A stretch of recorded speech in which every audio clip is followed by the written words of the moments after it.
Gabrick, wait up. Mr. Brett wants me to check delivery dates for the furs before he goes. You've been speaking to Johnny Oldman up at Bethel, haven't you? Filling his head with garbage. Something is the matter? You know damn well there is. He'd agreed to the sale. Now he's not letting us access his jetty to take away the Earth. He's already sold us. Perhaps he has changed his mind. Perhaps you changed it for him. He talked to me, sure, but why would I tell him stories?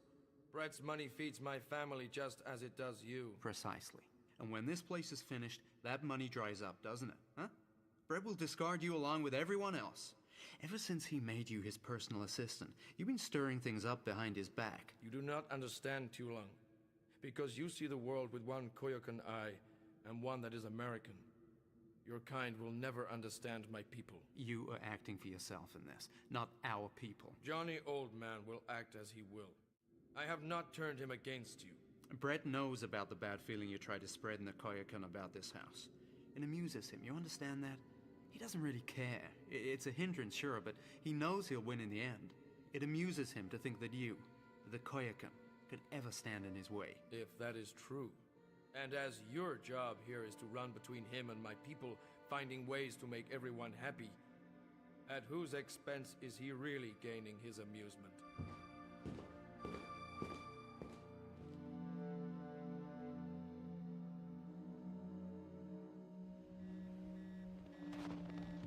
You know, it was Peter the Great that believed there was a part of America beyond Siberia. These place names don't mean anything to me, Doctor. So he sent explorers here. It took them more or less 8 years to reach Alaska, and the captain would only allow his crew 10 hours ashore before turning back. The readings are increasing a fraction. I think we're heading the right way. And you know what they found in those 10 hours? A blue jay. A bird they knew lived only in America. Proof positive that Peter the Great was right. Is that a jay there? No, that looks like a raven.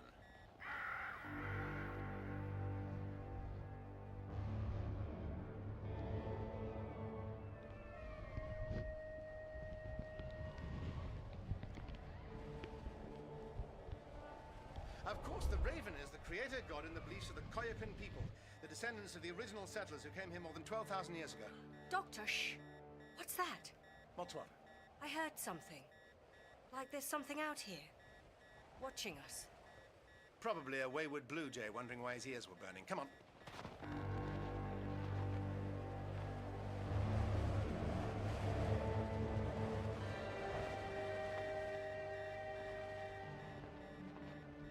Well, look at that. I'll bet that's not been built by the locals. It's a remarkable building. And not entirely finished yet, if that scaffolding's anything to go by. But impressive nonetheless. I wonder if they'd give us a guided tour. Perhaps you can ask. The tracker's indicating we head towards it. Why am I not entirely surprised at that? Will we get there by nightfall, do you think? Perhaps. You know, in summer here, the sun never sets. Of course, Alaska is so named from the Aleutian word Alajuska, meaning the Great Land.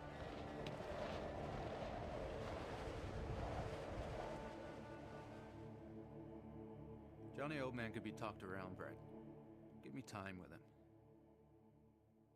Brett? There was a time when I didn't mind the endless wrestling with the Koyukan. I almost welcomed the setbacks. Each was something to be overcome, something to feel good about. Each little victory another step closer. But now you worry you're too close.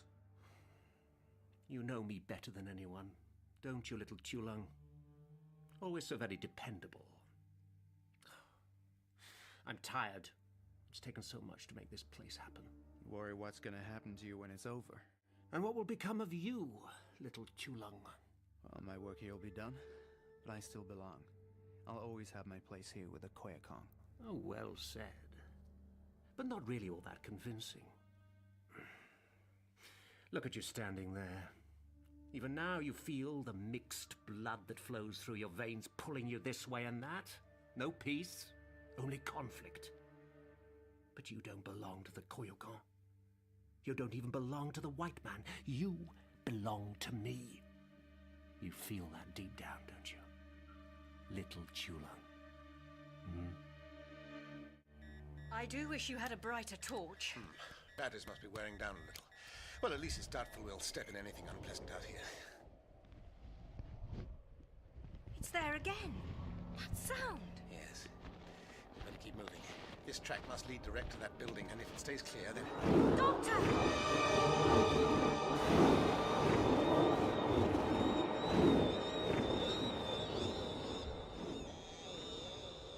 Nissa, get behind me. Now back away. It's so massive. Is it native to Alaska? I'm not convinced it's even native to Earth. Can you understand us?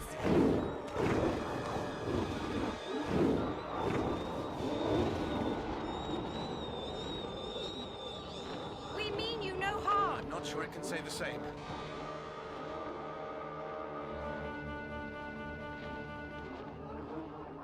Doctor, that must be another one behind us.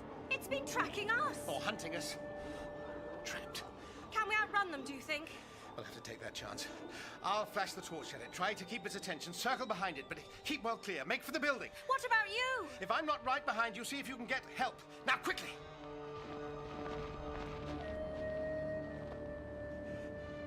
Now then, let's try and shed a little light on you, shall we?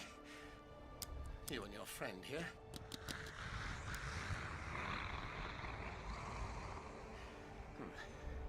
What big teeth you have. Perhaps it's not such a shame the torch isn't stronger.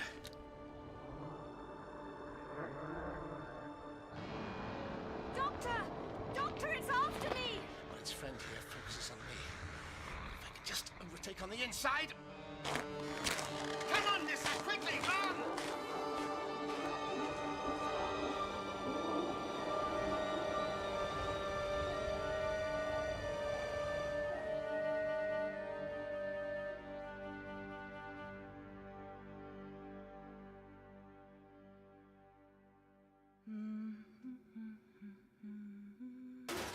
What?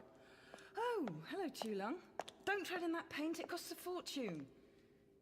Everything okay? Yeah, thank you, Miss Lewis. You don't seem entirely sure. It's Brett. Isn't it always? He seems more distant than ever. Does he? Seems pretty much his usual charming self. Knowing what's best for everyone. Poor little rich boy slumming it with us commoners just to get what he wants. God knows what he'll be like when we're finished up here and he has to face up to reality by himself. What's bothering you? It's probably nothing. I mean, he's just been... It's like something's changed in him. He's even harder. Darker, somehow. Well, I don't recall him ever being that big a barrel of laughs, do you? Perhaps it's me. I take so much from him in the general run of things anyway that I barely notice the aggression. And then he goes and ups it all a notch and I have to adjust. I'll get used to it. You don't have to get used to it. There's still a doorway in the front of this place, you know. I'm an expert, trust me. They're there to be walked through. No. Not yet. Seems we're all stuck here together. Just can't bear to leave the place, can we? Hell, what's that? That door you were just talking about, I think. I'll go see what's up. Although, you said you're the expert. You know, perhaps you should go. Mind the paint tins on your way out, Chulung. Sorry. And don't let whoever it is knock that door down. It'll take weeks to get a new one delivered.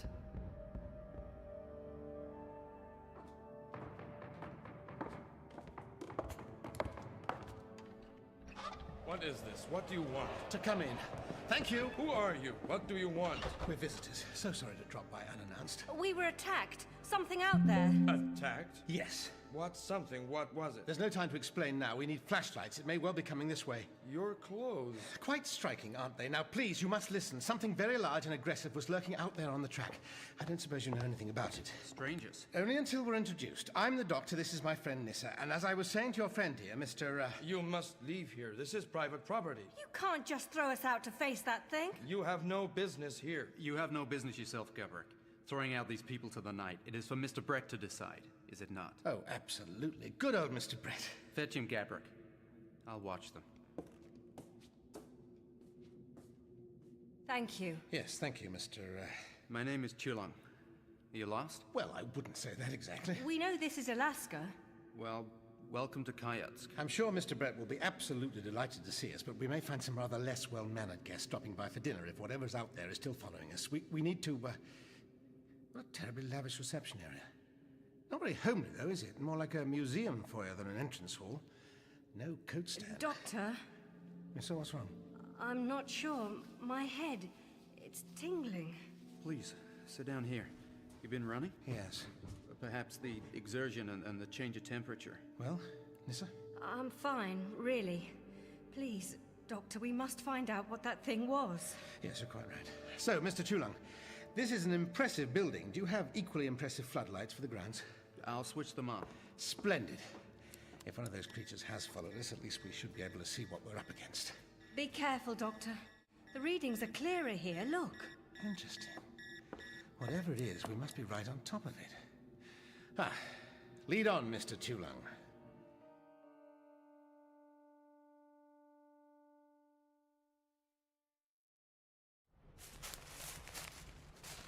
No, not a sign. Perhaps they don't like the light. Perhaps. And you've seen nothing like these animals before? No, I don't believe I have. I shall leave the lights on. Good idea. In the morning we can hunt for tracks. In the morning? You mean to stay here? Ah. I might prevail upon the good nature of our host, yes. I see. Our transport isn't, always that reliable, and given our recent experience out there...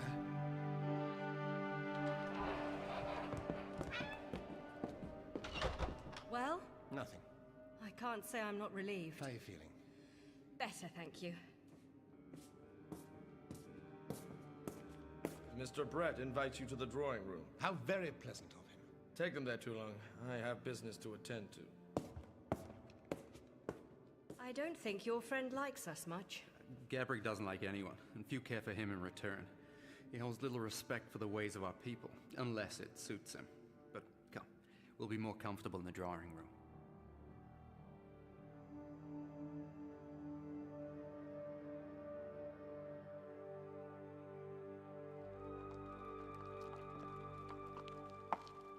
Well, this is cozy. Thank you, Tulung. It's a large house. Do you stay here too? Yeah, sometimes. There are many guest rooms in the annex here, but I have lodgings at Mansville a few miles away. I prefer it there. This room, the furnishings, the whole style of it is so different to the hall downstairs. Still, it doesn't feel much like a home. It was never intended to be. Home is where the heart is. There's no heart in this place, only shadows. Brett had it built from nothing. He likes the area? It's made him a rich man. He's a millionaire a dozen times over now, thanks to Alaskan oil. But, yeah, the area has a special significance. The site itself. There's something unusual about it. His father died not far from here. Same place my own dad died. I'm so sorry. I take it that's Brett Sr. hanging up above the mantelpiece there. Yeah, that's right. This place is far more than just somewhere to stay. It's a monument, a kind of mausoleum, if you like.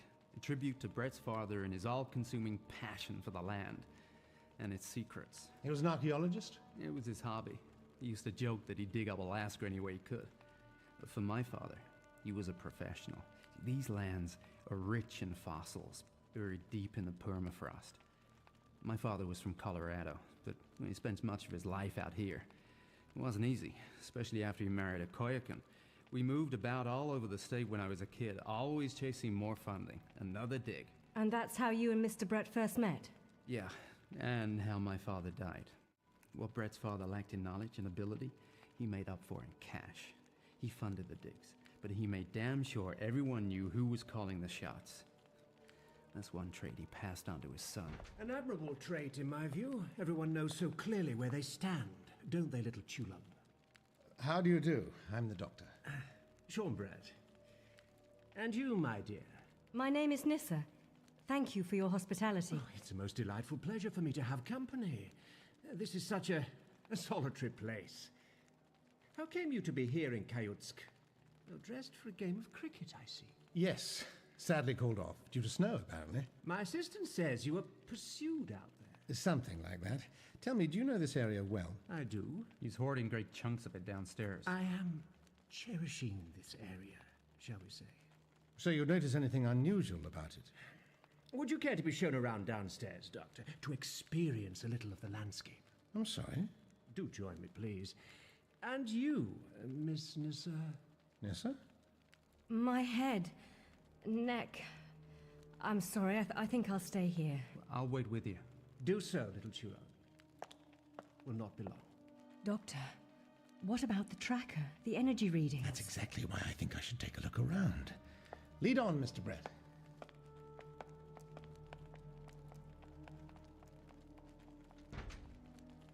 Little Chulung. He seems a very cold man. My mother used to say he carries a chill of the lands with him. He's buried in him, like my father's buried out there. Chulung, I know what it is to lose a father. To lose so much more than that. What happened? There's not a lot to tell. I was 10, Brett was 12. It was 1964. 30 years ago. I'm sorry. Please, go on. The dig was only a couple of miles from here. They'd found something. My father was excited, terribly excited. But there was a cave-in. Something went wrong, something Brett's father never ever talked about, not to anyone. But he was the only one who walked away from that dig alive.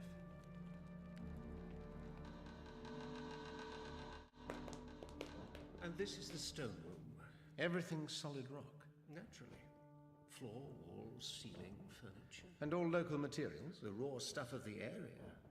What better to convey my father's admiration for the lands he embraced so warmly? And what better than these lanterns to illuminate it all by? Terribly atmospheric. Reverend Doctor. I'm sorry, of course. So, a timber room, an earth room. I have a room being progressed that will be fashioned purely from ice, garnered from the Arctic shores. Chilly. All aspects of the lands must be reflected, Doctor, for this to be a truly fitting monument. I use wholly natural resources or nothing at all. And the Koyukan don't mind you carving up great chunks of their land. Their Tulang is of use to me. He helps the Koyukan see I am respectful to their lands. And Gabrick? Further local colour. He is a somewhat political appointment, I must confess. Useful in convincing the Koyukan that you can all work together. Particularly when I'm paying them all so well for their contributions. The age-old conflict, tradition and progress. Here, I unite them, Doctor, under one roof. The twin watchwords of my father. He uncovered the past and made it his own. But was it his to take? And now, if you'd follow me, I shall show you my greatest achievement.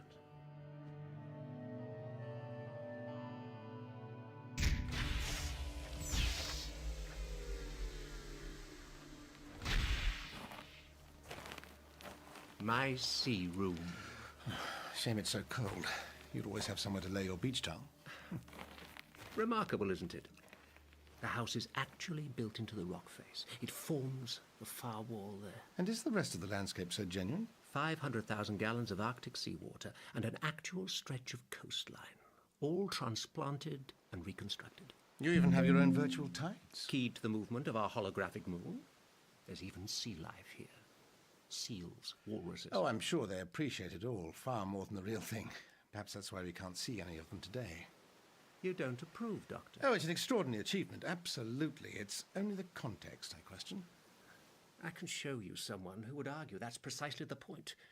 It's her vision and skill that has brought my dreams to fruition. Perhaps you'd like to meet her.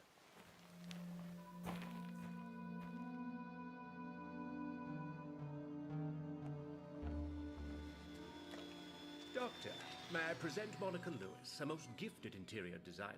Monica, this is my guest for the evening. Doctor... How do you do? I do fine, thank you, Doctor. A guest, eh?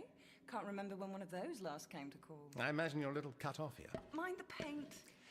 It's a little dangerous piled up there, isn't it? Is your friend from Health and Safety, Mr. Brett? The doctor and his friend upstairs are travellers who ran into trouble. We so often do. You're the architect of all this, I take it, Miss Lewis. Amongst other things. From England? Right. You too? Not exactly. You know, I'd say your larder here could use a good clean-out, Mr. Brett. Not at all, Doctor. This is my bone room. Isn't that taking your interest in natural materials a little far? This house simply won't be complete without it. Gruesome, isn't it? Gives me nightmares, to be honest. Still, it's a great opportunity. So little provokes a reaction these days. And so little is sacred. Your mentioning the larder has reminded me. It's dinner time, Doctor. I seem to have lost my appetite. Oh, come, Doctor. I insist you dine with me. You and your friend. You too, of course, Monica. We'll spend a pleasant while together. All right, why not? We'll say 8:30. That was very nice, Gabrick. Thank you.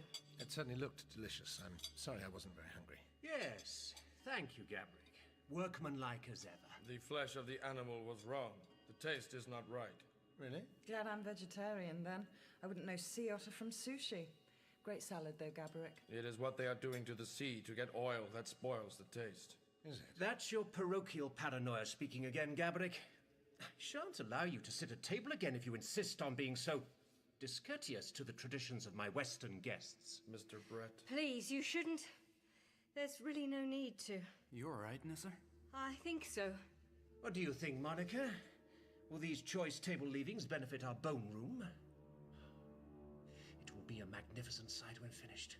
A shining white chamber, a cage of vertebrae and skulls, a testament to the ancient animal dead. Please. So squeamish, my dear. She's not been well since we got here. Nissa, look at me. You may have a slight temperature. I could use a little walkabout after all that food. Would you like to come along, Nissa? Thank you. I think I might. Probably just what you need. Now, where were we? You were trying to provoke Gabrick and myself into arguing yet again against your ghoulish vision. The Koyakan... It's so sweet when you try and empathize with Gabrick's views.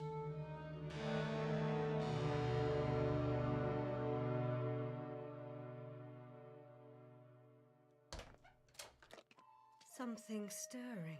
Maybe this walk wasn't such a good idea. Come on, let's get some sea air. Well, the next best thing. Might cool this fever down a little.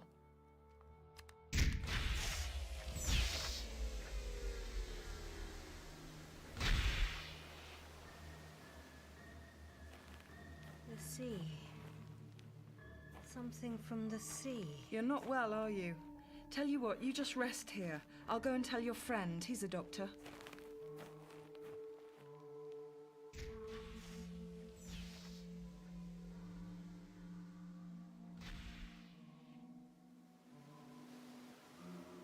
Something from the sea.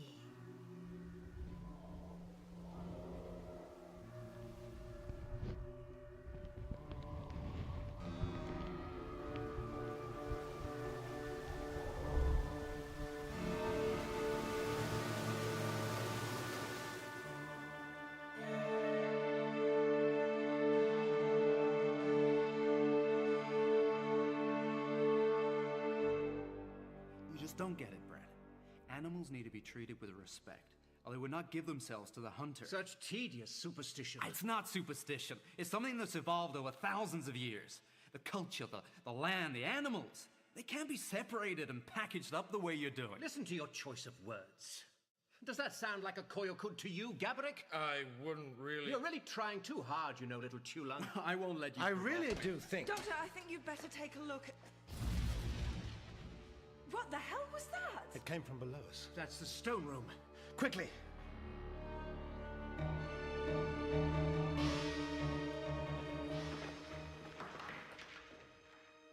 The whole wall's cracked open. How can that have happened? It's impossible. Well, it evidently has, my dear Monica. I worked on this myself. Then am I to blame your handiwork? I wouldn't if I were you. We'll have to re-render the entire wall. Damn! How deep does it... Wait. Let me take a look. What? If something's caused that rock to break open... Hold on. I can see something inside the split. Careful! Yes, you're right. Where's Nissa? Oh, she wasn't up to walking far. I left her resting in the sea room. How about a fetcher? Touch nothing, any of you, until we're back. Nothing. Cheek of the man. We need better light in here. There's definitely something in the rock. Let me see. Gabrick, fetch a stronger light, man. The doctor said we should leave it. It is bad, I sense it. Looks to be some kind of fossil.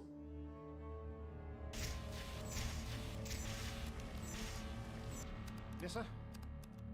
Nissa, are you all right? The door seems to be stuck. From the sea. It's so dark in here. So cold. Nissa! Nissa, if you can hear me, come to the door. Doctor, they're coming for me. What's happening, Nissa? Creatures.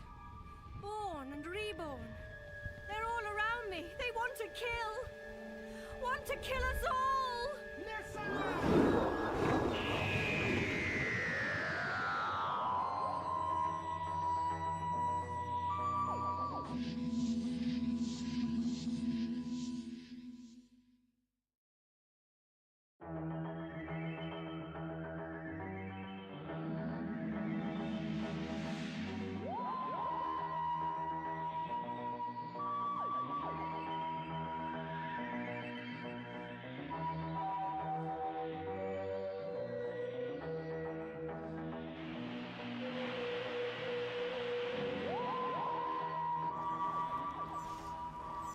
Nissa?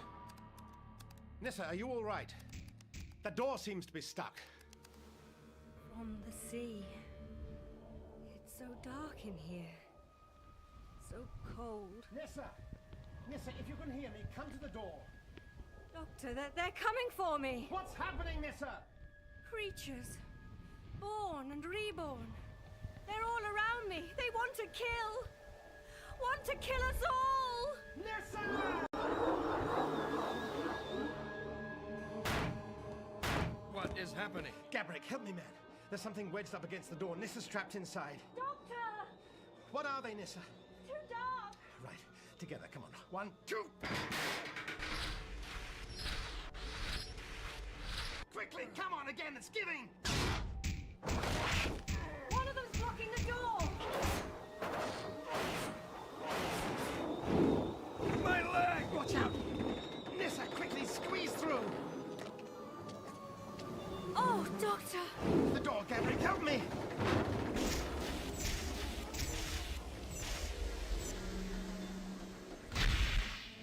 Nissa? I'm all right now. They were the same as the creatures that attacked us outside. Yes. Gabrick, what sea life has Brett been keeping in there? Native animals. Walrus, sea otter, fur seal. And there's no way in or out other than this door. That is right. But then that's it. I saw them. When the light spilled in as you opened the door. Yes? They're not natural. Each creature was composed of several living things. I saw eyes all over them. Giant teeth, blubbery skin. The energy readings here. Enough to fuse flesh. Doctor, they're in such pain. I could feel it. And you felt they were hostile? Yes. She knows the creatures. She has communed with Sedna, Sedna? the sea spirit of my people from the distant time. The creatures of the sea were formed of her flesh, grown from the severed joints of her fingers. She was drowned, betrayed by her own father. She sank to the bottom of the sea, and she is there still, ruling over Adlivum, I'd leave them. the land of the dead. Yes. Well, it's a lovely story, but it doesn't really explain how vivisection can occur spontaneously in freezing cold water. It is true, Doctor. It is revenge for the bodies of the animals the woman Lewis uses as decoration. The spirits of these animals know what has become of them. Bad luck will follow, even death. What were you doing here anyway? Brett wanted me to fetch some lights to see inside the rock. No good will come of this. Perhaps we better go and see. Tulung knows the culture, the land, the people are one. Perhaps you will believe the same story from a respectable American. That's a tailbone protruding, I'm sure of it. If we pull a little more of this rock away... No, don't touch it. You're very proprietorial, Doctor, considering this is my house. Aren't I? Listen to me, Brett. Something's happening here that's placing us all in danger. Nissa was almost killed in your sea room. What? Preposterous. It's true. What happened? Gabrick. She saw Sedna's familiars. I saw something unnatural. Our ancient spirits are stirring. Nissa, come outside. I'll fetch you a drink to calm yourself and you can tell me. Thank you, Tulung. Now, Gabrick's found us a torch that works. Let me have a look at this fissure. Oh my God! Oh my God, what is that thing? That's no fossil. It's alive. It's moving. I think it's trying to pull itself out. Everyone back! If it holds its tail still for long enough, I can get a sample with this. What is that? A laser scalpel. Every home should have one. Or will have one. Come on now. Calm down for a moment. There. What was that? You must have hurt it. It felt that. Ow, so did I. It's burning hot. Doctor, what is it? Another candidate for our energy field readings. This has to be some kind of juke. Give it here.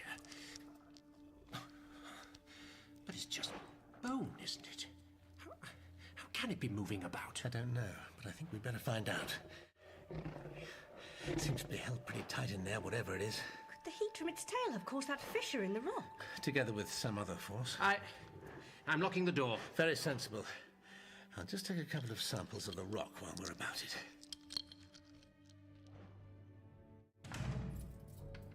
Mr. Brett, I must speak with you. Can't it wait? No, I must speak to you now. Well, tell me on the way to the sea room. I want to witness the Doctor's new creatures for myself. Be very careful. Of course.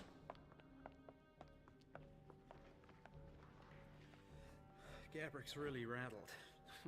believes it's vengeance from the distant time. And you? No. No, it can't be. And there has to be another explanation, doesn't there? An open mind. Excellent. I think we're in for a few surprises. Now, Nissa, this could be right up your street. What? Well, you're the bioelectronics expert. Are you? You think that might have some bearing on that bone creature? Well, it might explain how ossified calcium can become an animated creature, some kind of bioelectric force. Occurring naturally? I don't know. I just don't know. It could explain the emissions we picked up. But could it explain the cell hybridization in the creatures in the serum? If that creature in the stone was regenerating itself in some way, that could have been a byproduct of the process. But why? I'm glad you two know what you're talking about. Too many questions, it seems. Where can we find analyzing equipment in the Arctic Circle in the middle of the night? The TARDIS? You know the journey. It's quite a way, and we'd have to leave the road for a good deal of it. We don't know how many hybrids may be out there or understand how this happened to them. I have some equipment. In Portakabins, a mile or so from here. Really? What sort of equipment? A spectroscope, I think. A lot of the stuff there's just for show. You know, some Kyokan relics and remains were dug up when the Earth Room was being made, and we set up a little camp there to study them. No doubt your fathers would have approved. Well, to be honest, we didn't do much with them, Miss Lewis. It was good PR to make a show of studying the relics and then returning them to the community. Well, we must be a little more thorough with this. We better leave at once. Is that wise? I think you've got transport, you know. Yeah, a 4x4 right outside. And the creatures aren't fast. In a car or a cabin, we should be safe enough. I will not stay. We can't explain this yet. But surely, man, you're no savage. You can see it's nothing from your superstitions. The Raven Father is angry. Denying his truth will not save you from his judgment. Adlevum is stirring, and I helped it to happen. Oh, have it your own way, you witless savage. Go on. Go on, get out of here. Gentlemen, perhaps we should calm ourselves, hmm? It's not safe to go outside alone. The creature that hunted us will still be out there. I will not stay here. We're taking the 4x4 to the Portakabins down near the Yutuskabber. Oh, are you? Perhaps you could come. You wish to use science. Science will not explain this. I wish somebody would. You strangers. You brought bad luck. I hardly think. You brought these creatures with you. That's not true. They're little large to fit into our pockets, or hadn't you noticed? The creature was in the rock gabberick. How could they... I won't listen to no more of this. I am taking my belongings from this place.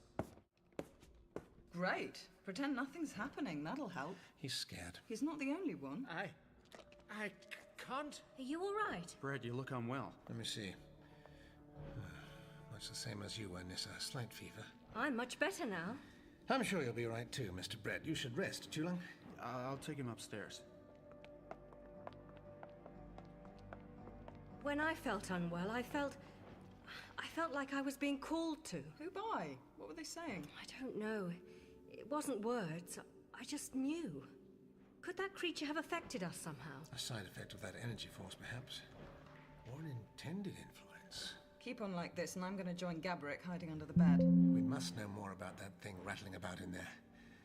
If I could just place the genus. Doctor, why don't I go with Chulung to see what tests I can run at the camp there, while you stay and learn more about whatever that creature is? You're sure? Yes. Miss Lewis, Monica. will you go with her? I don't think so. I think staying here's the lesser of two evils on this occasion. Wish it wasn't so dark at night here. No street lamps, no city lights in the distance. No, I'm afraid we're rather on our own. Still, might as well make the best of it. Cup of tea would be an excellent start. Well, you'll find a kettle and tea bags in the room third on your left down there. Only UHT milk, I'm afraid. Ah, I like mine strong, with the sugar. Nothing for me, thank you, Doctor. right then.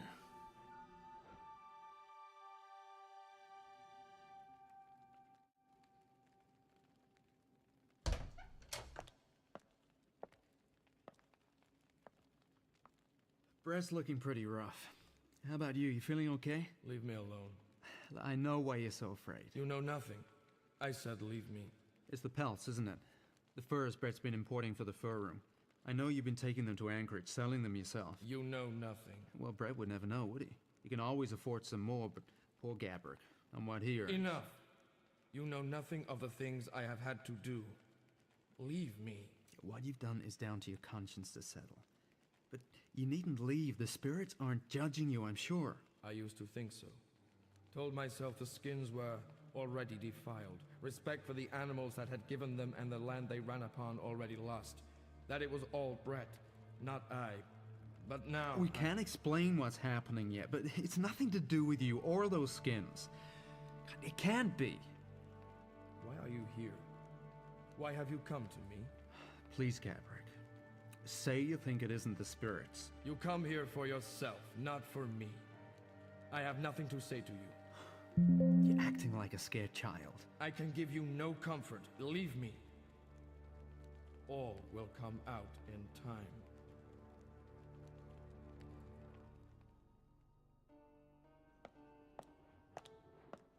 Oh, thanks, Doctor. Cheers. Yes.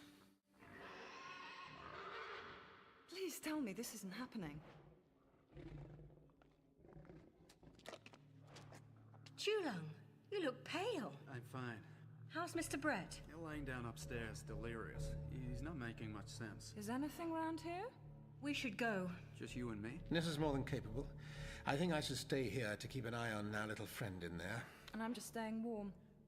Okay, I'll get the keys, then we can go. There's a phone at this site. Sure. Phone us when you can. Goodbye, Doctor. Take good care, Nissa.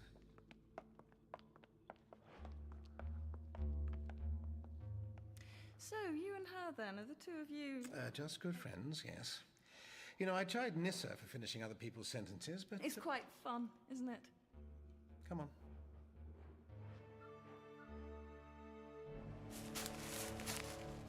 Will it take us long to get there? Huh? I asked if it would be a long journey. Oh, sorry. No, it should take half an hour or so. We can't go too fast. The track is treacherous.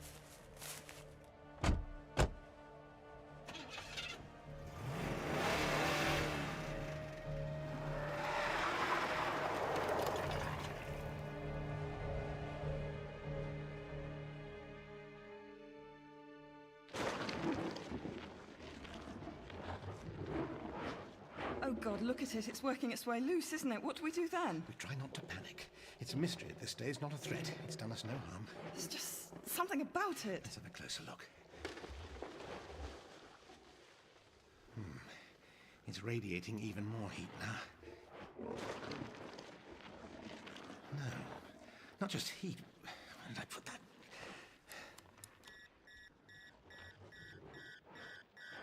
Yes, the energy reading's practically off the scale.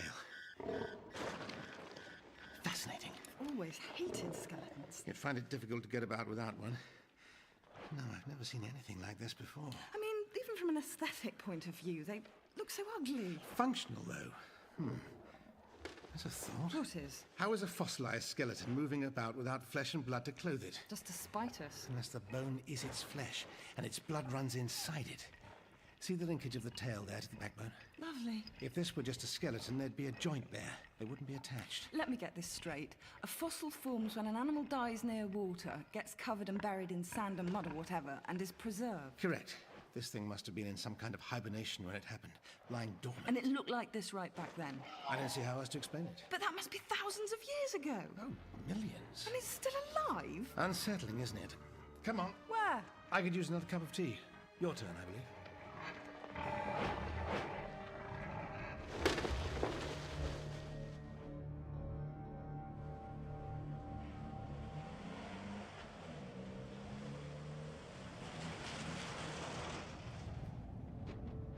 The stars are out. They're beautiful. But they make me feel so lonely sometimes. Yeah, I know what you mean. I used to look at them and think of my father. The Koya can believe that heaven is not remote, not far away in the sky.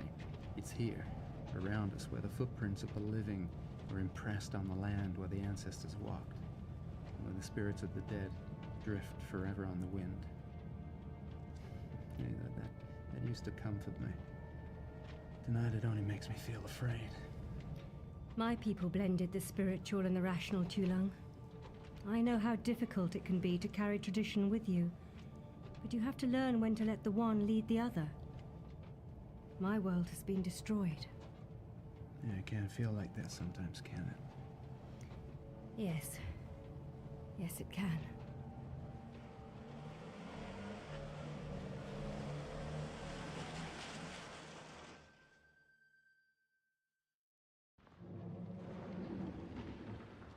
It just doesn't stop, does it?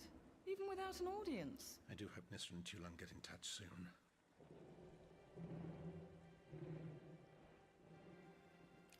this room. So soothing. All this earth. A garden in a room, bare nature captured on the cusp of fertility. Yes, it's all very clever. Those mosses weren't even there when we first lay in the earth, or those grasses. Nature finds a way, usually. Back in the bone room, you mentioned you'd been having nightmares. What? Oh, yeah. You've had them often? Recently, yeah. Well, what are they like? Oh, it's all rubbish, just kids' stuff. You know, trapped in a room knowing there's something outside, something closing in. Always wake up before I find out what. That's quite possibly your own mind's slant on the feeling that's affected Brett and Nissa. Some kind of instinctive foreboding. Very interesting. But will I get sick? I was going to be insufferably smug for a moment. I thought it was something they ate. Oh dear. The meat. Gabrick said the taste was wrong. If the flesh had been irradiated with the creature's energies, ingesting it could possibly help the effect take hold on the conscious mind. Talk about food poisoning. How much did Tulong have of it? I don't know. But the feeling would have been growing stronger with the creature's strength regardless. That's why Nissa had a funny turn. Yes. Well, if Tulong does start to suffer, at least he'll be in good hands. I put the nightmares down to stress, overwork, 3 years of living in a freezer. Brett works you hard? I work me hard. He's a bit twisted, but Brett's never bothered me. And with a commission this size, I mean, I know it's a bit unsound, all this tearing up the environment stuff, but that's down to him, isn't it? Isn't it? I mean, the artistic freedom he's given me. And the money. Your candor does you credit. I won't need credit when I go back home, I'm telling you. And with this in my portfolio, it's all on such a grand scale. It was a dream job when I got it. Fairy tale stuff. Fairy tales have happy endings, right? Speaking of tales, what's really driven Brett to carry his obsession so far? According to Tulong, a dig that went horribly wrong. Subsidence. The supports weren't strong enough and the roof fell in. The people inside were entombed. Including Tulong's father. And Brett's dad was the only one who got out. There was no actual witnesses on the dig site. Brett makes out his dad was running around trying to get help to free all those caught inside, but it was all too late. A tragic accident. That's what the inquest concluded. Others said Brett Sr. ran off like a scalded cat, or flew off anyway. Flew off? He left the site in a two-man plane, a yellow one. I wasn't there. And all that smoke we saw on the scanner from a fall-in, and still lingering by the time he was airborne. Anyway, some of the bodies were never found. Was Tulong's father among the missing? Washed away to sea, they said. Nothing was ever proved, but the rumours got about. Did Brett's father a lot of damage, professional and personal. He never really recovered, died a year or so later. Brett idolised him. Hence the obsession.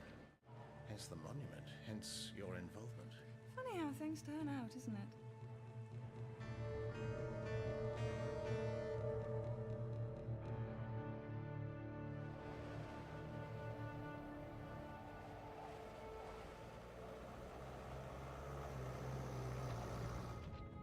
Why do you stay with Brett Tulong? After all that happened? It's because of the past. All along it's been his word against mine as to what happened. My father was the coward, trembling as the rocks fell. His father, the brave leader, trying to save everyone. So you wait together in case one day you can prove the other wrong once and for all. You know, I actually think he blames my father for getting killed and sending his father mad. And you blame his father in turn. Shouldn't I? You both laid that blame first as children. Nothing's changed, don't you see? My spirit's bound to Brett's, and he knows it. I can't move on until I know for sure that I was right. Tulong, if I told you that a plane did fly from the site, would it help How could you you to... know? The plane was yellow. A number 7 was painted on its side. The sky was clear that day. He did see it. But how? I can't explain how I know, but you must trust me. Nissa, I can't tell you what this means. Look out!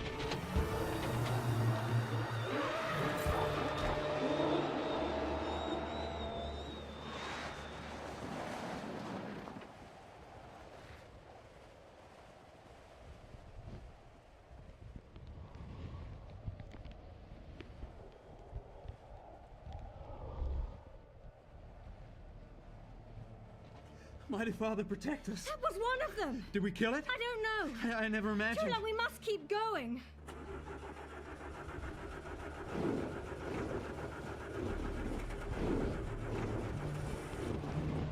Gabrick was right. The spirits are angry.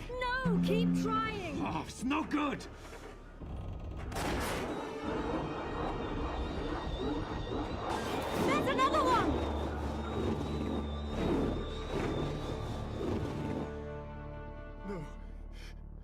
No, Father. Come back. Dad! You are arrogant, Brett. It is the Raven Father you should call to, not your own dead. Only he can quell these forces we have brought upon ourselves. Father! Don't leave! They're here. I am leaving. I shall not be returning here. No. Oh, such pain. I can't think. Can't even see. Frozen. Come on, Nissa. You know, this Earth room of yours would benefit from garden furniture of some kind to make it much more pleasant. Doctor, is it my imagination or is that thing getting louder? Are there separate walls dividing each room? No. The construction fabrics are so strong anyway. So they're back directly onto each other? Yeah. Stone room to earth room, timber room to bone room. We used thermal sheets to separate them. It helps keep each room's ambient temperatures. How thick are they? Not very. What are you saying? We were wrong. It wasn't trying to pull itself out at all. Ah! It was trying to burrow its way through to here.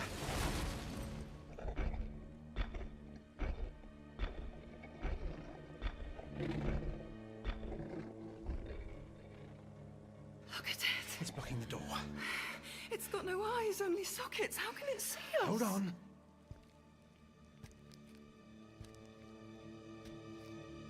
I don't know how it can see us, but it can. Or it senses us anyway. Look, with its head cocked like that, it's as if it's listening to us. It's sizing us up. It won't have seen anything like us before. Those teeth, there must be hundreds of them. Yes, it's a Saurischian theropod. Sorry? A lizard-hipped carnivore moving on its hind legs. Obviously. Which means it's probably fast. And probably quite hungry.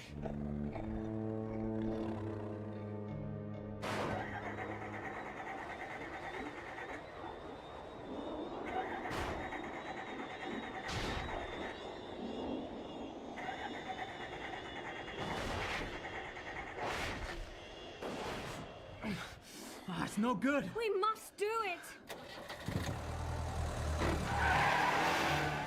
Come on, quickly! Oh, there's one in front. We have to get away!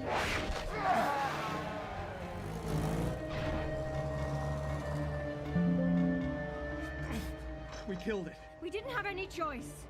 You speak with such certainty. I only know... Gabrick said you communed with Sedna, the sea spirit. No, it's more complicated than that. Speak to her again, Nissa. You can see into the past, search out truths, reach out to her now, appease her. I can't! All we can do is get this bone tested, find out all we can from it, and get back to the doctor before it's too late!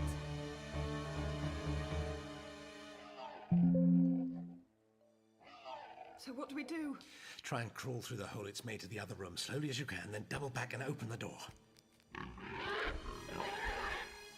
God, I think I'm going to be sick.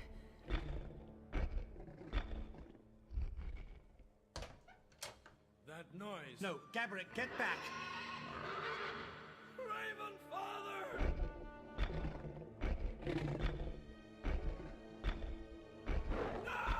We've got to get that thing off him! Monica, get back! But we can't! Look!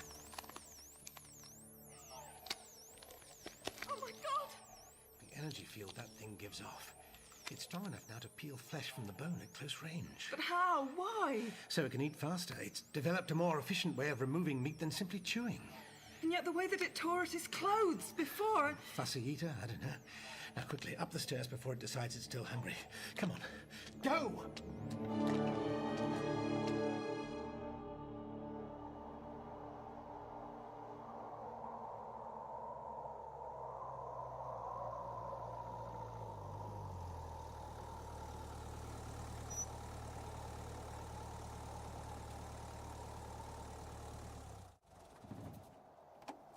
This is it. Quickly, we must get inside.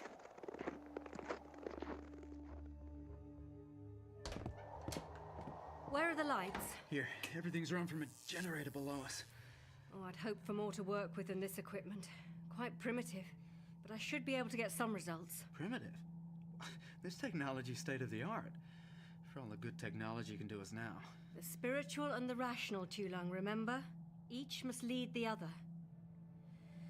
I'd better get to work.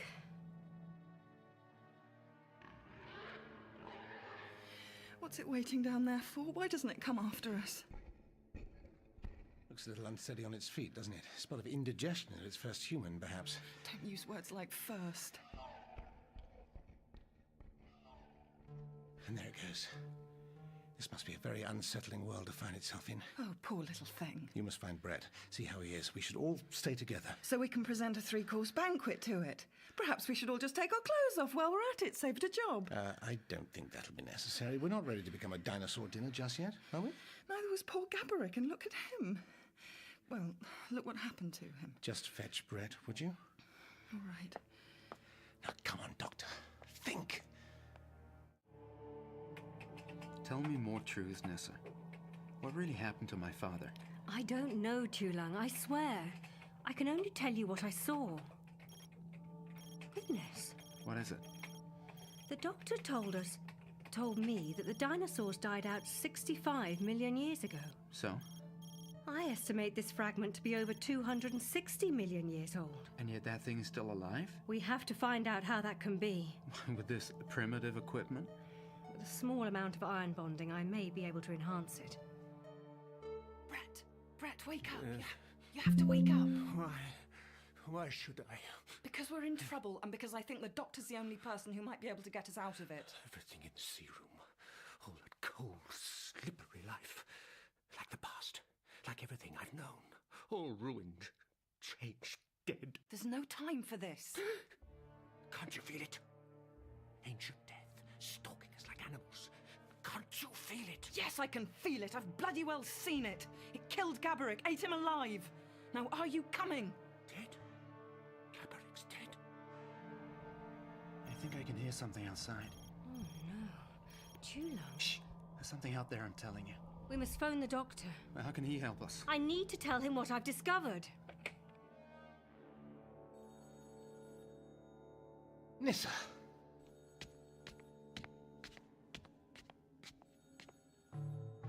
Which does lead me into the lion's den, rather. If this is a wrong number, I shall not be happy. That must be the doctor's friend. Get off me! Something else. Something else stirring down there. Nissa, Doctor? are you all right? You're safe? Tulung's not sick. No, we're both fine. For now. We ran into more of those hybrid creatures, and now Tulung thinks he can hear something outside. For the last time, Brett, let me go. Oh, sweet Jesus, not again. Oh, no. The stone room again. Doctor? Are you there? Yes, Nissa, quickly. What have you found? It's ancient. I estimate those rock samples to be 260 million years old. What?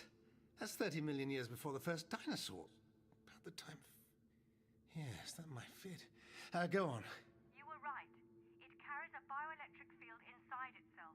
Quite a powerful one from the residue left in this sample. That must be how it's able to move. Yes, go on. Anything else? I think the energy field must be generated by the creature's brain. I can't say whether it would do so intentionally or otherwise. Its visual appearance is terrifying enough, but if it developed the ability to affect its prey mentally... Yes, an evolutionary breakthrough. Oh dear. What is it? The skeletal creature, it's broken free and we can't stop it. What? And now it's moving towards me. What? How close is it? 12 meters or so, but it's changed. It looks bigger than before. Bigger? Doctor, you must get out of And the there. skeleton looks different. It's moving more upright. The tail is less pronounced. Has it seen you? Oh, yes. Well, how fast is it? Very. Doctor, you have to get out. Nissa, are you there? What's happened? Nissa! Ah. Dinner time so soon.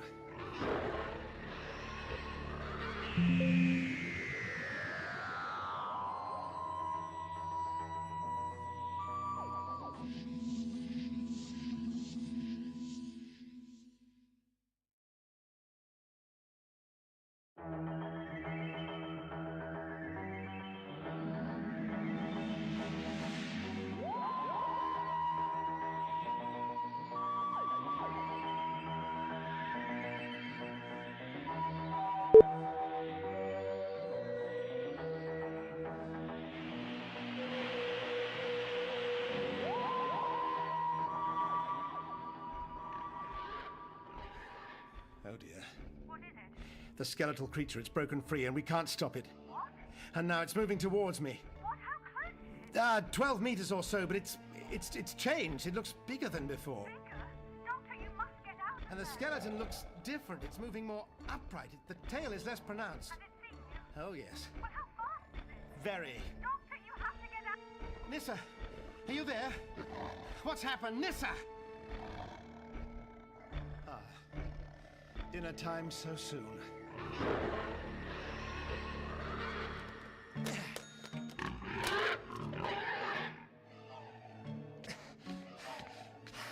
Doctor! Doctor! Wait. What's wrong with it? I'm not sure. Seems to be disorientated. Thank God. Come on, get up here. Not got much stamina, has it? I wonder. Of course. The materials. Sorry? Downstairs, each room's been made from pure materials, often primary resources, correct? Yes. Materials from that thing's original time. They've sustained it like a natural incubator, keeping it safe and well protected, nourishing it. Earth, sandstone, ice, seawater. Even the hallway's lined with shocked quartz. It's been bolstered by the resonances of all those things in proximity, and yet away from there.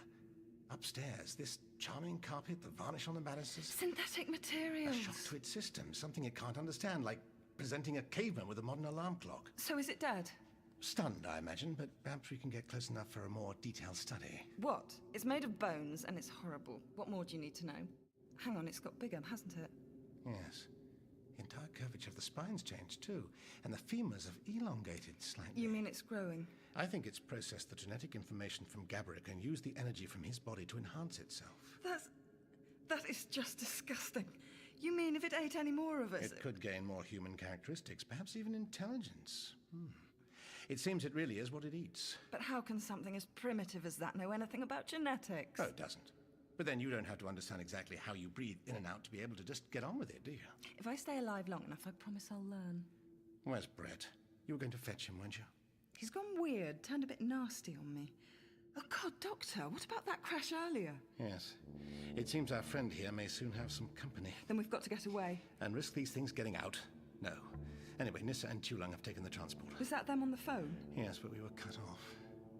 I do hope they're all right.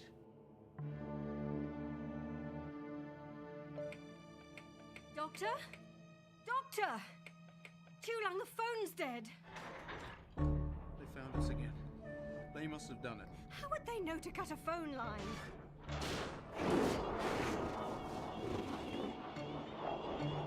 Get away from there, Chulang! No, the animals have turned on us. Come here! You've got the sickness. Too many beliefs have been broken. We have to give ourselves to the cold now. Your mind is being affected by some form of energy. It will pass more quickly if you can fight against it. Become as cold and killed as the sea animals. Energy. Of course. The generator, the energy's confusing them, attracting them. No! Get out of my way!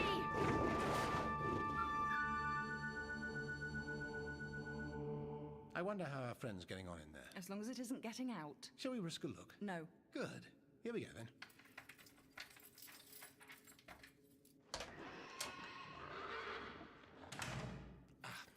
Do not disturb. To think they were hiding in the rock all that time we were handling it. Quite possibly you helped to revive them. Perhaps by bringing the dormant bodies closer together. Could there be more of them? I hope not. Those walls are going to be seriously ruined. Chulang, help me, please. We've got to switch off the generator. Chulang! Oh, my leg! The animals are the hunters now. Heaven is distant. This is a dead land. How to leave them? If I could just...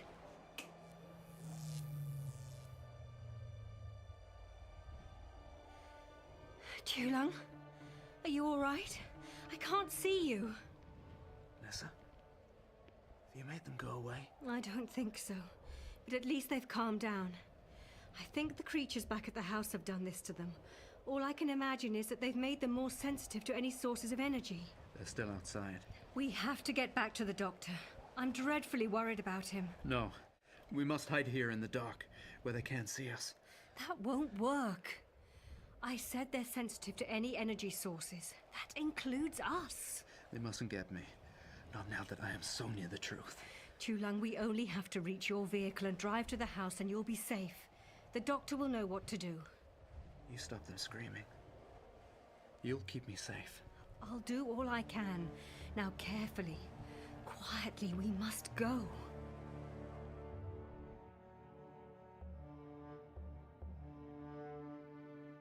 Right then, quickly, to business. What do we do about Sleeping Beauty there? Polyester, plastics. What? Nylon, viscose. Nice bit of traylon. Anything synthetic. We must try to wrap up that creature in whatever we can find. What a lovely present it'll make. I'll feel happier when it's a pass. Doctor, look, it's Brett. Be very careful, Mr. Brett. That thing could wake up at any moment. Let me see it. No, don't let me be right. Get over here, you idiot. We must hurry. It's recovering, Brett. You must help us. We need to wrap it. Leave me alone! Brett, no, you mustn't go outside. He's lost it, Doctor. Come on. Brett! The fool. We must go after him. Let's try to get that thing under control first, shall we? Those throws in the drawing room would be a good start. Quickly, off you go. Before it grows too strong for anything to contain it.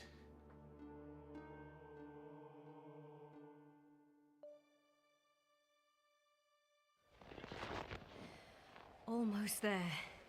You can do it, Chulang. Shh.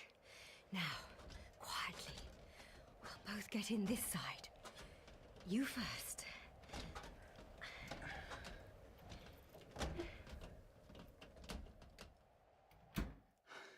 We did it.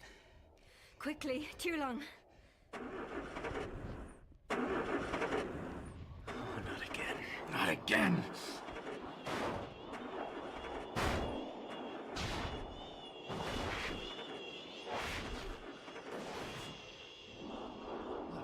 What?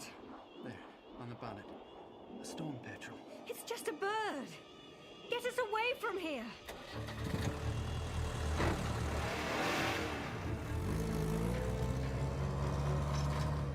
Petrel. You brought it down to us, didn't you? To bring us luck. No, Chulang. That you must have. A storm petrel would never fly down into danger. I'm sure lots of the animal life in this area is being affected by whatever's back at the house. It doesn't have to mean anything. Oh, like your vision of the plane? Of Brett's father fleeing the dig like a coward? Say what you wish, but I know you to be my Tonak. You what? My guardian spirit. You know truths. Keep the animals at bay. Keep me safe. Oh, Chulang. Just hope that I can get us back to the house.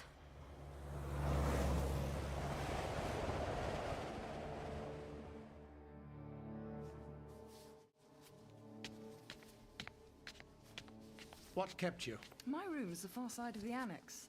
Anyway, you should try lugging this lot around. All man-made. Lucky for you, cotton makes me itch. I found some dust sheets through there, and this. Oh, I love that rug. Feel it. Go on. Lovely. Yes, well, I'm sure our friend will feel very cozy in it. Come on, help me. Take this in. I'm not getting too close.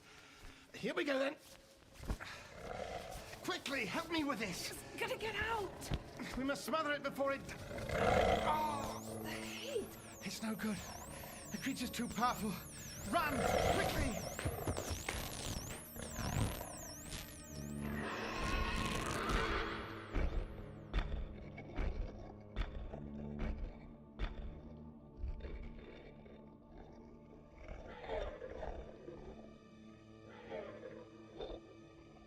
It's hurt.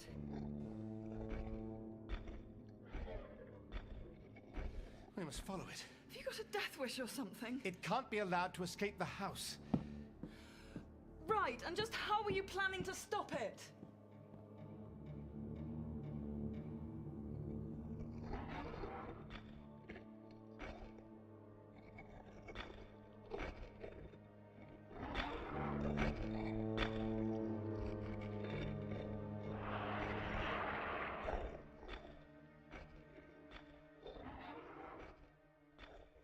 There it goes, with its tail between its legs, so to speak. Of course, the serum, full of its friends. Doctor? Oh, Monica. Sorry. I just figured being petrified was better in company. It's so strong. And that's when it's weakened. What does it want from there? Sanctuary, I'd have thought. Perhaps it originated in the sea. There has to be a reason why it's affected the animals in there so strongly. will it do when it's through?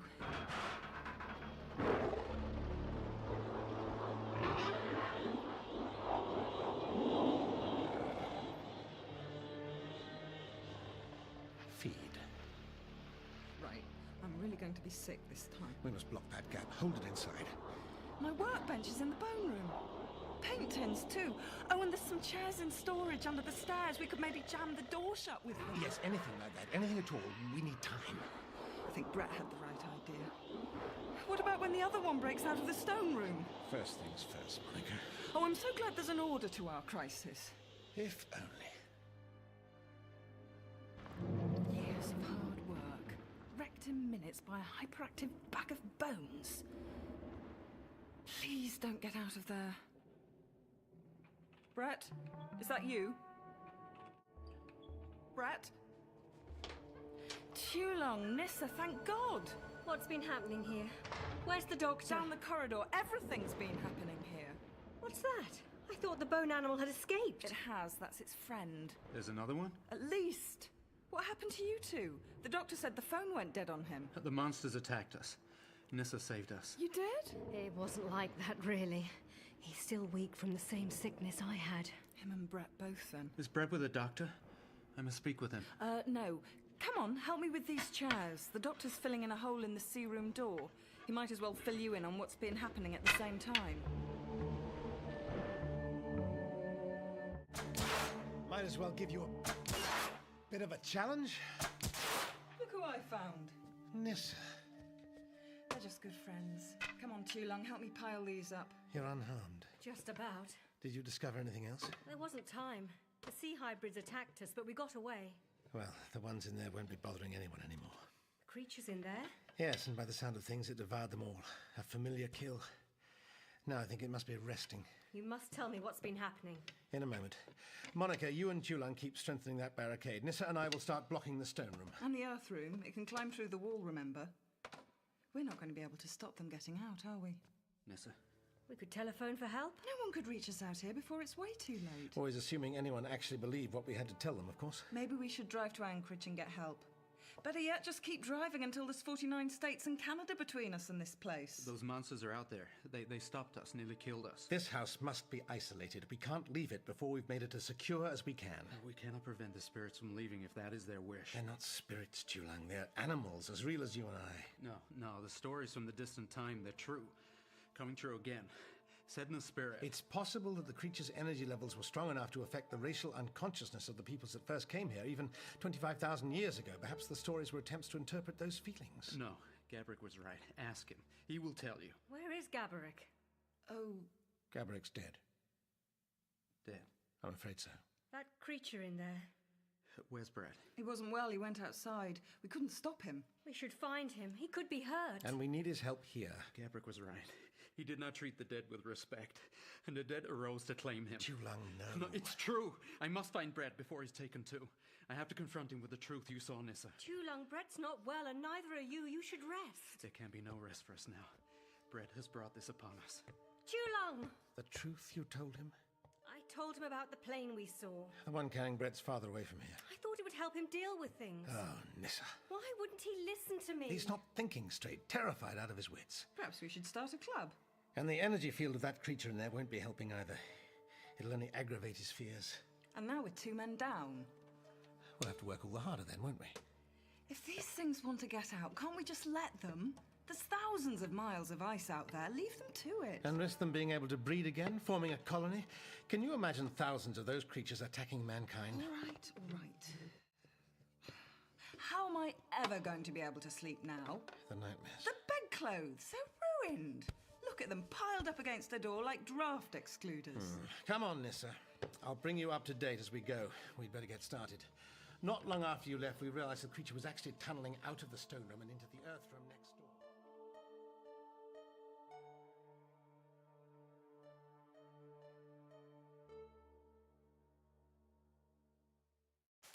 Brett. You surprised me, little Tulung. I wasn't expecting you to come back. God, it's so cold. What are you trying to prove out here alone? You're crazy. Gabrick is dead. I know. It's down to you. All of this is down to you. You should approve. What? This fire.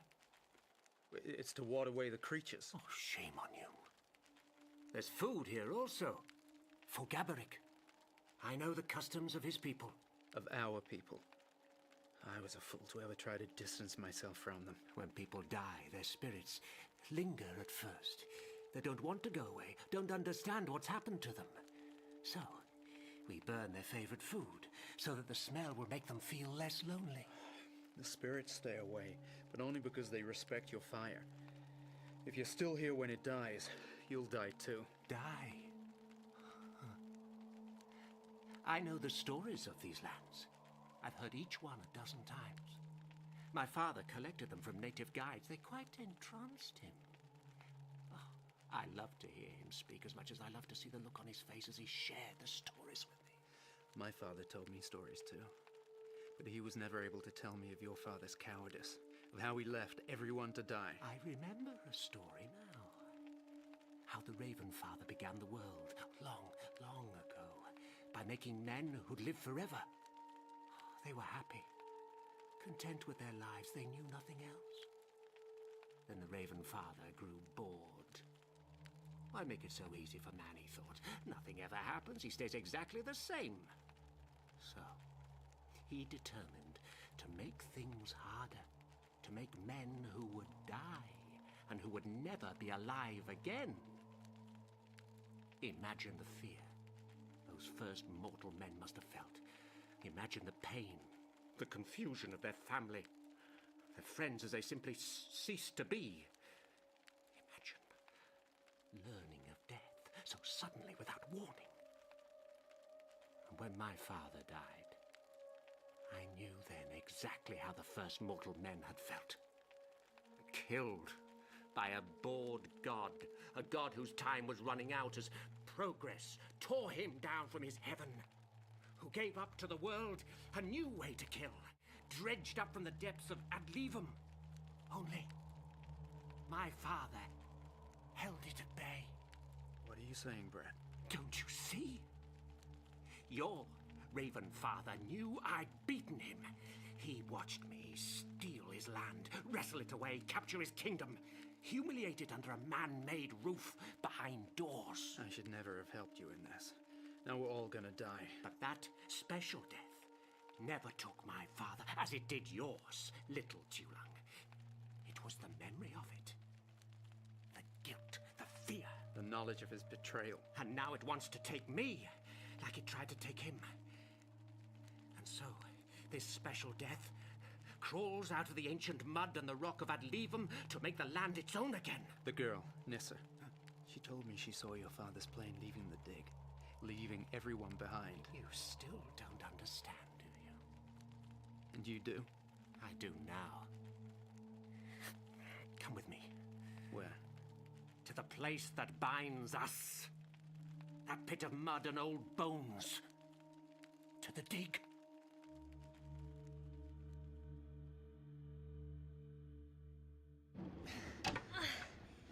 Doctor? Yes? Why has nothing like these creatures been uncovered before? The first dinosaur fossils were only discovered 200 years ago. Scientists are digging up new breeds all the time, but nothing they found could prepare them for this. You said these creatures lived before the dinosaurs. Yes. You know, it's interesting. The accident that wiped out the dinosaurs, along with 2/3 of life on Earth, is quite widely known. No one knows it better than we do. And yet no one seems so interested in the mass extinction that took place on Earth 185 million years earlier. The cataclysm that marks the end of the Permian era, and which caused 96% of life here to perish. You think these creatures were responsible? It's feasible. Imagine if a creature evolved so that it devoured and processed energy so fiercely, it eventually consumed even its own flesh. And adapted accordingly? Yes. A living thing of intelligent bone and cartilage, capable of generating an energy field to animate itself. Over the millennia, that energy grew stronger. The Permian learned how to influence the mind of its prey. Labeling those creatures doesn't make it any less terrifying. What name would you give to those poor hybrid creatures that attacked us? We know the Permians have the power to assimilate and incorporate the genetic structure of their victims into their own bodies for their own advantage. It was Gabrick's DNA that enabled the Permian to grow larger? And to adapt to its conditions here better, yes. Perhaps it originated from the sea. Ancient ancestors of the fur seals, the walruses, they must have been the Permian's regular victims. And some kind of empathic link still remains between the species. When the Permians began to revive, the energy field that unscrambles their prey's genetic makeup wasn't focused. So that could have caused the cell hybridization we witnessed. In the vicinity of this house, yes. All that pain and hatred I felt in the sea room. The poor things. I'm guessing, of course, but it does seem to fit the facts. I've done the best I can. Have I missed you handing out the explanations, Doctor? Yes, but you're not too late to help us block up the door to the Earth from here. It won't take our latest Permian long to clamber through that hole in the wall. Permian? It's almost free. We haven't much time. We'll take the Range Rover. You never said you'd found a way into the dig. I thought it was sealed forever. God damn you. You never told me. Gabrick arranged for its reopening in secrecy soon after I hired him. He ensured nobody found out. All will come out in time, eh, Gabrick? Just as you said. It didn't make sense. None of it made sense. Until now. Those monsters are still out there. It doesn't matter. I have to know I'm right. Nissa. She'll protect me. Keep us safe. She knows things. You really believe that? I know it. Then we'll have to take her with us. No. She won't just leave the doctor. Then we'll have to make her. You said these Permian things were carnivores? Yes. So might they try to eat each other? Dinosaurs always do in the movies. I imagine they would have to feed on each other periodically to keep their genetic structure from altering too far. But that could solve all our problems. They could well have been territorial, Monica, hunted in packs. Bugger. And of course, they've never tasted something as relatively sophisticated as a human before. They could learn from it. It's a possibility. Perhaps I should just sacrifice myself now then. If they genetically absorb my diet, they'll turn vegetarian and our troubles will be over. That's very noble of you, and if they inherit your tea-making skills into the bargain, well... No sense of humour, have they?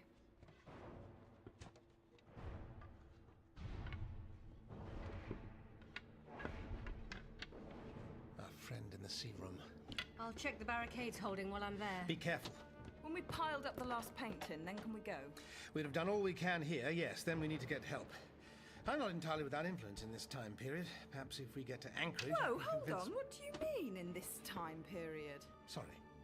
As you said earlier, you missed me handing out the explanations.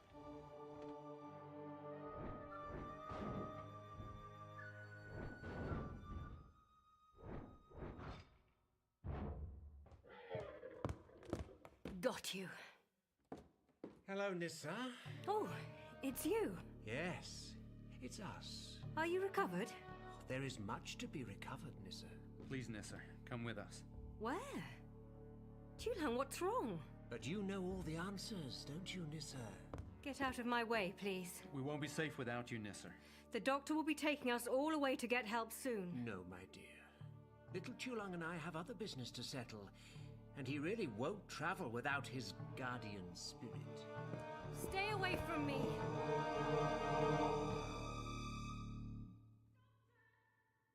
What was that? Come on.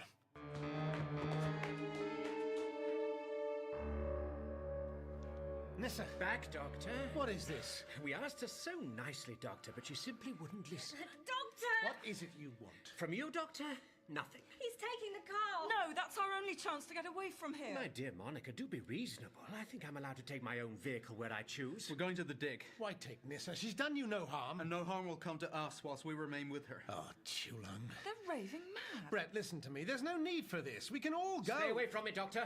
Take another step and I'll break your little friend's neck. Doctor! I warn you, Brett. Harm her and I'll... Doctor! What was that? We must leave. Goodbye, Doctor.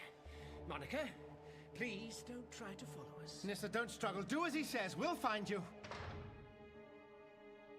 Doctor! Is there another vehicle, Monica? Anything at all? Doctor, listen! It's the sea room. Come on. What's happening in there? I'm a fool. I should have realized. The Permians can harness the ancient energy of their own world. The materials in the sea room. The seawater, the tidal forces, it's a natural power plant, and that creature can harness it to get free. 500,000 gallons of Arctic seawater. The barricade's giving way! Quickly!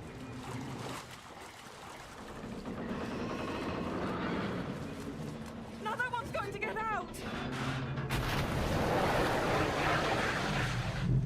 It's no good!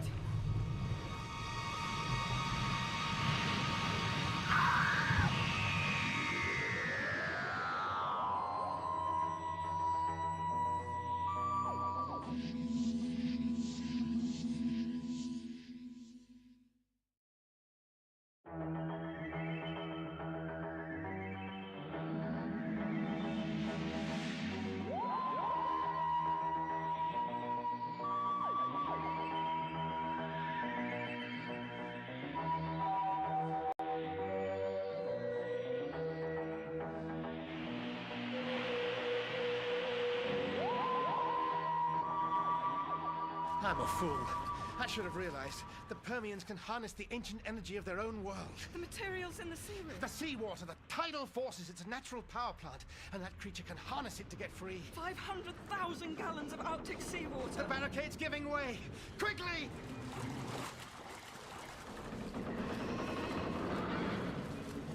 Now that one's going to get out! It's no good!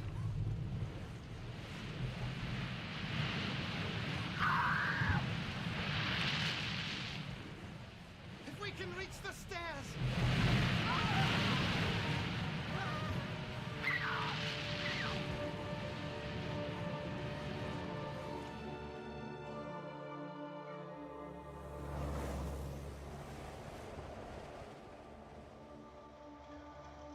You have to go back. Do I? And why is that? We need to warn the world what's been discovered here. Many things have been discovered, Nissa. Many things brought to the surface. It is time to face them. Chulan, I can't believe you're letting him do this. You have to come with me, Nissa. You know the spirit. You'll keep me safe. That's nonsense. You can't. You'll keep me safe. Why should I? You're angering me, Chulan. Don't force me to. I'll make the spirits... I wouldn't try to threaten us like that, my dear. You're really not very good at it. Chulan, you're running away. You're leaving the Doctor and Monica to die, just as Brett's father abandoned yours. Enough! Brett, maybe she's... Oh, my little Chulan, you're not running away. No more than you've been running for years, chasing after your father. Just think! When you've seen my surprise, you'll finally be able to stop running at last. I'm sorry, Nissa. I have to see this through. He's right. Missy, when those Permian creatures break free, you'll never be able to stop running.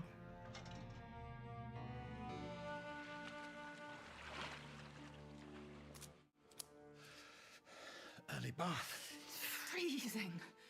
Doctor, are you... Oh my God. What? Permians everywhere. Look, they're all around us in the water there. Monica, it's all right. Look, it's just animal bones. The water must have washed those carcasses out from the bone room. Oh. God, how embarrassing. So much for the barricades. My mountain of paint tins didn't stay standing long. The force of water under that pressure. But where's... Get back! Now then, by the look of you, you must be the second one. Not quite so fast on your feet, still adapting. Dazed by the water? Monica, that paint, I need it quickly. Paint? No, why not? No. Right, here we go. What on earth do you think you're doing? Throw that one over it. I did tell you how much that paint cost, didn't I? Come on, it must be covered completely. Why? So it looks prettier while it's chasing us to our deaths? Oh, no, of course, silly me. Synthetic materials again. This stuff will actually coat the creature's body. Should make it weaker, force it to waste energy as it tries to burn it off.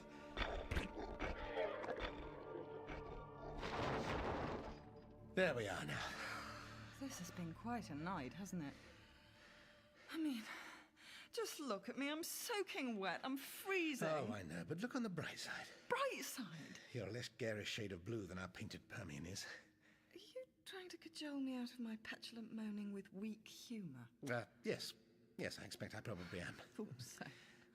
Look, it's fine. I'm afraid I always get a bit petulant and ratty in a crisis. Doesn't help, I know. There's your friend to think about. Yes. Just what are Brett and Tulang up to? It's the Permians, isn't it, affecting their minds? The human brain should be advanced enough for them to shake off the influence, as Nissa did. But if the individual is disturbed anyway... Brett was only young when his father died, wasn't he? Little more than a kid. You've seen what he's like. He's never got over it. Indeed. Think about it. He leads a pretty solitary life, keeps his emotions well hidden, and wants to keep those closest to him under his control. A driven man? I'd say it's more likely symptoms of some kind of post-traumatic stress disorder. Add the Permian influence into that mix. Terrific. Do you know the way to this dig they mentioned? Not really. And especially not at night. Not on foot. Oh, Nissa. We have to leave here. Hallelujah. There's no way of containing the Permians now. They've demonstrated their power. They're just too strong. So we let them roam free? I don't see another way. We have to find Nissa. I've got the tracker. It'll help us find the Permians out on the ice later, when we've got reinforcements. Where's the nearest settlement from here? Panmansville, a few miles away. You think the creatures will head for there? Like any carnivore. If they're hungry, they'll head straight for food. We just have to hope we can get help before they get too far. On the subject of which, why hasn't our friend in the sea room come looking? I don't know. We'd better see. Me and my big mouth.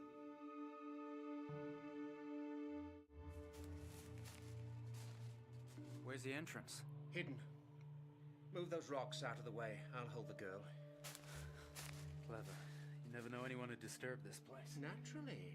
I'd hate to undo all your sterling work with the natives by being seen to trespass on these badlands. It's a wonderful view here in the chilly daylight, Nissa. The Koyukuk running its relentless course. The chunks of ice battering at the banks as they are dutifully carried out to sea by the churning water. A truly inspiring sight. I'm sure. What a shame you can only hear the river tonight in the darkness. Just as you will only hear the creatures its cold waters attract as they shuffle nearer and nearer. Creatures answering to you, if Chulang is to be believed. He's not well. His mind's been affected. Your mind is being affected. If only I could trust you to help him move the rocks and uncover the opening. You're his guardian spirit. You should be ministering to him. Shouldn't you? Leave me alone. Is that truly your wish, my dear? We can get through now. Then assuredly I shall. Chulang, there's some rope in the back of the car. Fetch it for me. Why? So we can be sure your pretty Turnak here will do what we brought her along for. What are you going to do? What a very becoming guard dog you'll make, Nissa, tied up out here. No! Oh, yes. Chulang! Chulang, please! It won't be for long, Nissa. I'll come back for you, but I have to do this. I have to be strong. I can help you, but you must let me go first. You're not well. Keep the creatures away, Nissa. Chulang, the rational and the spiritual Chulang. Only you can choose, only you. Take care, my dear. Do scream nice and loudly if you feel that something's creeping closer and closer. Won't you?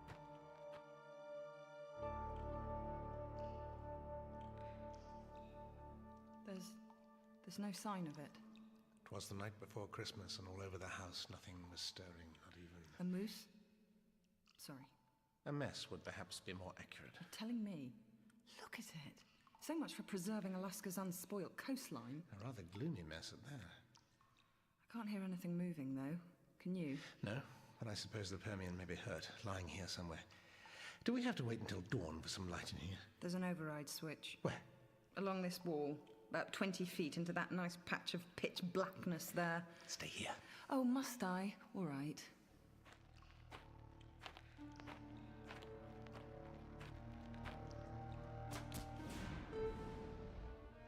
There. I hate being left in the dark. Oh my God. Look at that. So that's why there's no sign of our creature. The rock face, the entire far wall, just fallen away. I imagine it held enough hollows and passages to be badly weakened when you built into it. The tsunami our Permian friend whipped up was enough to finish it off. But if the Permian's gone through that hole and not come out again... It does rather suggest a passageway of some kind, doesn't it? But leading where? Oh no, not again! It's recovering. Coming this way. We'll have to take that passageway ourselves. What, and risk running into the other one? There's no other way. Come on. Wait. I placed some lights here.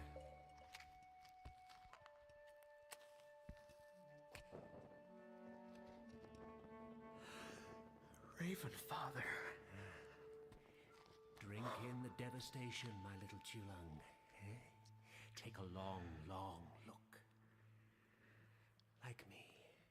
I imagine you've been here in your dreams so many times. Why did you never tell me you'd been here? I'd planned to do more than simply tell you. What? Quiet now. What's wrong with you? Give the moment its due reverence. This cold, dank air was the last your father tasted. Lying there, in this frozen mud, as that levum formed its frothing walls of blood and salt water about him. Brett, these bones littering the floor.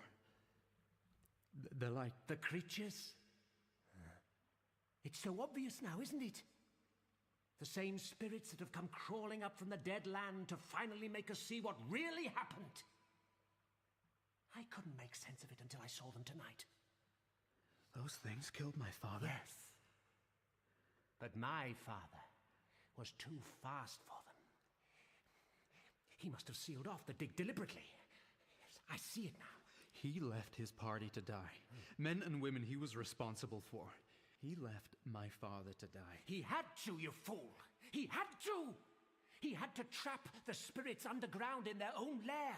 Keep the land of the dead away from the living. He was the leader. And so he took the initiative, took strong, decisive action. And nobody ever believed him. He ran. The dig fell in as the creatures ran amok down here. It must have been that. An act of God isn't strong, decisive action. God, little Tulung.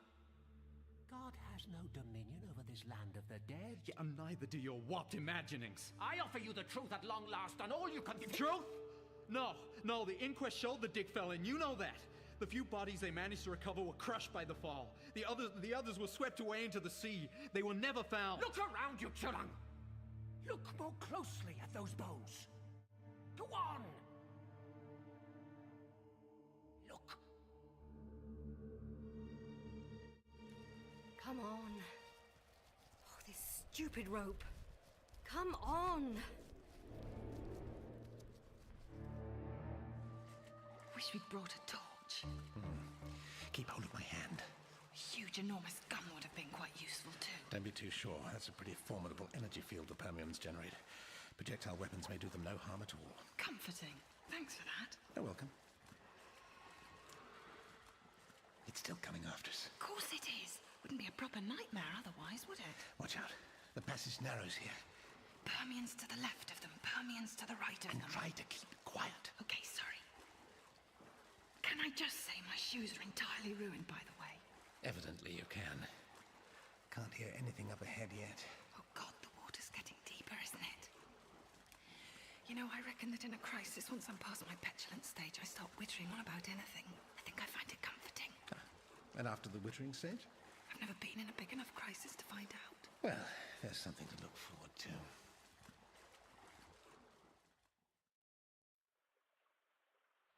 These bones. The human remains. At last you understand. But the inquest. Faked. It must have been. How could my father have let anyone know what really happened here? What special death lay here, buried with our own? He sealed it off. Left it all in the darkness here for 30 years. How could he have faked it? With money. With money, Tulung. You think it takes much to buy the silence of a few? I don't mean that. I mean, how could he? All those years. I always knew your father to be a liar. Your words mean nothing to me. When I came here, when I realized the skeletons in my father's closet were white and shiny and real, then I realized I had to have my bone room. A showcase. A shrine. I'm not ashamed of the past now. These bones are a glory, an asset. They must be displayed, exhibited, celebrated. Are you sick? Twisted? Wait. This finger. A ring. My mother had one. Identical. And this pack. His initials. It must belong to my father. Well.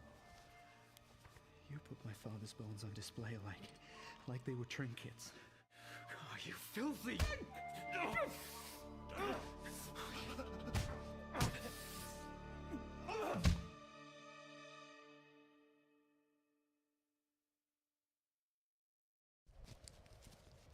Come on! Tulung! Brett! They're coming!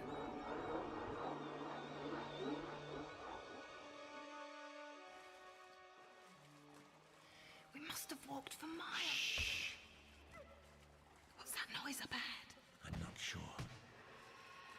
But I think we're going to have to find out.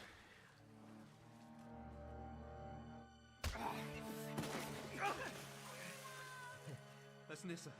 Brett, the animals must be coming for us. You're lying in the same muck that washed him with those creatures, Tulang. All those millions of years ago, sleeping in this very rock. Listen. Now they come for me, even as they came for my father. They come for men of destiny. Not quite yet, I'm afraid. Doctor. Man of destiny, you sound like a pillock. Tulang, are you all right? Doctor, it's Nissa. Where is she? The cavern mouth up there. How did you get there? A shortcut, it would appear, but I'm afraid we've brought company. Now we have to work together. Whatever your differences, you must put them aside. Never. Not after this. We're all getting out of here. There's no time to lose. The hybrids! They're almost here! Just as before. Monica, up there, quickly, get Nissa. Right. Tulang, back away with me. Very, very slowly.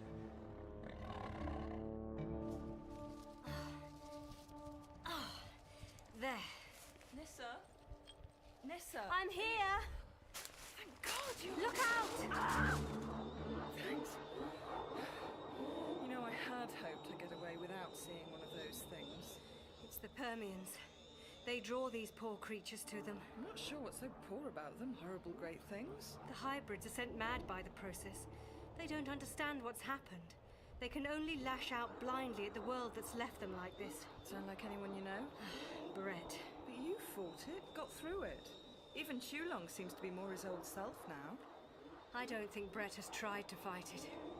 Perhaps he's tired of trying to reason life out. Perhaps his world makes more sense this way. What a world. We'd better go.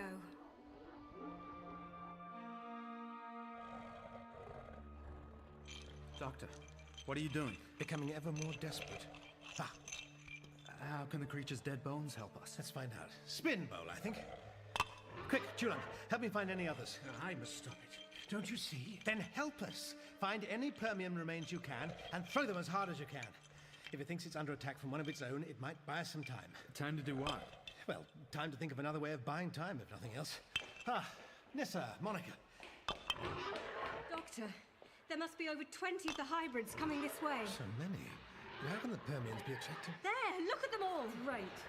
5, 6. They must have been freed when the rock face collapsed. We must have stirred them up with the bones, Doctor. They're attacking each other. No, look. The first one, it's holding sway. Older and wiser? Because it consumed Gabarik. Must be. It's developed rudimentary reasoning already. Worked out that the pack is stronger if they don't fight among themselves. But if its intelligence can increase so quickly as a result of exposure to just one human... Imagine a colony of them decimating the population of an entire country. They could have space travel in a matter of months. Doctor, if they feed on you as a Time Lord... Yes, I know. And with the TARDIS so nearby... What can we do? Caught in the middle, there'll be a feeding frenzy. Wait, Chulong, where are you going? my father's lying over here. What's left of him. I found his ring, his bag. I want them with me when... Is there nothing we can do? I'm open to suggestions. What are they waiting for? Is it a strategy? Or perhaps their leader's simply teaching them the concept of savoring the moment. Whatever, we're as good as dead. Dead? Wait a minute. Doctor? Those Permian remains. They're not just dormant like the others were, they're dead. Broken. The energy field that animated them destroyed. What killed them? That's precisely what we need to know. Brett? I can stop them. Brett, if it wasn't a rockfall, what sealed off the dig? What stopped these creatures getting out? Doctor, have you noticed the walls? When we came down just now, I saw the rock was blackened. Soot. That's it. Hallelujah. Soot. Not just the soot. Remember the scanner, Nissa? The plume of smoke we saw? This was an archaeological expedition. They must have had blasting explosives for controlled detonations. And the explosives killed the Permians? Fire. It's so simple it's almost ridiculous. An ancient force to fight an ancient threat.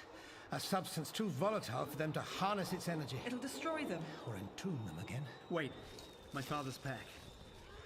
Yes, here. God, it actually looks like dynamite too. How wonderfully retro. Only one stick left. My father killed them all. No, Brett, you see? My father was carrying the explosives. He must have set them off. He took his own life to destroy these things. You see? All that can wait. Quickly now. Here they come! Brett, your lighter. No! Give me that! Oh, don't be a fool! Tulang, Brett, stop! There isn't time for this. Only I can kill them. Brett!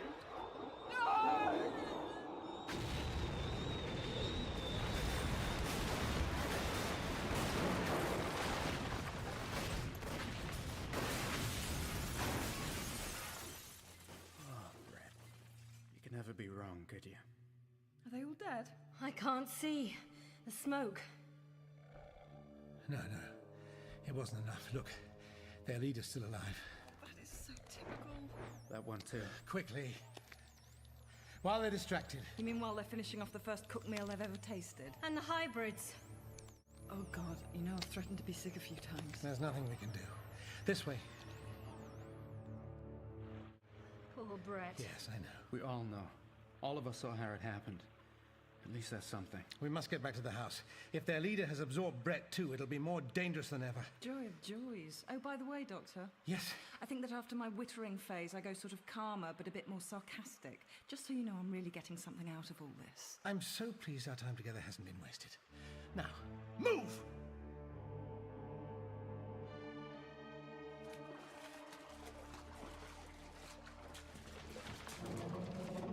Look out! Whoa!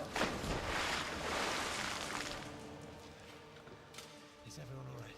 Yes. Nice to have the option of being crushed to death rather than being ripped into tiny pieces, though. Doctor, if we can bring down some more of these rocks. Good thinking, Chulang. It might slow them down. Help me. Nissa, Monica, keep going. It can't have been easy, facing up to all that back there. Oh, my mind's felt so foggy for so long.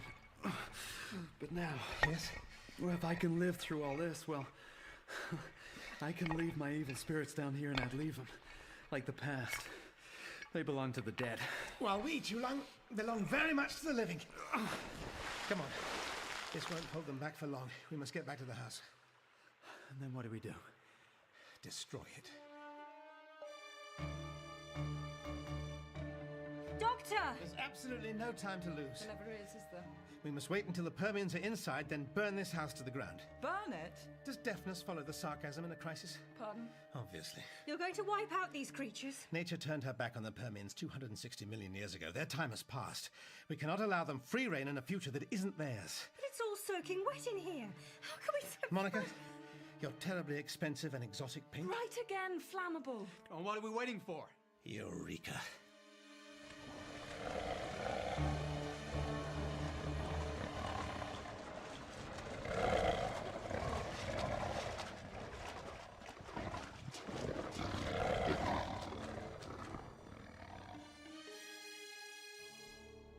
Doctor, we've covered as much as we can along the corridor. The timber room should go up a treat. Excellent. See if you can find any good combustible materials from upstairs. We can't take any chances. This is our only hope. Chulang, help me here. What are we gonna do? I'm going to set a trap. What will be your bait? You're talking to him. You're crazy. It's not a risk I take lightly, Chulang. Now listen. The creatures must all be contained when we start the fire. We can't risk them turning round and escaping the same way they came. So? I'll lead them into the stone room. Then I'll climb through that hole in the wall to the earth room. The second they follow me through, you must light the blue touch paper. Woomph! It goes up in flames. With any luck, they should be trapped, unable to get back out through the fire.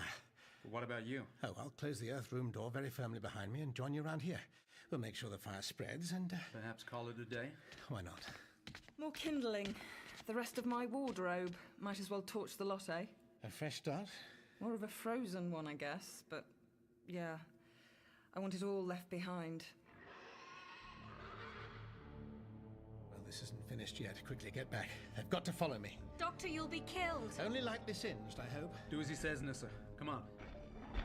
Ah, there you are. Oh dear. Mucky feet. And we only just painted that floor, too. Be careful, Doctor. So far, so good. He wants some to follow him in there. Now we end this. Come on. Come on. Chulang, now!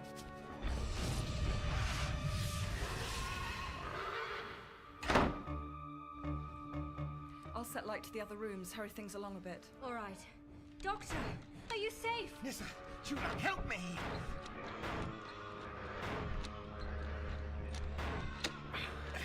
Have to hold on. They understand doors. We can't let them out. Wait.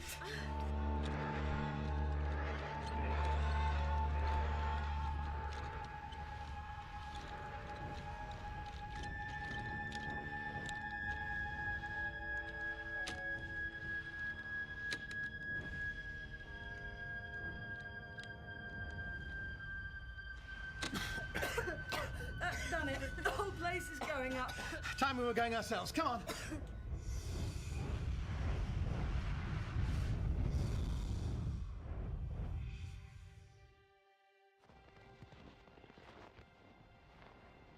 dawn's breaking.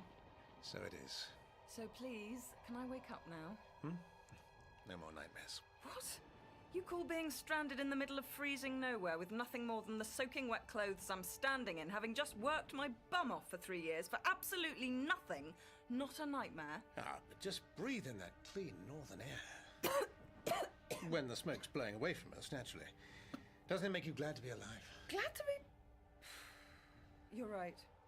Typical. You always have to be right, don't you? Always. Face to the ground.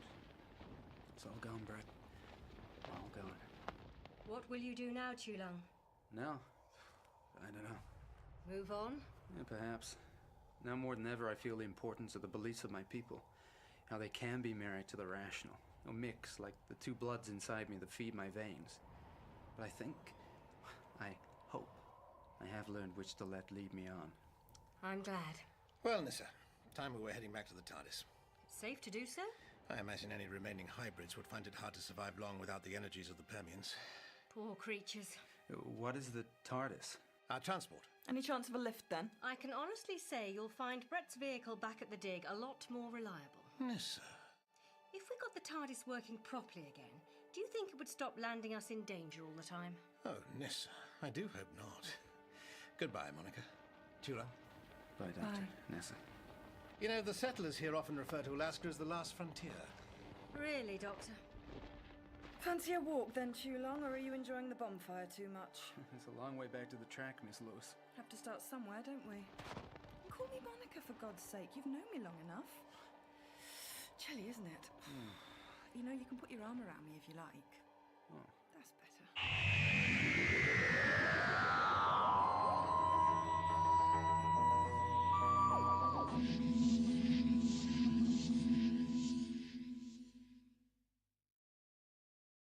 And now, the welcome return of Sylvester McCoy in Doctor Who.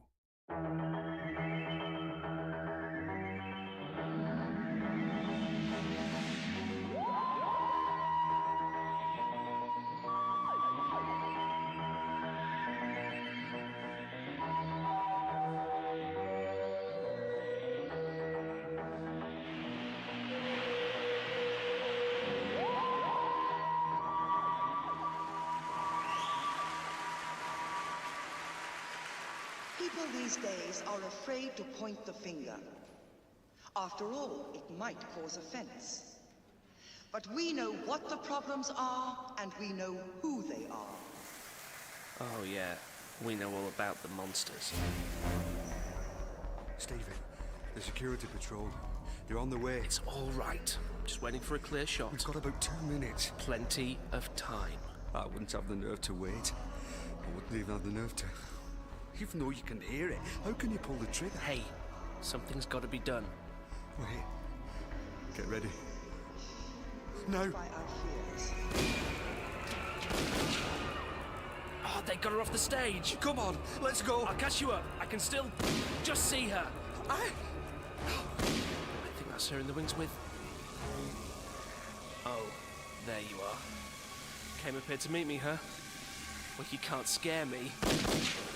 I know what you are. I know what you're up to. I know.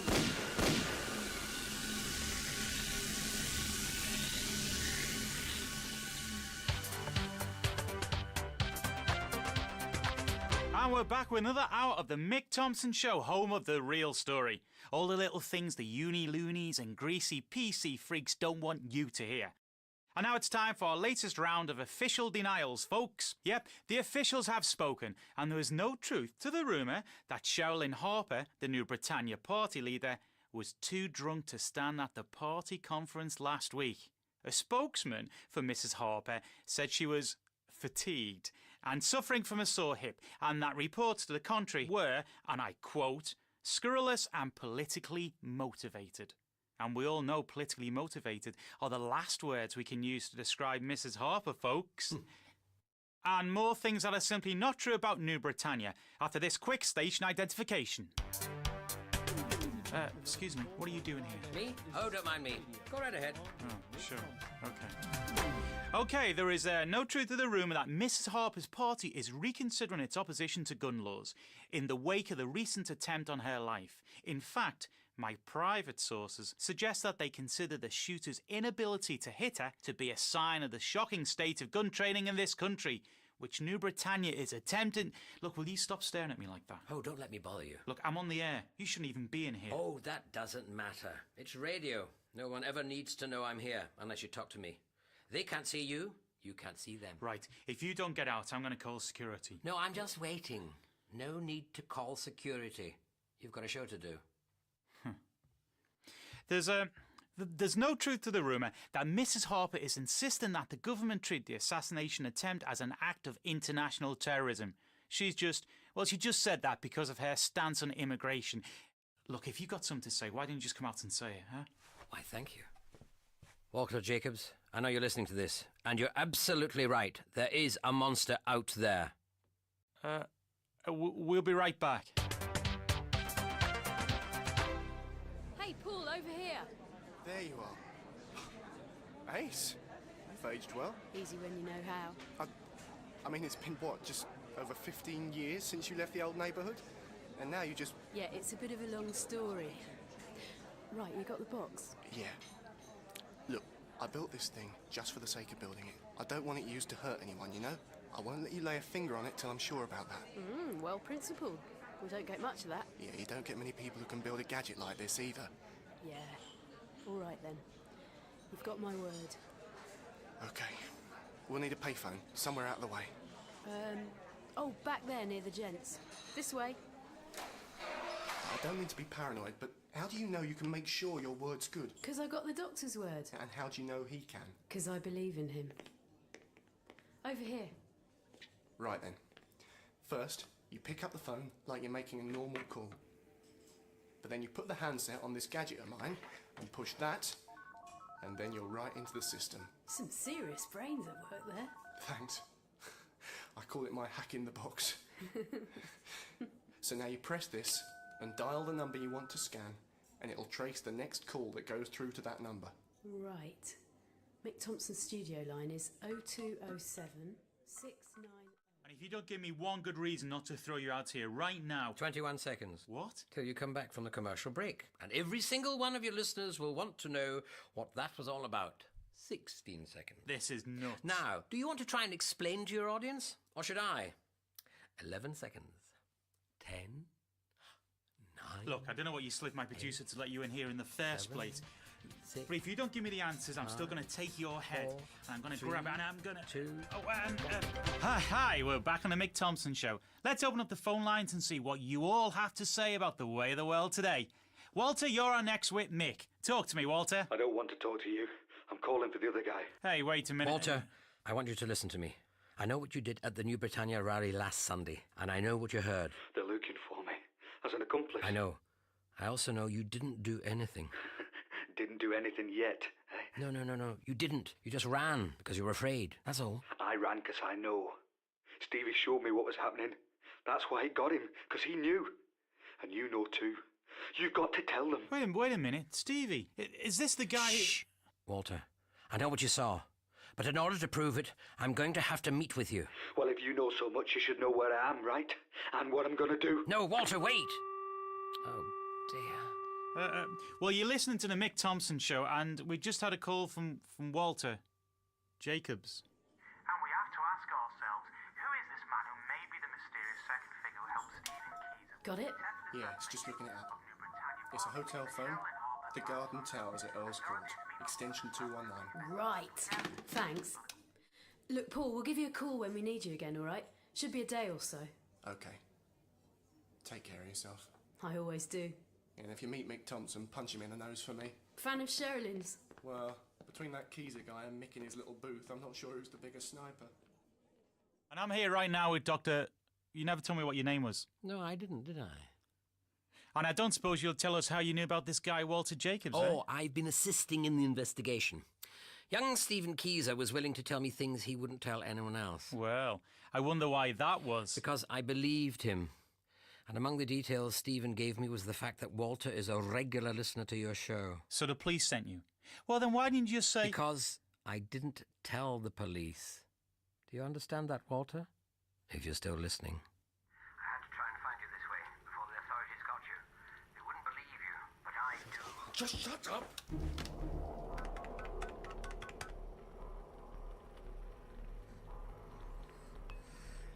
It's me. Yeah, I need the stuff now. Yeah, of course I'm going ahead. I've got to. Okay then. I'll pick it up tonight. Bye.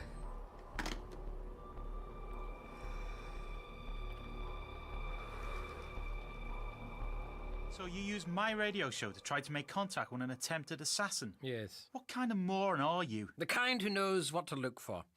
Walter was wrong, of course, but I think he might have a reason to see that woman as a threat. Well, the Labour Party sure does.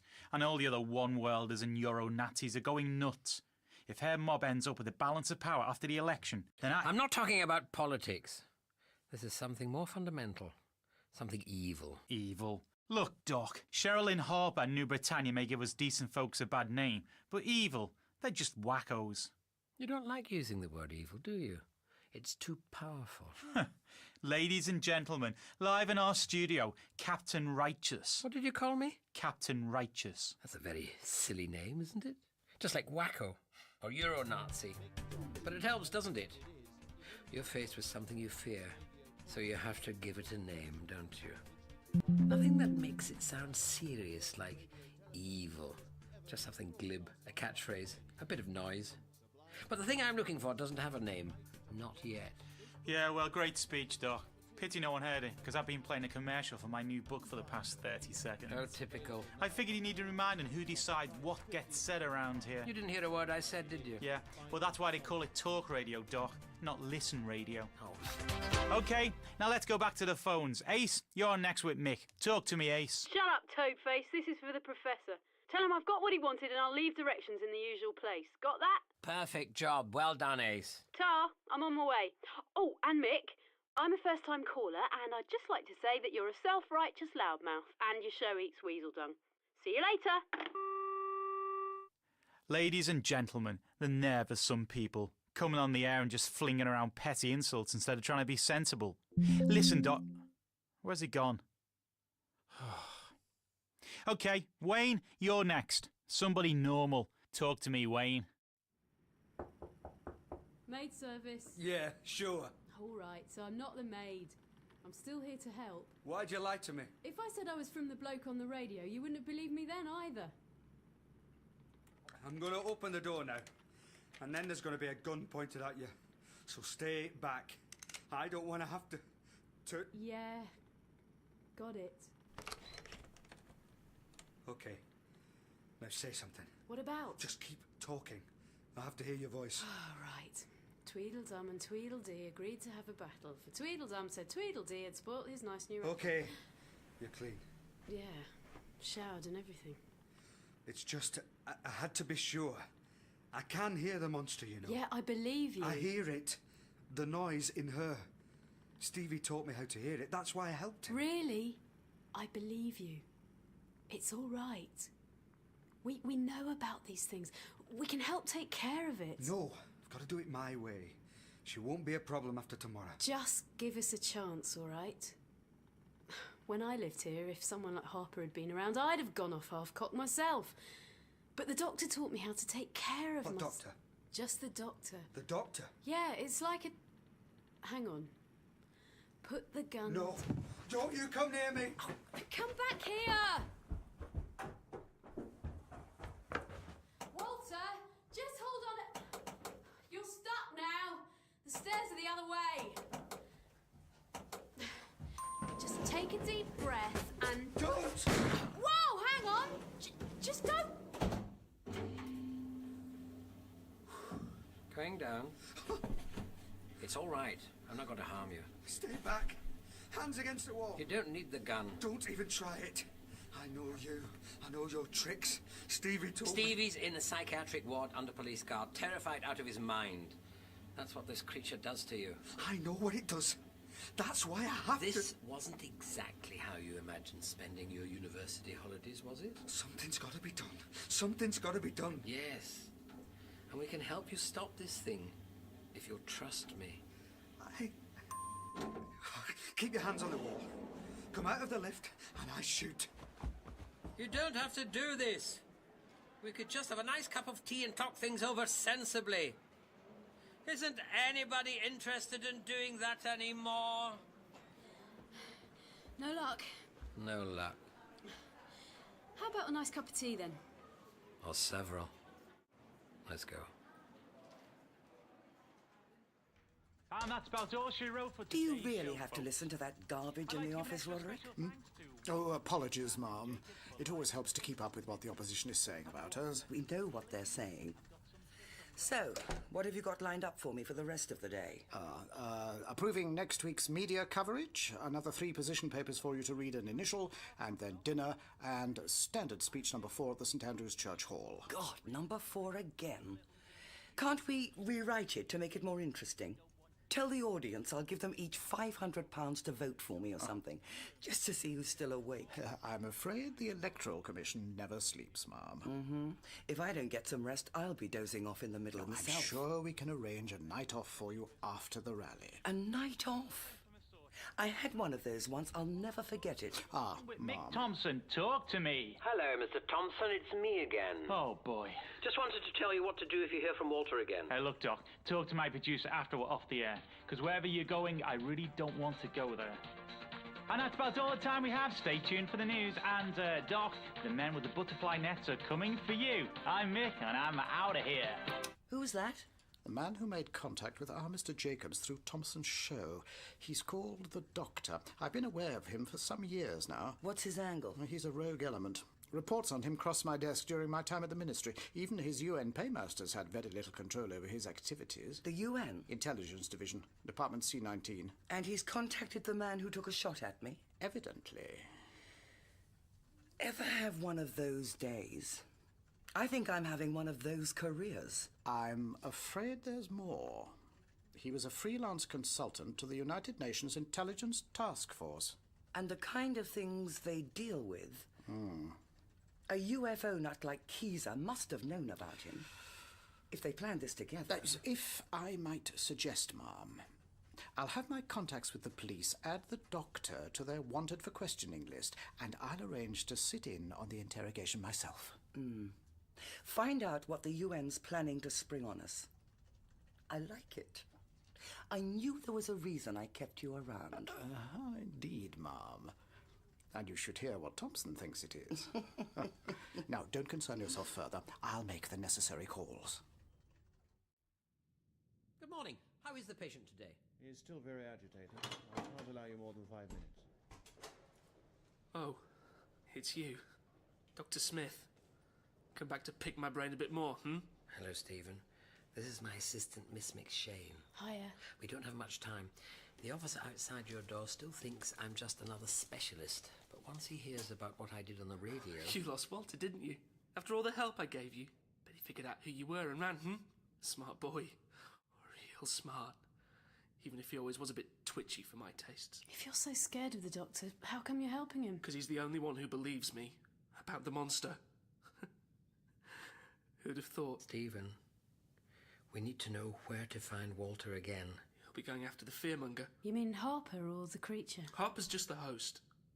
The fearmonger feeds off the emotion she stirs up. The creature's been feeding this way all along for centuries, usually without being noticed. Only a few people are sensitive to it. So that's what Walter's hearing, right? In her voice. And once it's stirred up these emotions... It feeds off them. Why couldn't these things just eat happy thoughts? That's not what it was designed for. Walter learned how to hear it. I taught him. I needed someone to believe me. And so Stephen tracked it down, tried to kill its host. Oh, and it struck back. The damage to his mind is unmistakable. The creature got in there and did that to him. Try to imagine what it's like, You're twitching so much you can't fall asleep.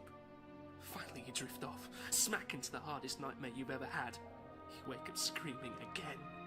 But of course, the nightmare's still there. Stephen, where's Walter? You'll make this go away, won't you? I can't. All I can do is keep it from getting worse. I bet he'll try again at the rally tomorrow. He'll take her out, and it'll all be over. Just like that. No. No? If the host dies, the creature moves on. You wouldn't have won that way. All you'd have done is commit murder. No. No, it's not true. She's a monster. Got that? A monster. She needs killing. She needs... You can't let her live. No. No! Get Get in there, he's gone berserk! Nurse, bring a hypodermic. Well, exit stage left, I think, Ace. Are you all right? That could be Walter in there next. That could be anyone in the fearmonger's path. Ah, well, on to our next lead. Which is? How about we make it one of your initiative tests? Because you haven't got the first clue, right? Right. Well, we're stuck waiting till the rally tomorrow. And in the meantime? I've got one lead to follow. Reports that the Cumberland sausage is on special at Cafe Blue Note. Ah, excellent. And Johnny Holloway's on trumpet tonight. Ah, and before he becomes famous too. And it's time for today's scintillating edition of the Mick Thompson Show, where we deliver a good old-fashioned finger in the eye to everyone who thinks they know better. The time is now 11:05 a.m, which means today's New Britannia rally should just be getting started down in Mile End. So let's give a nice friendly "Seek Heil" to Sherilyn's shock troops and go to the phones. 10 minutes to showtime, Mom. Great. Wonderful. Are the security screens in place? Of course. And the upper-level galleries are being patrolled. All right, then. Ugh. What was the sell-by date on this coffee? I suggest you think of it as vintage, Ma'am. With the fees for extra security, we had to economise wherever we could. Right. My first act after the election will be to grant government-subsidised coffee supplies to all political campaigns. It is safe to go out there, isn't it? No question, Ma'am. The security men are patrolling the upper galleries, the service entrances have been barricaded, the audience pass through metal detectors. No one gets in or out unless we say so.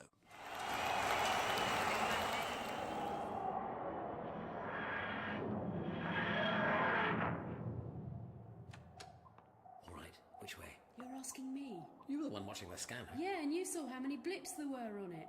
How am I supposed to tell his body heat from anyone else's? Well, try one that was away from the others. Oh, all right then. This way. But what if he's not backstage?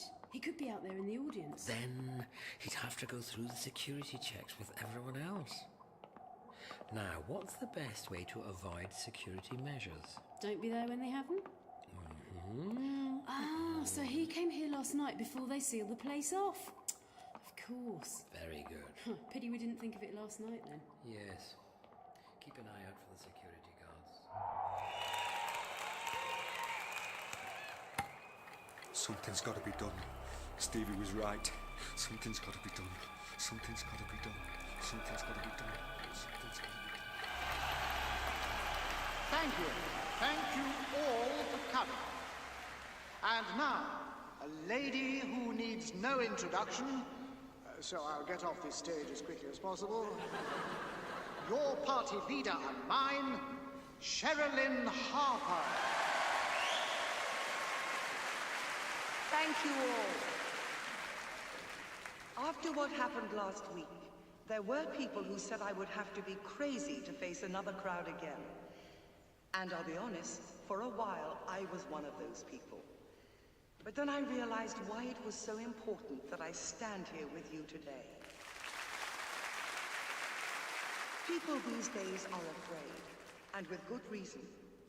Afraid of the lawless gangs and the drugs and violence they bring into our cities. Afraid of our nation losing ever more control to the rest of Europe. Afraid to speak simple truths for fear of being labeled politically incorrect or worse. As the world gets smaller and smaller, as Europe breathes down our neck and Asia clamors for a larger piece of our pie, we are ever more under threat from these people. People directly hostile to our way of life. My friends, I knew I had to speak here today, in front of all of you, to show that they will not scare us off, that we will continue to speak up in the name of decent, God-fearing, hard-working, tax-paying white people throughout this country. You hear that? I don't believe it. She's worse than Thompson was. Oh, remind me again why we're trying to save her life. Unfortunately, Sherilyn Harper is something more important than just another radio bully. It's just the same game, though. He demonises her, she demonises A everyone. demon isn't even the start of it. Come on, this way. I hear you. Oh, yeah. I can hear you just fine. Every word she says, I can hear you in it. Loud and clear. I hear you. If you try to drive us out, we will drive you back where you came from. If you attempt to destroy the values which have made this nation great, I say we will destroy them.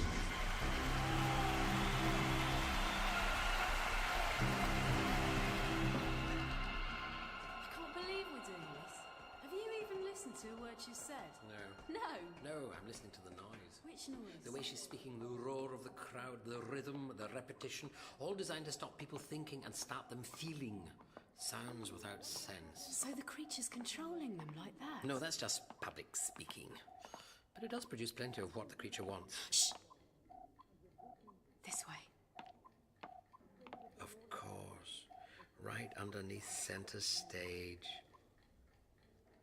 Walter. Stay back. Don't come anywhere near me. Shh! Remember last time? He's scared of you. Me? I know what you do.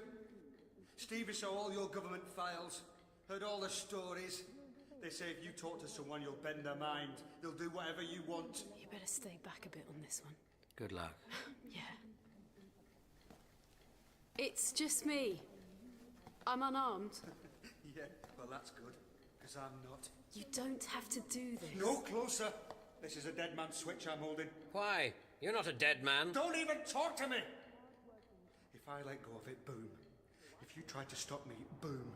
In 3 minutes, boom anyway. If you go now, you can still get clear. Why? What do you mean? Why put your bomb on a timer if you're going to go up with it anyway? Why not just push the button? Because you don't really want to push it, do you? Well spotted, Ace. Press the button and you have to do it yourself. Leave me alone. He's just talking to me, not you. But a timer or a dead man's switch. I mean, there's no moment where you have to think about it. It just sort of happens. It's easy. I just want it to be over. Just wait. Just twitch. Don't think. And if you think, you know, you'll want to stop. I want to stop her. I know. You see all that hate out there and it burns you up.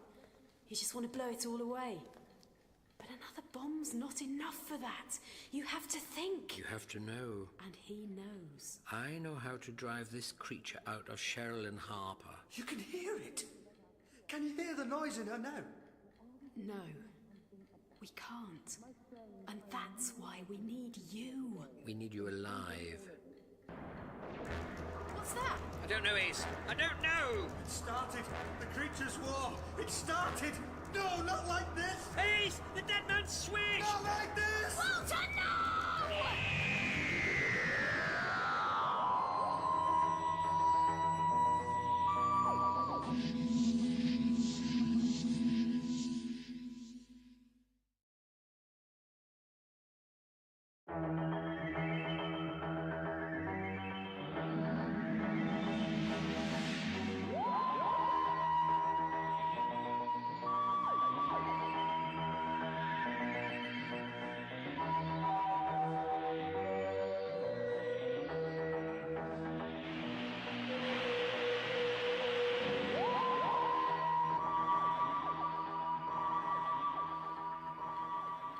I know how to drive this creature out of Sherilyn Harper. You can hear it.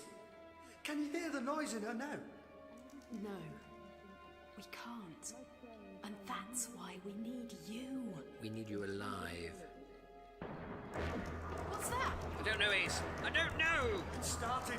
The creature's war. It started. No, not like this. Ace, the dead man's switch. Not like this. Walter, no! Let go of me. Just keep his hand on the switch for a moment longer. No! Look, you want to die, or you want to stop this thing? I don't. I didn't want. I didn't want. Shh. Don't worry. We'll get you out of here, all right? Well done, Ace. You're getting good at this. Yeah, I'm rather, thanks. Come on, we've got to move. Leave the bomb. I'd rather keep Walter away from temptation. Right. Tried to stop it. I really did try. Ace, did you notice about the gunfire? What, that some of them were laser guns? Yeah, serious anachronism. Yes, but no, I just meant they've stopped firing. I'm going for a look. Right, I'll get Walter back to the TARDIS. Ace, look at him. I mean, do you think he's in any state to deal with a time machine? Good point. I'll just get him out the door then. I'll move the TARDIS out of sight when I'm finished here. Take care. Act concussed. Think you can do that? Thought so. In an orderly fashion. Everybody, remain calm. Please proceed in an orderly fashion to the exits. What's the situation? Oh, it was horrible. They just burst into the back of the auditorium and opened fire on the stage. No sign of who they were? No, they were dressed in black with balaclavas. And they've all gone? Well, yes. Then you might want to have your security men send people out to the backstage exit as well. It'll get them to safety faster. Well, you heard him. Do it! Yes, very good thinking. Doctor. Doctor? Yes, Doctor, we've been expecting you. Isn't this the point where you usually arrive in the midst of chaos and sidle into the good graces of the authority figures when they're not paying attention? Goodbye. Come back here! Ma'am? No luck, I'm afraid. He bolted. So much for your charm and diplomacy, Roderick. Oh, God, I need a drink. No, we'll have our answers from him soon enough. Now, we'll get the police to take your statement, and then we'll have you taken home. Oh, God, the police? If there's one more thing I have to face today... Yes? Head across the street! The crowd's thinned out over there. Oi! Get out of the way! Oh! There, you all right? Yeah. I didn't think I'd be alive right now. Oh, you get used to it. I'm sorry. I thought I could make it all stop. Yeah, I know. You want to fix it all. But you've got to know what you're doing. I learned that from the doctor. The doctor? Do you know the things he's done? Yeah. Probably better than you do. And you still trust him? Yeah. Of course. Good to know. Oh, don't do that. Sorry. Oh, where's the TARDIS? Park safely down the street. I think we'd better stay on foot for a while. So now what? Well, whoever started shooting in there, we've got to find and stop them the way we did you. You said you were going to stop Harper, the creature. We're going to try to get someone inside Harper's campaign. Yeah, Paul Tanner, a friend of a friend from back in Perivale. He'll help set her up. But the men with guns in there might be more important. No, it's Harper. It has to be. Walter, heads or tails? What? Heads or tails? Heads. All right, then. Paul first, mysterious attackers later. Come on. Well, that's genius at work. 2 parts genius, 1 part panic. We'd better hurry. Feeling a bit better? Just get me home, put a guard on the door, give me hot chocolate and my favourite bunny slippers, and I'll be fine. You worry about getting the truth out of those UN bastards. It's not enough that they want me dead. They want to tear me down, too. No need to worry, ma'am. I've ensured that the police consider the doctor involved in this attack. I don't think he'll be getting a friendly reception wherever he goes next. Yeah, give me a moment. Ace! Hey, what's going on? Paul Tanner, congratulations, you're today's lucky winner. Ace, tell the man what he's won. A complete set of explanations from the professor here. And you have no idea what a rare and precious thing that is. Peace. What are you... And now you have a chance to play the bonus round of our game, in which you help us save the life of a parliamentary candidate. May we come inside? Oh, thank you. Delightful place you have here. Walter, go turn the radio on. We need to hear the news. Hang on. Walter? That Walter? Yeah? You got a problem? Well, yeah. Yesterday I thought you wanted to arrest him, and now you've got him in my kitchen? Do you want a dangerous fugitive staying in your flat? Well, of course not. Well, then, don't upset him. And he'll be a nice fugitive staying in your flat. Walter, got the radio? Yeah. Then pull up some chairs, and who's going to make the tea? Hi. By yourself. Ace, I don't want to know about this Here anymore. by tomorrow afternoon. And it looks like the police have just released a tape they've been sent by a group claiming responsibility for the latest attempt on Sherilyn Harper's life. This is Alexandra Karadzic, spokesman for the United Front. We oppose the racist policies and ethnic cleansing agenda of the New Britannia Party. As such, we are performing a series of surgical strikes against the party and its leaders. We will attempt to minimize civilian casualties, but we are not willing to tolerate this blight upon the world. You will hear more from us over the weeks to come. Well, this Alexandra So, sounds like... are you looking to stop these guys, or join up with them? What do you think? Sorry, I We just don't want anyone killed. This bunch has nothing to do with the creature. Perhaps. Or you think there's more to it? Well, it's possible the fearmonger is attracting dangerously unstable people to attack it. No offence, Walter. You mean using them to stir up more fear and panic? And probably feeding off their fear of her at the same time? Yes, very neat. Oh, it's like trying to get answers from a rock. What aren't you saying? Oh, just wondering if that was Alexander's real voice. Another alien? A what? Released the following statement. To those who wish to silence the voice of the ordinary man and woman. What? Walter, you're right. Can you hear it? In her words. Hear what? I don't hear anything. None of us do. Oh, it's all right. She's not going to hurt you. We've got you. Turn it off. The radio. Turn it off. Gotta stop it. Gotta stop it.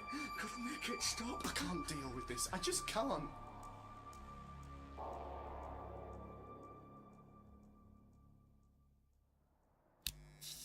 Wire stripper. Wire stripper. Well, Walter's sleeping it off on my sofa. Feel free to help yourself to my workshop. Oh, delighted. Heatsink clamp. Heatsink clamp. So what's this creature you were talking about? The fearmonger? It's a fearmongoid from the planet Fearmongos. You're joking. Of course I am. We don't know where they came from. Most people in a position to ask one tend to end up as gibbering Rex. Soldering iron. Soldering iron. Come on, you've got to give me something more than that. What's it called? We know what it does and how it does it, but I'm afraid there's no easy label for what it is. We've got some stories about where they might have come from, though. Well? Okay. Things that make lots of people feel strong emotions can bring them together, give them a feeling of community. Like a World Cup match, right? Right. So what they figure is this ancient alien civilization... Call them the Gymnoti of Boslin 2. Sounds like a convincing name. So these blokes created a whole bunch of these creatures to stir up different emotions. Fear, pride, anger, compassion, whatever. They thought it would strengthen their society if people felt more. Multimeter. Multimeter. And the different creatures kept the different emotions in balance. But the civilization fell. Millennia passed, the creatures lived on, scattered, found their way off planet, and the one responsible for fear ended up here. I wonder which planet got lost. Ace, what are you doing? Getting the screwdriver. Why? You're going to ask for that next. Ha! Pliers. Oh, pliers. Okay. So this thing, it's a psychic phenomenon?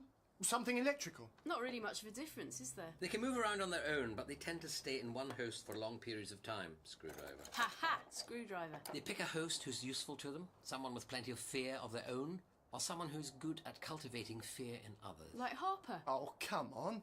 So just because she thinks we get a raw deal on immigration, suddenly she's an alien who's into race wars? No, it's just that she makes a lot of noise, the kind of noise this creature likes. There. Finished. This is nuts. No, it's a force field. What? See? It's calibrated to the creature's wavelength. Anything but the creature can pass through harmlessly. You built that out of my junk drawer? Yeah, you should see what you can do with what's in your fridge. What's it for? Well, we set those things up around the creature's host. Then a quick adjustment. The field closes in, the creature's crushed, the host walks away free. You're serious about this? So what do you need me for? We can't get close enough to Harper to set it up. They've got records on us. Anyway, I'd deck her. So, we need you to go to New Britannia's head offices and tell them a few things they may want to hear.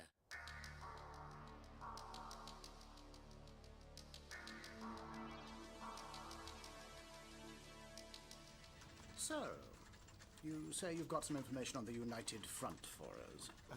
Yeah. But I've got to tell Sherilyn herself. Mrs. Harper's at home recuperating, but I'm her campaign manager if there's anything she needs to know. Yeah, sure, okay. Can we talk in your office? Of course. And could you point me towards the, down the other hall, first door on the left. Thanks. I'll catch you up. She's not here.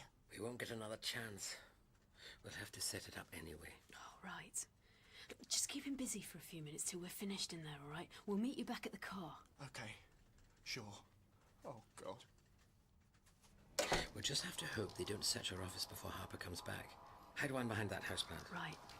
And once you get them set up and calibrated, then what? Then I have to be here when she's here to trigger it. Oh, which means sneaking in all over again tomorrow. I'm afraid so. Oh well, the best laid plans. And yours too. Thank you, Ace. Okay, so Walter Jacobs came to me and I said thought you said this was about the United Front. Yeah, it is. I mean, it was. You're frightened of something? Well, yeah. Oh, there's no need to be afraid of us. Even if you're not, strictly speaking, on our side. We're not the terrorists here. It was a guy from the United Front, and he said he wanted me to hack into the phone system for them to help with something they were going to... Paul, You seem like a decent, law-abiding sort of fellow. Or someone I can trust. Not the type to be part of criminal activity on this scale. So, do you want to tell me more? It's Walter. The other gunman. He's asleep on my sodding sofa. I see. And the doctor and Ace. They're sneaking into the office right now. Thank you. You've done the right thing. Attention security, could you search the office for 2 unauthorized visitors? Oh, and be sure to make plenty of noise while you're doing it. They're searching out there. They're onto us. Oh, time's up. Let's go. No, abandoned plan. Pick it all up. No time. We can't leave it here now. They know we've been here. They'll search the room. Oh, great. We'll have to start all over again. Afraid so. Door. Door. There. That ought to put the wind up them. So that's it. It's all taken care of. Ah, no. No? Your story will sound flimsy unless the police actually catch them while they're conspiring with Walter. I think you'd better go back to your house with them. Just keep them there for a little while until the police arrive. Just a few more minutes, right? Of course. Now, you'd better get going. Can't you go any faster? It's all right. We're almost home. No need to worry. We should just grab Walter and go. Look, I don't see why you're so scared of Sherilyn in the first place. I mean, all she does is say the kind of things we all think. Oh, come on. You don't buy into all that. The tandoori menace that's driving decent fish and chip shops out of business. Well, yeah, she goes over the top. But that's not the bit that really matters. Makes it easier for them if you think that, doesn't it? You just hear what you want to hear and call the rest noise. Come on. At least she believes what she says, which is more than... Walter, you awake? Just slow down for a minute. I mean, can't we talk this over sensibly? Wait. Turn around. Slowly. Jesus! That blob of energy is what lives inside Sherilyn Harper. What's it doing here? It knows we're a threat. We know what it is. But how did it find us? It got here faster than we did. You're right. It does seem to have been one step ahead of us all along. Get back. The kitchen. What's it doing? Try to scare us. To feed. That's why it hasn't really attacked yet. Really attacked? This thing sucks up fear and hatred, right? Well, imagine if it gives you a lot back in one go. Then you end up like Stephen Keyser in the mental hospital. Don't let it touch you. So, if we stop being afraid, it will kill us. And if we are afraid, we just feed it. It's all a display of power. I think we ought to show it just how much power it has over us, don't you? Frying pan. Frying pan. Oh, God! Hey, yeah! Doctor! Oh, my God! Doctor! All right, he's still breathing. Doctor, can you hear me? Ace, remind me next time. Use a non-stick frying pan. You'll be all right. Oh, God, where is it? Where's it gone? Just disappeared through the wall or something. I earthed a lot of its energy. I think it's badly drained. Oh, score's 1-1 then. Ace, you've got to get out of here. They're coming. They're on their way. It's all right, Paul. It's gone. I think it hit him pretty bad. No, it's just a glancing blow. He'll get better. No! The police. They're on their way with Roderick. They're coming for you. You sold us. I was scared. But that thing scares me more. Oh, I'll bet. Ace, get Walter. We're leaving. All right. You should come with us. You mean go on the run? You just go stop that thing. But I'll cover for you with Roderick. Come on, go! One more thing you can do for us. What? I'll tell you later. I'll be in touch. What's going on? We are at high speed. Come on. Just let me lean on you for a moment, Ace. Oh, God. Oh, God.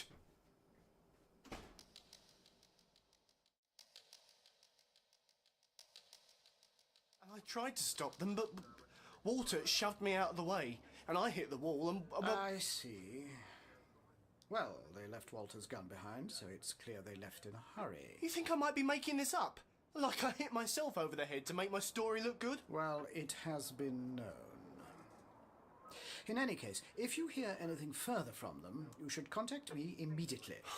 I can't deal with this. After all, it would encourage me and the authorities to look more positively upon the fact that you were harbouring known fugitives. I'll do what I can. I'm terribly sorry to bring that detail up, but you know how it is. You can't trust anyone these days. If we keep going past the bridge, there's a hotel there. We can hole up for the night. And then what? What you were just saying, after you stop the monster, you're just going to walk away? Is there something else I should do? But the election! Harper's a human-sized problem. You don't need me to take care of her. She could get the balance of power. I think you humans can muddle through with the minimum of meddling from me. You can't let her keep going. I'm not. I won't. Oh, come back here! Oh, he's heading for the bridge. Walter! I'll catch you up.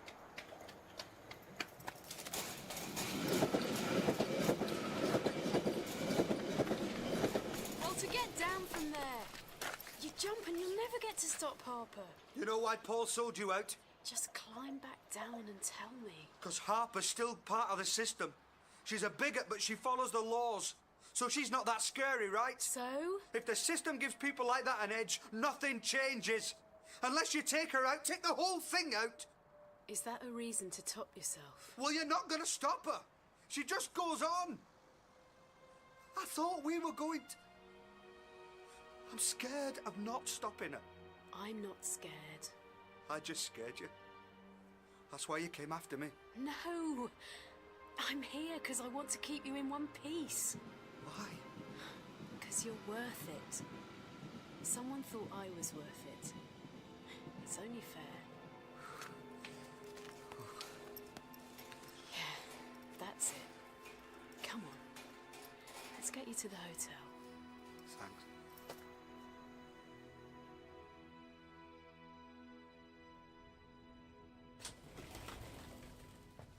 Need a breath of air? Yeah. Walter's in his room now. I think he's still with us. You did well. Sure. He's right, though. What do you mean? Oh, no coloured signs in 1963. Packies out and petrol bombs in my time. Now it's the future and it's ethnic cleansing. Nothing changes, does it? 40 years ago, Harper wouldn't even have been out of the ordinary. It does change, you know. Never completely, never all at once, but it does. But when? Are you looking for the butterfly? What, the one who beats its wings and tips the balance so the hurricane forms? There isn't one, is there?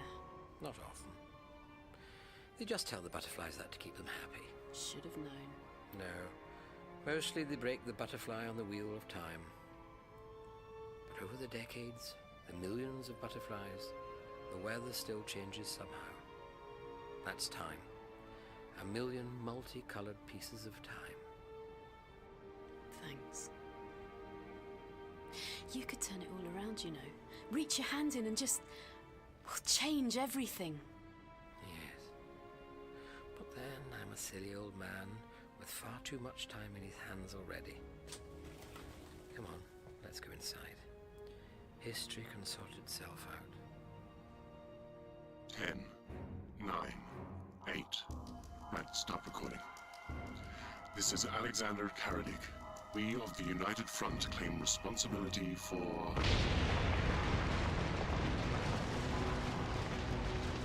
that. Thank you.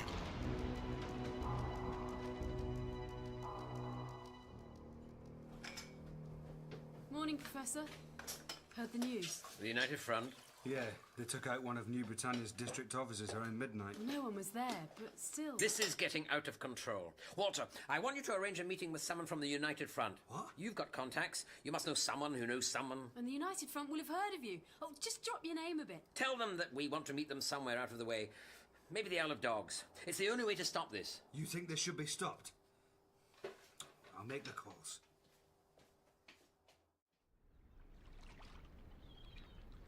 Any sign of them? Nothing yet. Look, the story's about you.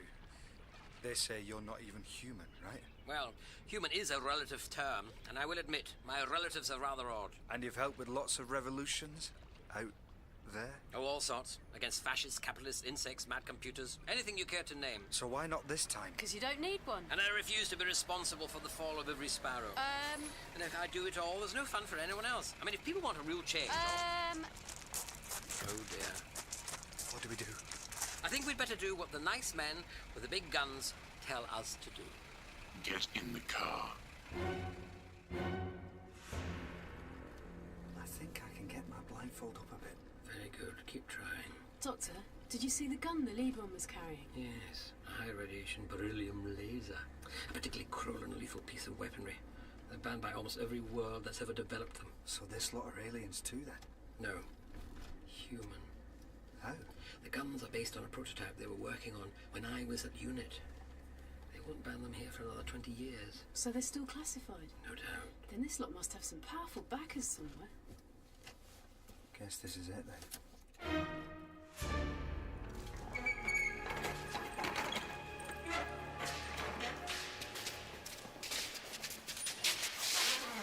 You can remove your blindfolds, but don't turn around. If you move from where you're standing, you'll be shot. Now, who are you? I'm the doctor, and this is Walter Jacobs. I believe you've heard of him. What's your connection to New Britannia? They've been protecting me from them. They know what Sherilyn Harper is. You'll vouch for them? Yeah, I will. All right. So you're looking to join forces? No. We just want to stop you making a big mistake. It's too late for that. No one needs to die, and so far no one has, not even at the rally. We were just announcing our arrival. You missed. Did not. It was a strategic decision. We didn't want to hit any of the civilians. Sure. Alexander, there are other ways to do this. I don't know how long you've been in this country. I've been living in London longer than Harper has, and I've heard garbage like hers all my life. You can talk all you want. I saw where talk gets you. I know where talk gets you. It's listening you might want to try. News from the police, ma'am. Apparently, they cited the doctor and his friends being taken away by the United Front. Well, now. Indeed, ma'am. Interesting. My very thought. Roderick, could you kindly not start agreeing till after I've said something? Of course, ma'am. This means even if he does make it away from them in one piece, then with our previous statements... The police will have more than enough reason to hold him as a suspected international terrorist. Until safely after the election, at least. You know, Roderick, once in a while I see why you enjoy this sort of thing so much. It's quite so, ma'am. You realize you're playing right into Harper's hands. She needs to make people afraid of an enemy. And you're giving that to her. People won't agree with you. You just frighten them. And what kind of a name is United Front anyway? I mean, it's so generic. You might as well just call yourself them. Or is that the idea? We'd rather be feared than ignored. Oh, figures. So are you with us or against us? I'm with you. What? Walter, no. They're right about this. Something's got to be done. Not this! Walter, it doesn't have to be like this. I'm sorry. Sorry. If you don't like it, well, we'll just let you go, but no, we won't. Why not? They've been protecting me. And now you're with us. They won't be protecting you anymore. You've crossed the line. They'll sell us out in a heartbeat. It's them or us. Isn't it always? Oh, this is stupid. Here. Put the blindfold back on. Now. You said you don't want to kill civilians. Please, careful. I know. I'm getting good at this, remember? Walter? You really think you'd want to join them if they shoot us? You're a threat. If you found out where we can't shop you to the police. They're after us too. Come on. These blindfolds are just because you don't want to look us in the eye. Don't make me shoot you. No, I won't. Because you're just going to lower your gun. Let us go our own way out of here. All right? Stay back. Look at me. Look me in the eye. You really want to pull the trigger? Is it really worth it? Please!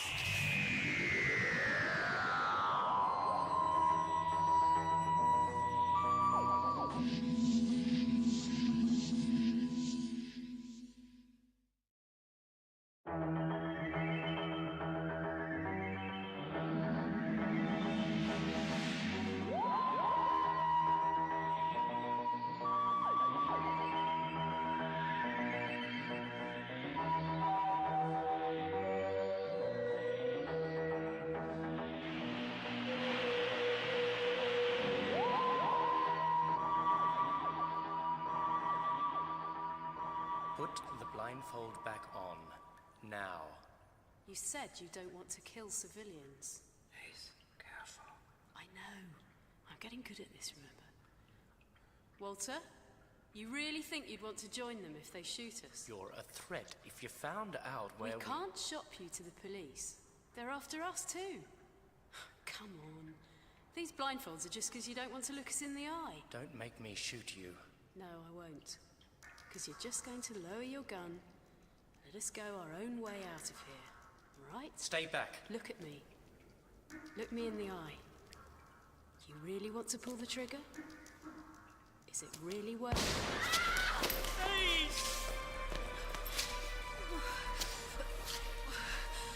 Call an ambulance. Someone call an ambulance. No! I didn't want to. She shouldn't have come towards me. You didn't want anyone to die unless they had to. Does she have to die? Something's got to be done. Walter! She saved your life. Is this what you want to do with it? Phone an ambulance. I don't think you're clear on the concept, mate. Do it! You want me with you, you've got to let them go. Right. The rest of you clear out. Don't leave anything behind. You'd better be worth it, Walter. Doctor, if you talk to the police, I'm dead. Thanks for trusting me. Now go! Make the call! It's all right. It's all right.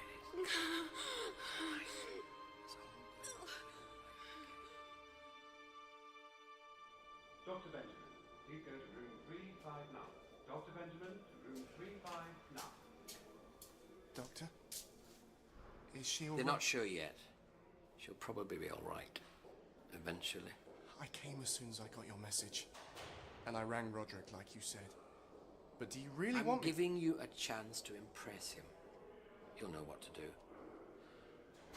I've always hated hospitals. Too full of sick people, right? And doctors who think they know everything. Yeah. Look, I'm sorry. Hello, Doctor. No, don't try to run. There's a police officer on the other side of that door. And he'd very much like to talk to you about the UN's involvement with the terrorists. How did you find me? All thanks to your friend Paul. I've been betrayed. How could you? Yeah, well, them's the breaks. Excellent attitude. Now, Doctor, the police are waiting. Am I under arrest? Unofficially. You know, if we do it officially, there'll be all sorts of UN protests. Paul, keep an eye on Ace for me. I'll be back later tonight. Sure. Not that way. Not yet. Go this way. You're trying to evade me. I'm giving chase. That's what we'll tell the police at any rate. It'll give you time to make a false statement to me, and thus persuade me to tell them you're not one of the terrorists. I can't tell you anything you don't know already. Any idea where they've gone? No. Any sign of Walter Jacobs? No. We know Walter's joined them. I'm sure you do. Then if you weren't introducing Walter to them, why did the UN send you to make contact? I went there because I was trying to save your life, Harper's life, everybody's life. Ace tried to save our lives, and now she's got a nice big hole in her shoulder. Save my life? Yes, even you. But there's something I want to know. Why Harper? Why leave the ministry to back her? Why the fear? Why the hate? There comes a time in every man's life when he must put aside personal advancement and take a stand for what he truly believes in. Yes? In my case, I'm proud to say that that time has not yet come. They're paying me a mint.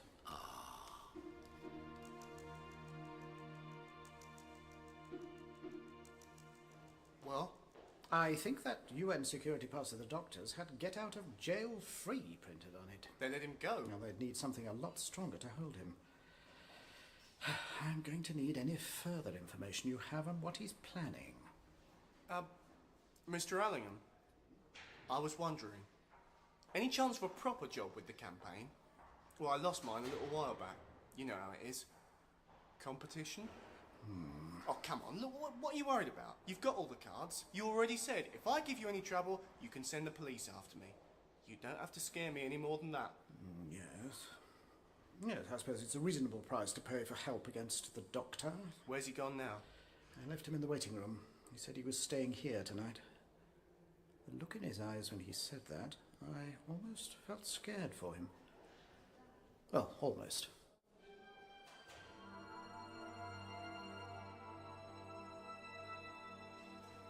Dr. Gibson, call on line 2. Dr. Gibson, call on line 2.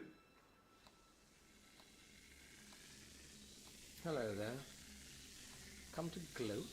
Is that it? Or are you here to finish me off? Do you really want to have an epic confrontation here in the waiting room? What's that sparky? You say you want to terrify me within an inch of my life? Oh no. I'm afraid that won't do at all. You see, at my age, there's little left to fear. Not dying. I do that rather well. Not even change. I've seen so much of it by now. In fact, I do believe the one thing I'm really afraid of has just happened. So honestly, what can you do for an encore? Is that it? You're both drained, and you know it. Now go away. I've got more important people to worry about. Dr. Kingsley to room 1410. Dr. Kingsley to... What? What was that? Pay no attention. It's just your worst nightmare.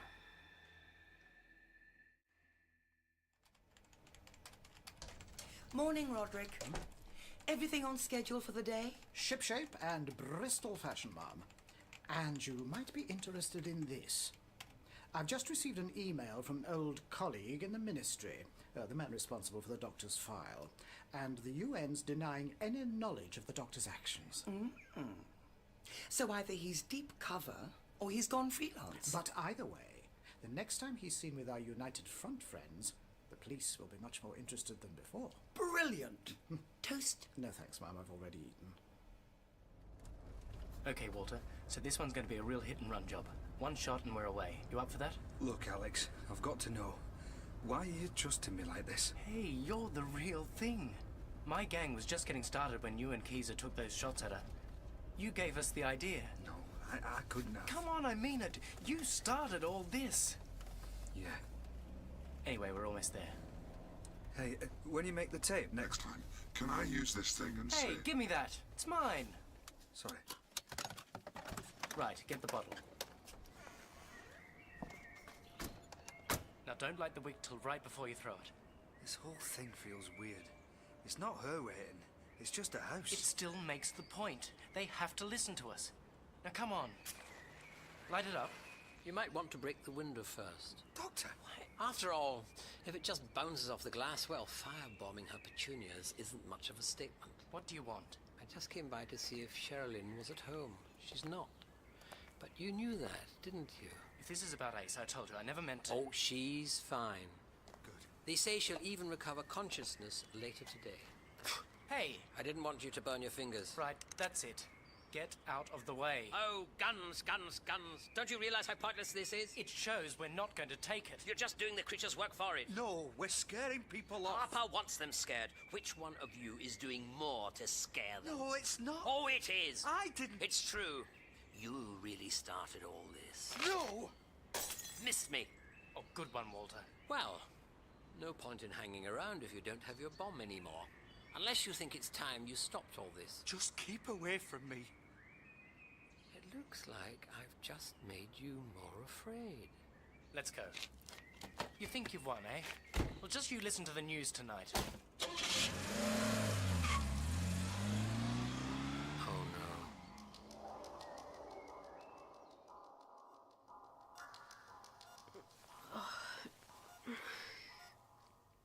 Don't worry. You're going to be all right. So they tell me. So stupid. The United Front firebombed the homes of 4 New Britannia candidates in broad daylight all across the south of England. I stopped one of them. Only one. How long am I going to... They say it'll be at least 3 weeks before you're out of here. In the meantime, all I can do is wait for another chance at the fearmonger and try to put out the fires faster than the United Front can set them. But it's only going to get worse. I'm frightened. I know. And you're not the only one.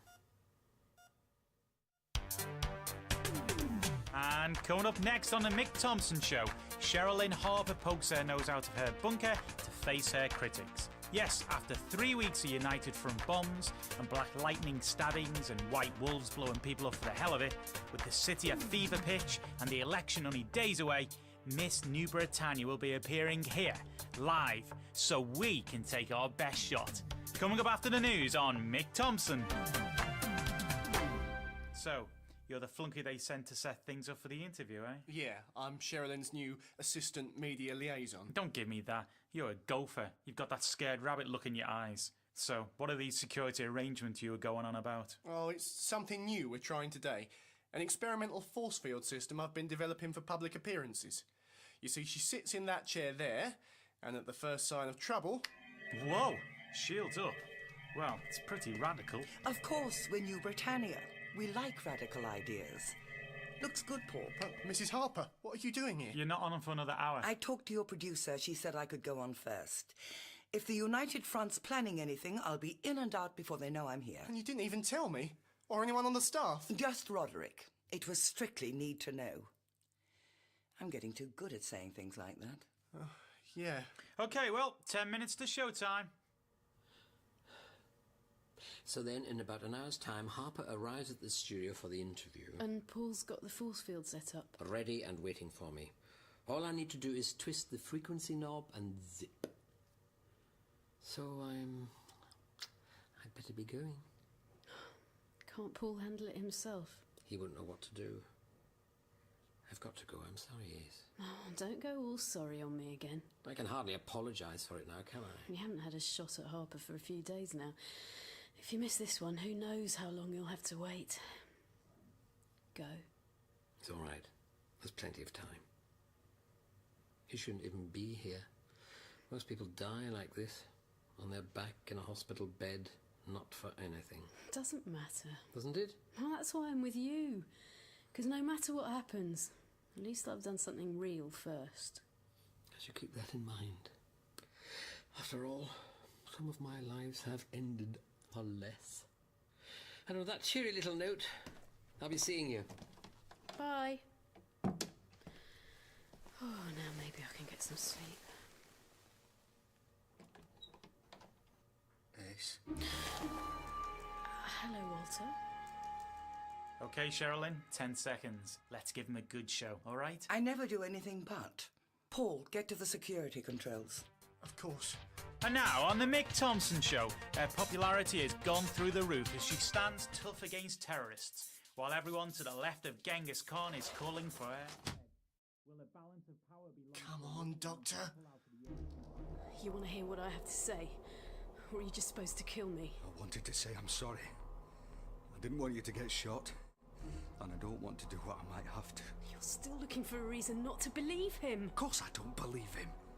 I know what he's done. Oh, what do you mean, what he's done? You don't know. Stevie told me. He's seen the files. Your doctor's been running Black Ops projects for the UN since the 70s. Don't laugh. Do the files also say he makes great omelettes? I mean it. Ow! Ah! Let go! You should be scared. You should be really, really scared. Yeah, I think I can manage that right now. But he's on your side this time. He's about to drive the creature out of Harper right now. Don't believe you. Oh, turn on the radio. Mick Thompson. She'll be on in less than an hour and then he'll... We shouldn't be ruled no. What? She shouldn't be on yet. If she finishes before he gets there... Hello, Paul. Ready to go? Doctor, come on, they'll be finished in a few minutes. Finished? They shouldn't even... I know! This is ridiculous. How can you go from plenty of time to running out of time in no time at all? We're afraid... About 5 minutes till they break for the news. He should have made it there by now. I know. I believe has always been... You're not losing it at the sound of her voice anymore. I've got better with that since I joined up with Alex. Yeah, the guns and bombs make you a lot braver, don't they? Don't. Just don't. You can do better than that, Walter. Shh. What? I'm talking Come on, what? Can't you hear it? It's in him. It's in him now. White Panthers, come on, tell the truth. Is this what you're promising us? Force field on. Got it. Good, now. But nothing happened. Something's very wrong. You can hear it in it. Say you can hear it. Yeah, sure. I can hear it. I can. Oh, God. You're right. I can hear him. What do we do? What do we do? We got to tell the doctor and Paul. Right, get the phone. Okay, well, the board's really lighting up. Let's see if your questions can get through Ms. Harper's force field. Judy, you're on. Talk to Mick. Haven't they answered yet? I'm on hold. They've put me in a queue. Oh, for Christ's sake! I mean it. Listen. That's it. I'm gonna kill someone. These readings, they don't make any sense. Come on, 2 minutes to the news. All right, we got time for just one more caller. Jim, you're on next with Mick. Hi, Mick. I'm a long-time listener, only a second-time caller. And I just want to say to everyone that you've really got it. Thanks. Now... Yeah, whatever it is, Mick's got it. Everyone listening to me, he's got it. Of course. It must have transferred to Thompson. Can it do that? You think I'd say that if it couldn't? Redirect the force field. I can't. It's not strong enough. If I push it outwards, it's too weak to affect Thompson. I'll see what I can do. And ring Ace. If this doesn't work, we'll need our help. Why did you do it, Walter? You've got to keep them on the line as long as you can. Well? Give the doctor time to work something out. Why did you try to shoot me? Because I saw the monster in you. So you think I'm a monster? No. No, now it's gone. You're just a person. I'm glad you admit that. I just wanted to do the right thing. You need help, Walter. And I'd like to make sure you get it. While you're rotting in jail for trying to kill me, of course. Keep talking. Say anything. You can't face me, can you? All your guns and bombs, all your friends behind you, and you don't even have the guts to talk to me. I can't. Oh, here, give me that. Big talk from someone who's been hiding out for 3 weeks. No, Ace, don't. I'm sorry, please explain. You think you're under so much fire right now? Well, you can't get much safer than that booth you're in. You know, he's not going to ask you any tough questions. It's just a chance for you both to make noise. Excuse me? Ah, yes. Detective Inspector Sadler. I think you might want to send a man round to see the doctor's friend in hospital. If you're quick, you'll catch her with the terrorists they've been conspiring with. Yes, we have them on tape together now. He just wants a good show. Good day. And you don't have to think, just react, because that makes the show more interesting. Excuse me, babe, but of course it's a show. I am an entertainer. Yeah, sure you are. If you take me too seriously, you're a moron. And if you think I'm being rude, you're an even bigger moron, because I'm being funny. You got that? Typical bully. What you call me? You figure if you think it's funny, no one's got the right to think it's not funny. You call me a bully. Clearly, you've got no respect for other people's feelings if you talk like that. Will you just hang on and listen to me? Thank you for playing. And there goes another disgruntled caller, swirling away down the bowl of public opinion. Scumbag cut me off. Oh, well. We kept him going as long as we could. What? Oh, come on, what? You shouldn't have spoken. Now they know I'm with you. Oh, and they know right where I am. Oh, no. We've got to get out of here, both of us. Oh, you won't get very far on your own. Well, if you're offering me a lift, well, I don't have much choice, do I? Oh, come on. You think you can make it? Oh, yeah, I can walk. Oh, don't expect me to run, though.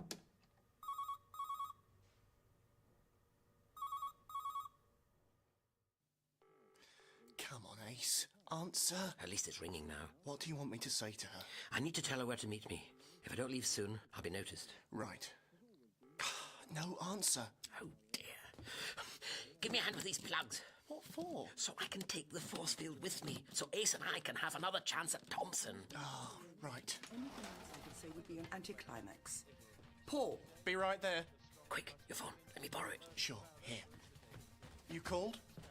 Pack all this up and meet me back at the office. No problem. Now, come on, Sherilyn. You can't expect me to try to follow all that with an ordinary show. The audience will have a fit if you leave us in the lurch. Like, no, wait, no, come back. Oh, for crying out loud.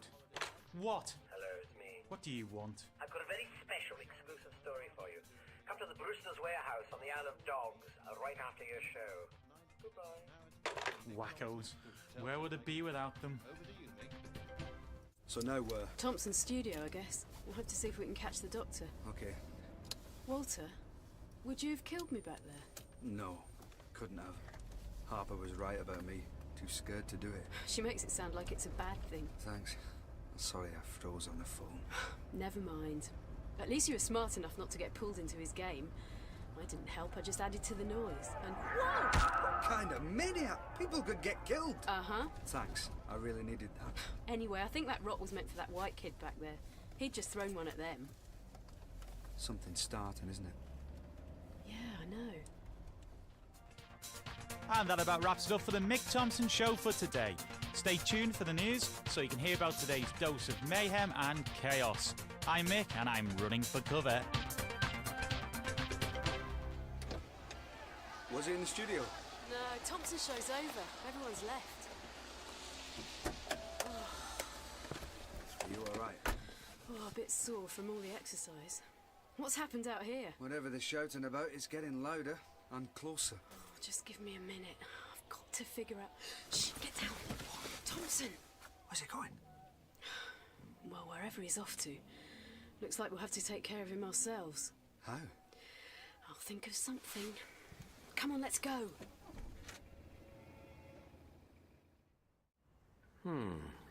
Let's see. Now, reverse the polarity, double the intensity. You know, just once, I'd like to come up with an elegant plan that doesn't involve lots of last-minute rewiring.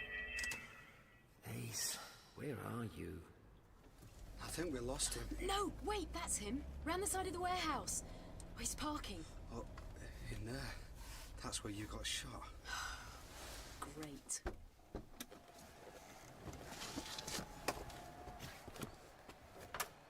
You think he's out to meet up with your lot? No, Alex wouldn't be there. We only used the place the one time. They only used it, I mean. I think the riot's moving this way. We won't have much time. He's inside already. Follow me and just keep quiet. Oh, sorry. Come on, Doctor. You in here? Ah, Mr. Thompson. So glad you could make it. Wait, no, stay there. Stay where you are. Don't move. What? Why? If you move, I won't be able to do this. Very funny. Now let me out here, okay? No chance. Glad you could find me, Ace. Is Walter... Yeah, he's all right, I think. Wait a minute. You're Walter? But that creature in there's managed to stir up a riot. It's heading this way. So all of this is my fault? Not directly, no. But you do your best work when there's a clear enemy, don't you? Yeah, someone to stir people up against. And after a while, it becomes self-sustaining, gets out of control. Yeah, you made a good choice when you picked Thompson, didn't you? You could have done a lot of damage. What are you? You're crazy. Oh my God. I'm afraid that's all the time we have for now. Ace, Walter, don't look.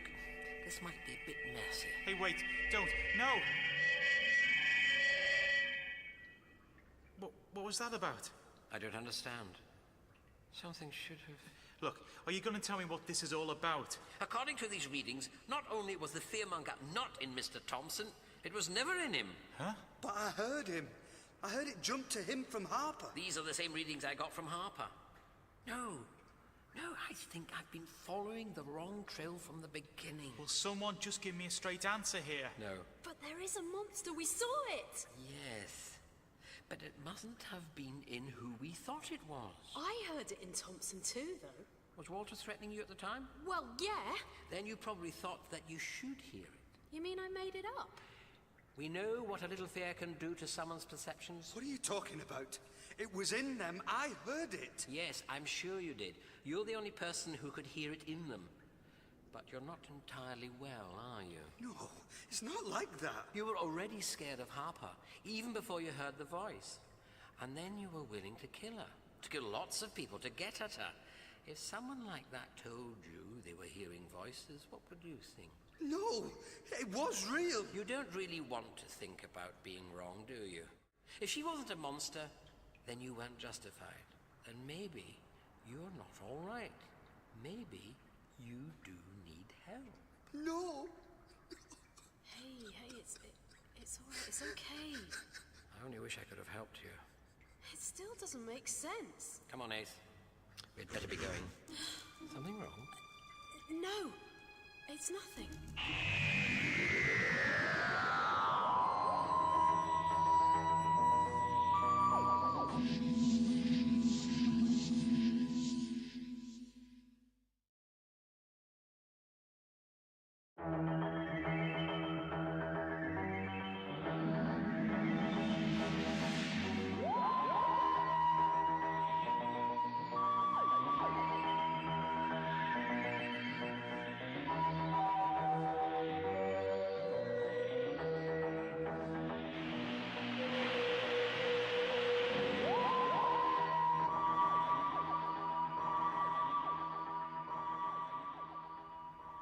Come on, Ace.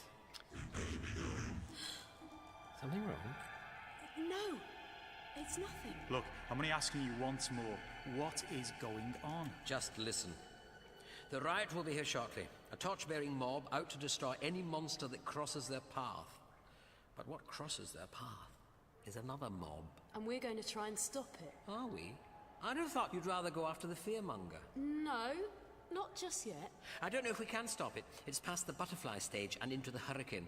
Who do you expect me to talk to? Guess you do your best work when there's a clear enemy too. I try.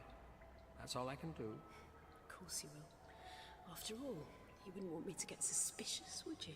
Now, Mr. Thompson, you do have your cell phone with you, am I right? Sure, but... Then I want you to call your producers. Get in touch with the news department. Tell them you're on the scene and you want to make a live report via a phone. What for? Well, I did promise you an exclusive. An exclusive what? We're going to take you out to meet the people responsible for the rioting. Someone to blame. A simple answer. Isn't that what your listeners want? Just don't start. Look, I don't usually do field work. I'm a studio man. You can always leave, Mr. Thompson. The mob isn't there yet. You might be able to get away before they arrive. I'll make the call. Good. Now, Walter. Walter? Come on. Let's get you off the floor. Walter, we need to know about the United Front. We need to know what Alexander is doing right now. Go away. I'm sorry, this is important. We need meeting places, passwords, code words, anything. Can't. I'm crazy. We can get you help. You've helped him enough already. Walter, people will die if you don't help us. There's a safe house. 47 Gaffney Road. Flat 7. Third building on the left. The rioting's spreading to Mile End, ma'am. The police haven't been able to contain it. Right. I want our quick response media team briefed right away. Already done. Who do we have on the scene then? A local candidate, Bridget Lockley. Ring her up. Get her out on the street where the people can hear her. Have her up on the hill to show the fires in the distance behind her. And tell Quick Response I want a camera crew. Lots of background footage of the fighting. Of course. We can have the ads on air within the week, and your statement deploring the violence is just about ready for release. Perfect. We're still in time for the late news. Good. Well, that's our quick response media team taken care of. Do they have any idea what set it off? It seems to have sprung up in several places at once. I don't know why. Though the major source might have been at the student demonstration against us this afternoon. What a surprise. We did arrange to have counter-demonstrators on the scene, ma'am. It's not clear who struck first. It's also interesting that the doctor's friend and Walter Jacobs fled the hospital just before the riots started. Good, we can use that. Give that to the police and to the press. Keep the focus on the conspiracy, not on us. Exactly, ma'am. Then it should be easy to ensure we don't seem responsible for all this. Seem? Are you suggesting we are responsible for this riot? No, ma'am. Not at all. All right, Ace, you understand what we have to do? Oh, I understand all right. Do you have a speakerphone setting on that thing? Wideband reception? Not that I know of. Well, you will, once I've finished with it. Hello? Paul, it's Ace. What's going on? The police, I heard. Look, we'll get to that later, all right? The doctor's got some calls he needs you to make to help settle the riots. Well, okay. And there's something I need you to do for me as well. I want you to go to Mile End. So what do we do with all this electronic junk of yours? We leave it. We can always come back to it afterwards. Afterwards? Sure. What about him? Just go away. Here, Thompson, your phone. Right. Here goes nothing. Ace, do you think you could let Walter lean on you as we make a break for Thompson's car? I can try, but I already can't run. I'm afraid you might have to try. Yeah, I hear you. All right, this is it. I'm live in 5, 4, 3... Come on, Walter. And this is Mick Thompson coming to you live from the scene of the rioting. But hopefully I won't be here for much longer. On the scene, I mean. Not that I won't be live. Right now, we've got to make it a few yards to... my car! They trashed Walters too. Looks like we're hoofing it. Through that. Try to stay at the edge of the mob. I'll be right back. I'm out here because this man says he's going to get us in touch with the people responsible for all this. Stop! I'm travelling with a recent gunshot victim, a terrorist who's just had a nervous breakdown, and a lunatic who's just climbed on top of my car. What the hell's he doing? Oh, he's trying to scare us, that's what he does. You mean he does this all the time? Well, he likes putting me in situations where I'm afraid. making me face my fears. He's too good at it. He's up on the roof and they're trying to push him off. And they're rocking the car and he's juggling. God help me. He's juggling. There's going to be a radio broadcast. They know who's responsible for the problems. Tell everyone you see. If you hurry, you might just catch it. Dear God in heaven. I told you I'd try. The best I could do was unleash another butterfly. Yeah, well, more of the hurricane will be here in a minute. We better move. These people are taking me to a meeting with the ones responsible for the rioting. And I've just heard from my producer that the police have received a call from a United Front spokesman. Who says they deplore the indiscriminate violence now occurring and call for New Britannia officials to meet with them immediately to... It can't be serious. We'll have to check with the police, see that the message is authentic. And if it is? Then I'll have to go and meet with them. In the middle of all this? Well, I'm afraid we don't seem to have many alternatives at the moment. Why? Why would they do this? I don't know. It started on the private residences. There's a man they seem to be dragging out of his house. They're shouting something about taking the rubbish out. And, Keep it down for a minute, all right? They're heading our way. Okay. Doctor, we could use a few magic tricks about now. One moment, let me get this. Hey, who threw that? Doctor! Who threw that? Doctor, wake up! Come on! What do we do? Oh, distract them, calm them down! How? Oh, you say you're an entertainer, right? Well, entertain them! What do I... Oh, okay, folks, listen to me. Time for some of the real story. No, wait. No! No, you can't. Look, I'm on the air. No, Janice, don't cut me off. Don't cut me off. This isn't what it was for. I didn't want this. I never wanted this. Oh, thank God.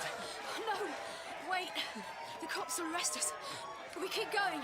Through the mob? Unless you've got another way. Doctor, oh, come on! No, I don't want to play teacup. You all right? Of course not. I'm fine. We keep going. You didn't do that just to make me scared for you, did you? Of course. It's all a cunning plan or something. Stay close together. Janice, you can put me back in there again now. Yeah, that's great about the ratings.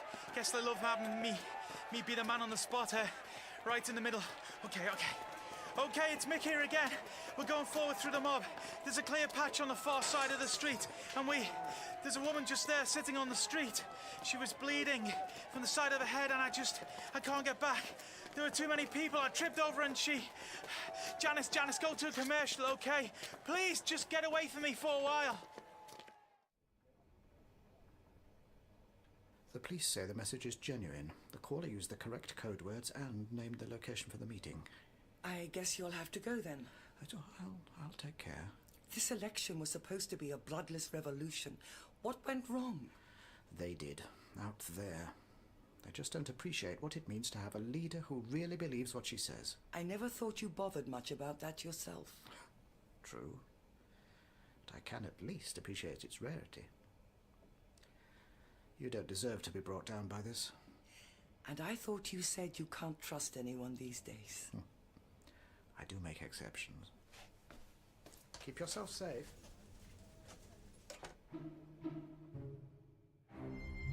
Okay, Janice, give me an intro. I think I'm ready again. We're almost there. Making it up the stairs and the doors are shut now. We got some breathing space from the mob. Sorry I couldn't talk them down. Sorry. There was just too much noise. They were too angry. I couldn't handle them. Yeah, making people less angry is not your strong point, is it? People who live in glass booths shouldn't cast the first stone. There, third door on the left, number 7. Come on, get your phone out of sight. Don't let them see you've got it. Well, where should I... Your jacket pocket. Just leave the mouthpiece sticking out. All right, Walter. You're on. Alex?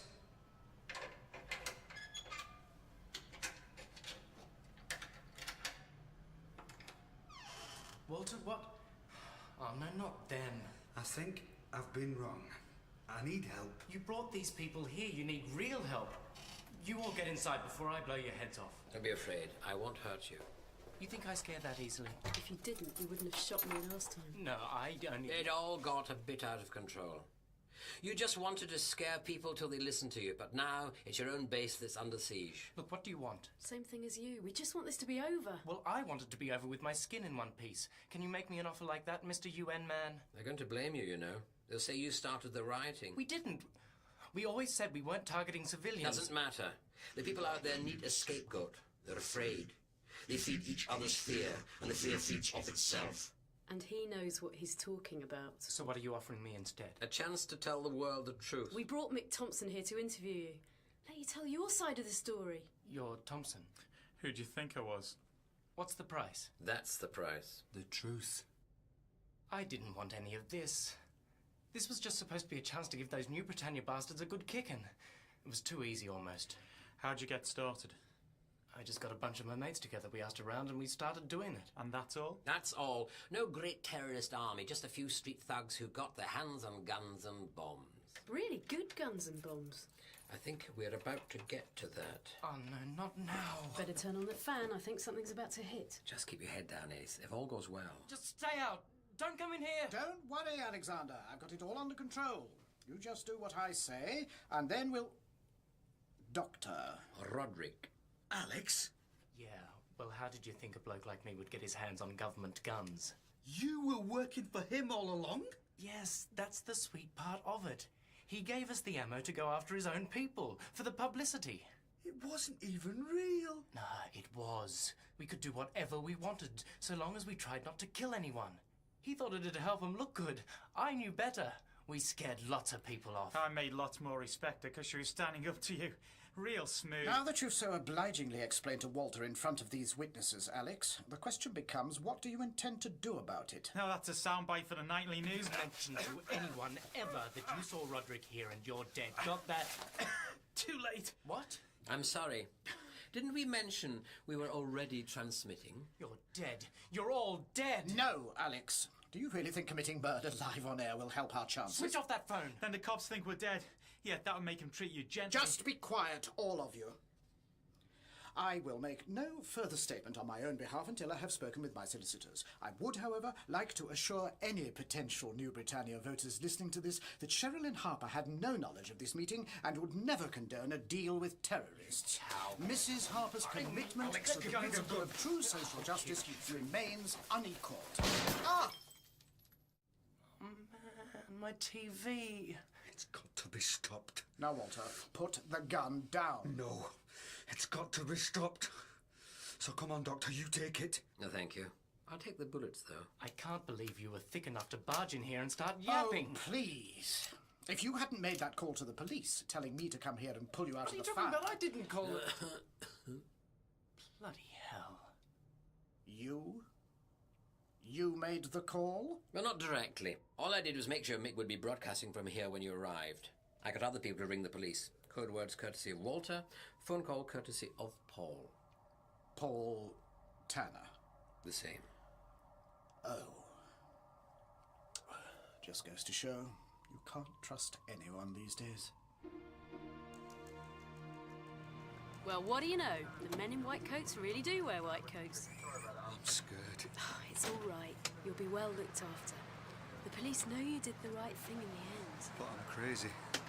I must be crazy, because I think I can still hear them. Shh. So can I. And I can take care of it for you. You believe me? Yeah. I believe you. Now take care.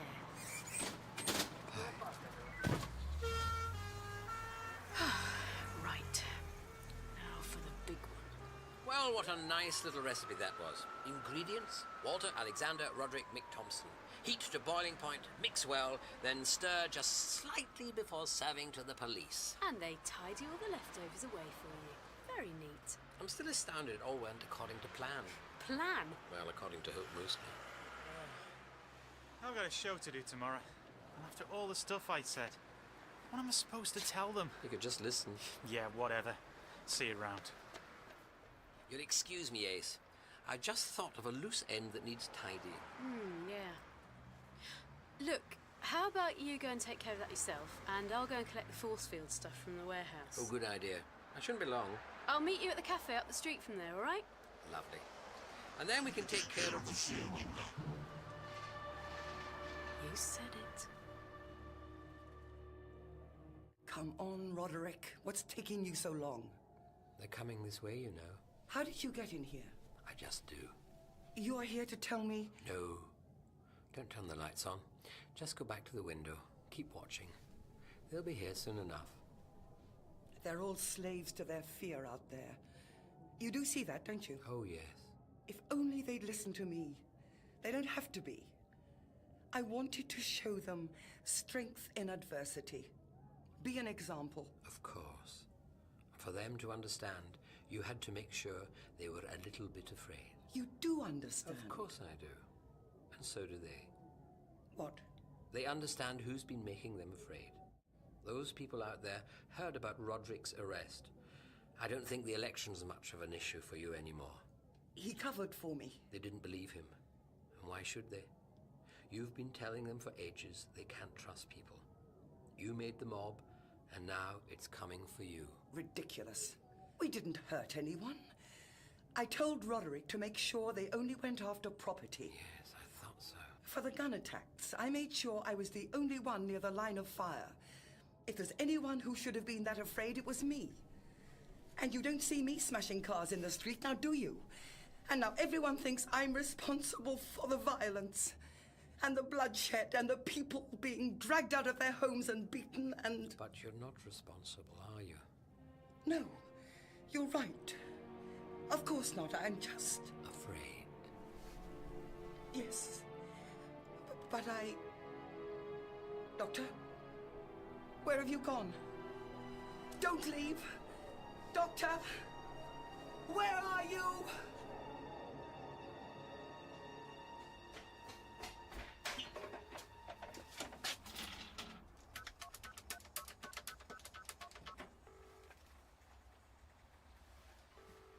Hello? Paul, did you get it? Yeah. Under the stage at the Mile End Amphitheatre, like you said. And you took it to the warehouse? Yeah. I put it right by the force field setup. Look, I have to ask. What was that thing? Something Walter was going to use a while back. I think I'm going to need it. Ace?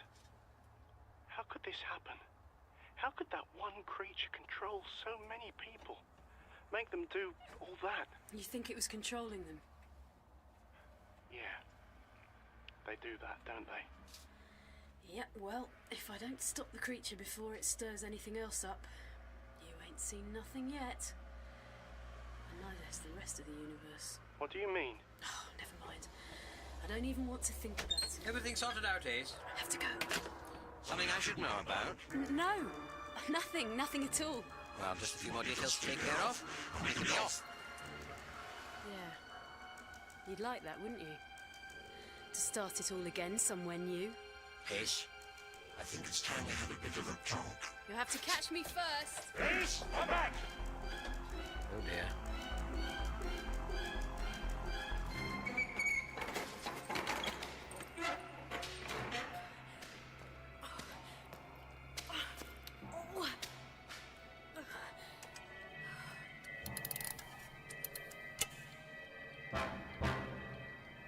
Hello, Ace. I know what you're feeling right now. Why don't you turn off the force field, No chance. You can't get to me while I'm in here. Now get up against the wall. And if I do, then what do you have in mind? This!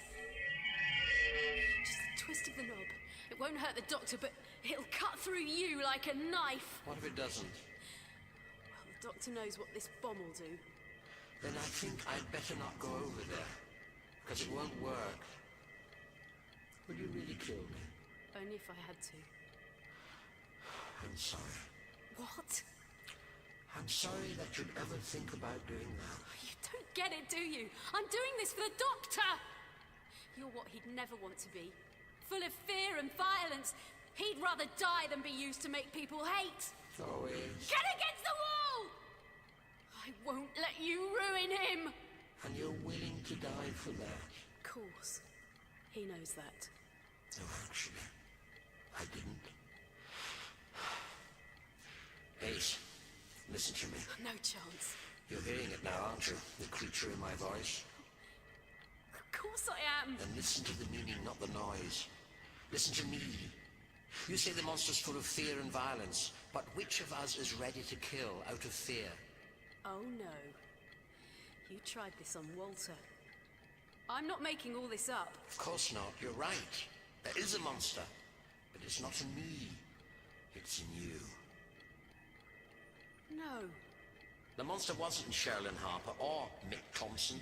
It was in Walter all along, making him believe they were monsters. No, it wasn't. It can't have been. It should have been obvious to me who was the right source of fear to feed off directly, and who was doing more to scare others. The one with the speeches or the ones with the guns. You're lying! That's not... It's not... And then, while you were in hospital, it crossed over to you, when you were alone and frightened, or perhaps when Walter was threatening you. No! It's in your voice!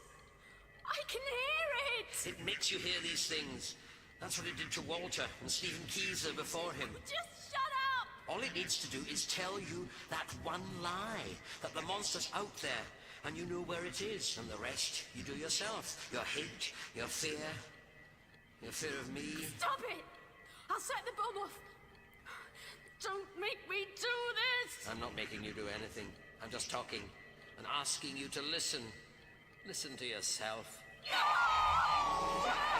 Listen to your hate, your fear. That's what fed it. That's why we got here. Do you believe me? And you know what to do.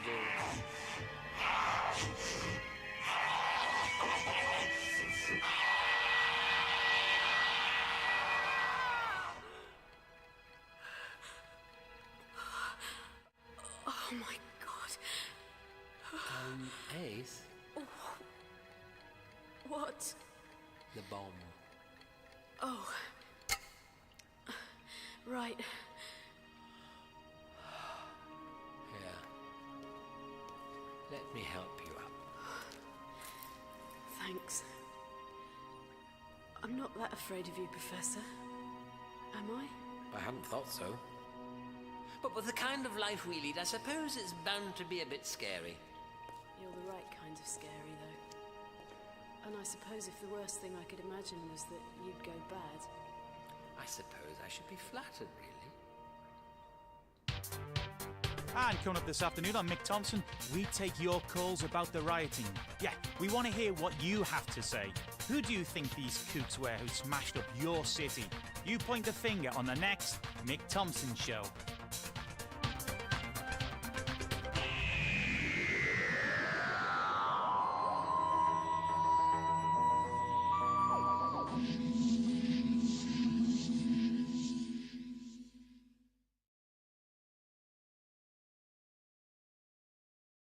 And now, a new 4-part adventure starring Colin Baker in Doctor Who.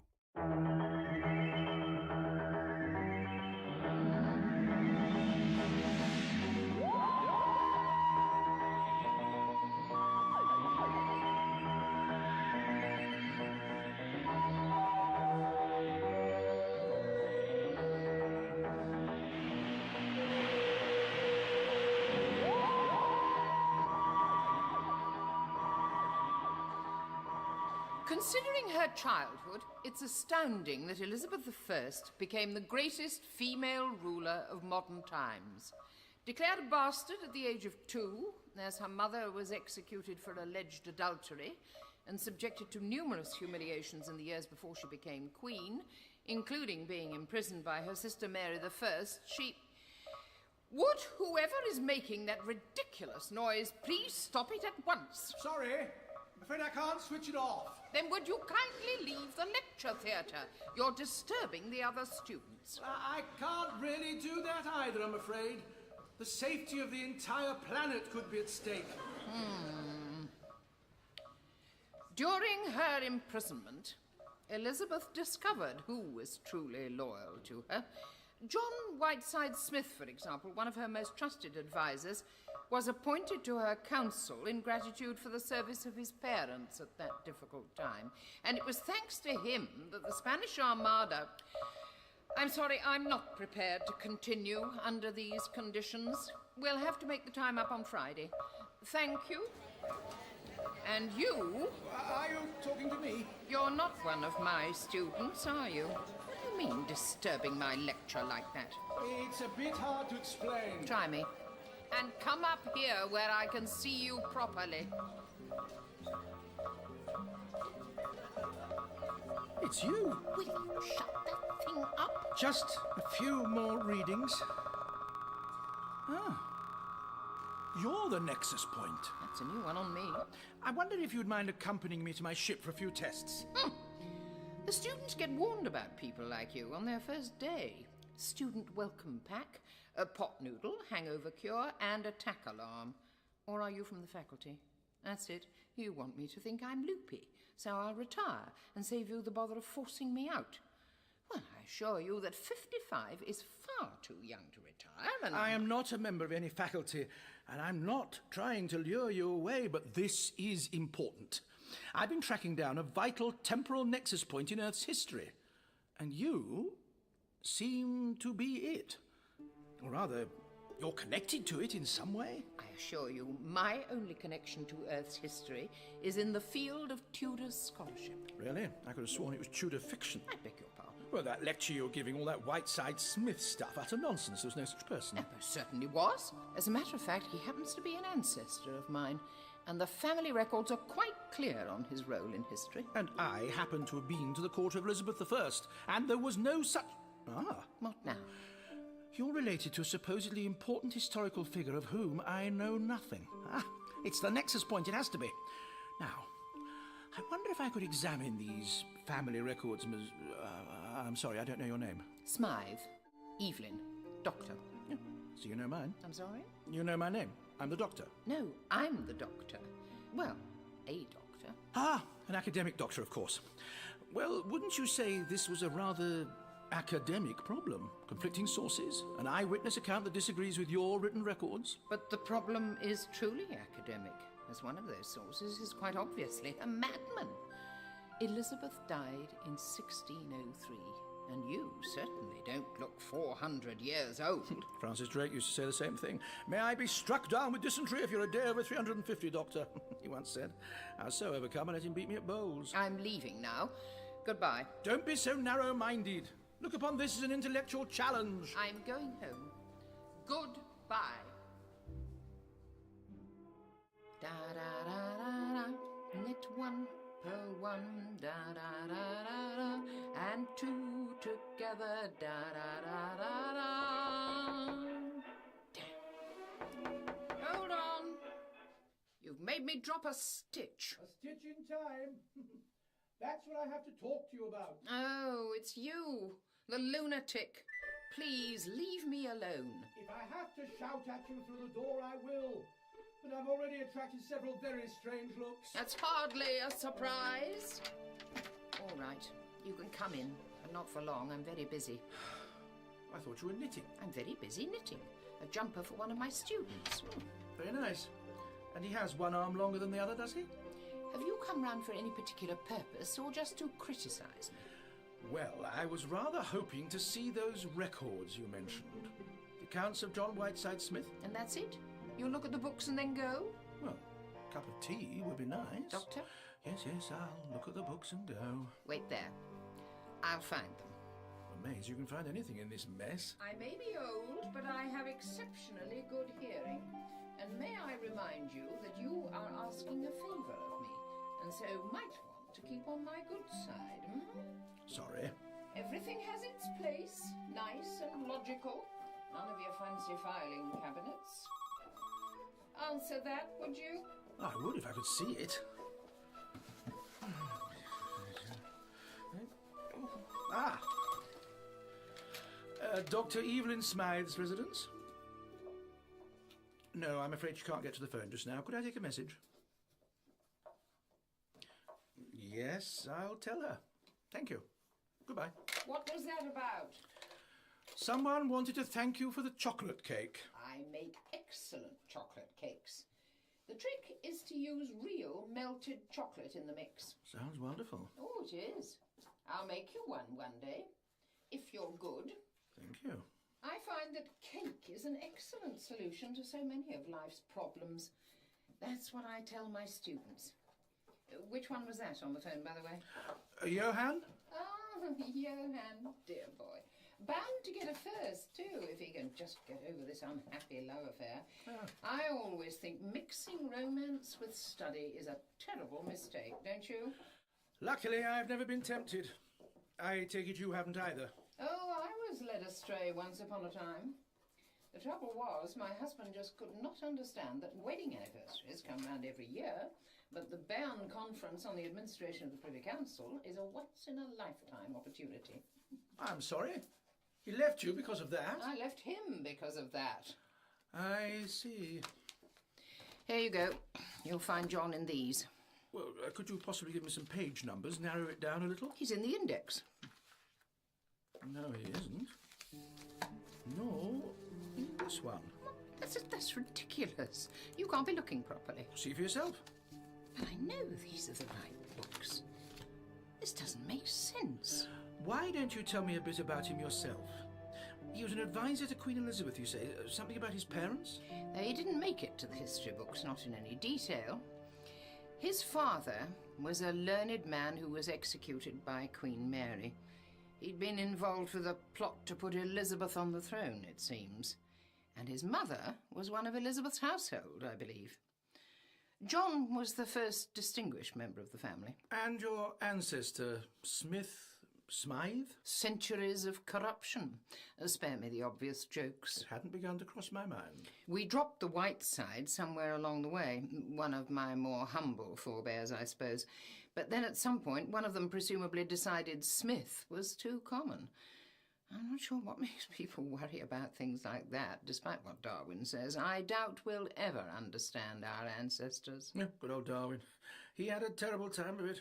Always been mean to pop back and give the chap a bit of moral support. I have a great respect for those who dare to go against the established beliefs of their day. Just stick to your guns, as I told Socrates, and everything will be all right. Well, he didn't know what guns were, of course, but he got the general idea. Many's the long hour I spent with the old chap.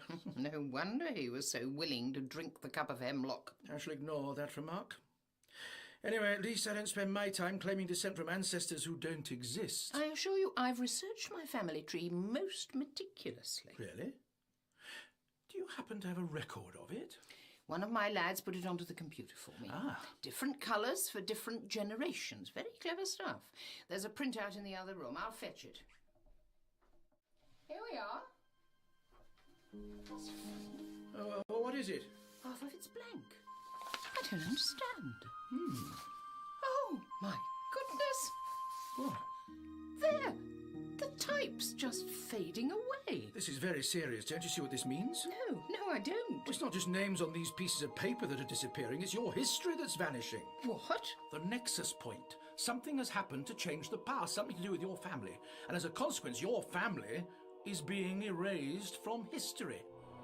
If I don't do something to stop it, you yourself will very soon cease to exist. Oh, this is incredible. Have you been feeling ill at all recently? Say, the last couple of days? Just a few headaches, and the doctor's prescribed something for them. Have you ever had headaches like these before? Well, you can tell me. I am a doctor. No. No, I haven't. I'm sorry, Dr. Smythe. You might as well call me Evelyn, as you're going to save my life. I hope so, Evelyn. And what about you? Well, what about me? Well, I'm Dr. Evelyn Smythe, and you're Dr... Yes, that's right. What? Just doctor. You must have a name. Well, sometimes it seems like I must. At those times I become yet another member of the great Smith clan. Dr. John Smith, in fact. But as I'm going to save your life, you can call me the Doctor. And the sooner I get started, the better. All right. Doctor, what are you going to do? Well, the best lead I have is this mysterious Whiteside Smith. So I'm going to pop back to Elizabeth's court and find out what I can about him. How? Well, when you have a time machine, anything's possible. I see. Wait there. Oh, certainly. I mean, I've only got a world to say, but I'll just wait here. Toothbrush, toothpaste, soap. And what exactly are you doing? I'm packing. May I ask why? If you think I'm going to sit around here waiting to fade away, you're very much mistaken. Could you pass me that tin of cocoa? Cocoa? Just behind the breadboard. That's it. Thank you.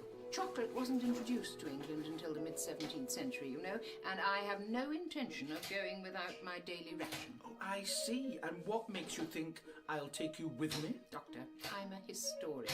If you think I'll pass up a chance to meet the greatest female ruler of modern history... Meaning good Queen Bess? Absolutely. Greatest female ruler of modern history? I think so. Well, I'm sure she'd be flattered. You know, when I popped in to pick up my coronation invite just after her sister Mary died, That weak-willed, male-dependent Rome apologist. I see you have strong views. A lot of harm could have been avoided if Elizabeth had come to the throne a few years earlier, you know. Really? Well, as I was saying, just before her coronation, William Cecil said to me, Doctor... The thing is, Elizabeth didn't let personal views come in the way of ruling well. She didn't take a husband because she knew what trouble it would cause, no matter what her personal feelings might have been.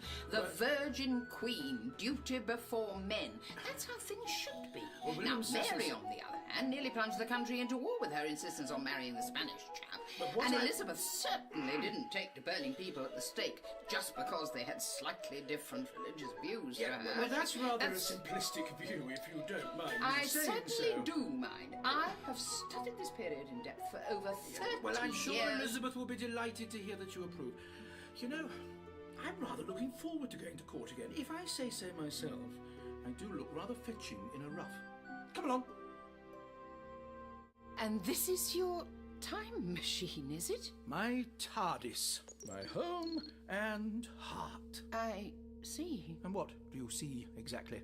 Well... It's dimensionally transcendental. Oh, yes. So it is. That means it's bigger on the inside than the outside. Very handy. But I thought there'd be a few more... well, computer banks or something. More technology. More technology? The TARDIS is a miracle of temporal engineering. All right, I believe you. I'm impressed. So how long will it take us to get to Elizabethan times, then? Hours? Days? Weeks? Actually, we're just about there. What's the matter? Nothing. It's all right. Just my headache, that's all. Oh, there's no just about your headache. Tell me about it. It was a sudden stabbing pain. At the exact moment we materialised. Are you all right now? Just a bit dizzy. Oh, no. What's happening to me? Don't panic. You're going to be all right. We've obviously landed very close to the nexus point, the point at which history is somehow altered. Now, that's a good thing. It is? Well, that's a good thing because it means we're in the right place to do something about it. Except as your ancestors are somehow linked to it, its close proximity is having an adverse existential stabilisation effect on you. Really? I'm glad it's nothing serious. It means that time isn't entirely sure whether you're supposed to exist or not. And it keeps changing its mind. One moment you're here, and the next you're not. The TARDIS must be shielding you from the full effects, otherwise you may well have vanished completely by now. So I can't leave the ship? I'm afraid you wouldn't last 10 minutes out there. So what do I do? Don't worry. I'll just knock up a portable semi-stasis field for you. Oh, good. If you could just pass me that. This? Yes, that. Perhaps I better fetch things myself. Would you mind hurrying? I assure you I'm doing my best. Don't worry. I'll sort this out. Promise. Last time I felt like this was the Yard of Ale race against the students at the History Sock Social. Really? Who won? No, the Yard of Ale. Definitely. There. Oh. Better? Yes. My headache's gone. Thank you. I can leave the ship now? Theoretically, yes, as long as you keep this with you. It's only got a field of a few metres, I'm afraid. But I really think you should stay in the TARDIS for the time being. Not likely. If you would just think about it logically for a moment. Elizabeth wasn't exactly a Republican, you know, for all the qualities you attribute to her. You're an unknown commoner. Let me go to court first. Prepare the ground. I suppose that makes sense. Thank you. It does. So I'll go and meet some other unknown commoners. You're what? I'm a historian. That's history out there. I'll go to some nice traditional ale house or something.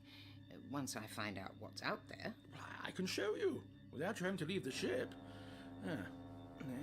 There. Now, what's on that screen is what's outside the TARDIS. Looks a bit grotty.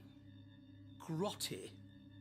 It's London, the greatest city in England. London is grotty, and obviously always has been.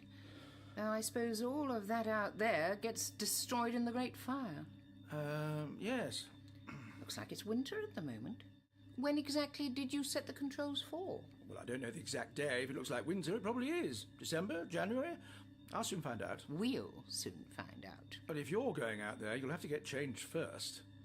There's some Elizabethan gowns back there somewhere. Well, what's wrong with what I'm wearing? Well, you're the historian. Did they have cardigans in Tudor times? I'll get cold. And I don't think they had handbags either. So how exactly am I meant to lug around this device of yours? I think a handbag is going to excite less comment than a flashing, whirring, semi-detached whatever it is. All right, all right. But could I at least prevail upon you to be careful? I'm going to have a quiet drink in a traditional English tavern, meeting some traditional English people. What could possibly go wrong? More ale over here, John Wilson. Right you are, George Crow, and one for the lad. Go on, he needs airs putting on his chest. Don't you, William Leaf? Actually, I've heard that women prefer the smoother look. Old hags looking for their lost youth, perhaps. Or a lost youth, anyway. That's what you want, William Leaf. An old hag with more money than sense to while away the dark winter nights. There's a lot to be said for maturity in a lady, I reckon. Good day.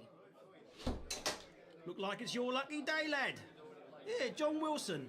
You never told us your granny was coming to visit. My grandmother, God rest her soul, has been buried these past 30 years as well you know, George Crow. Well, it looks like someone's been and dug her up. Excuse me, landlord? Were you wanting something? Yes, a drink, if you'd be so kind. Let's see the colour of your coin. Ah. Now, I was always into the political rather than the economic side of things. Groats and testons and the debasement of the coinage, of course, not really my sort of thing.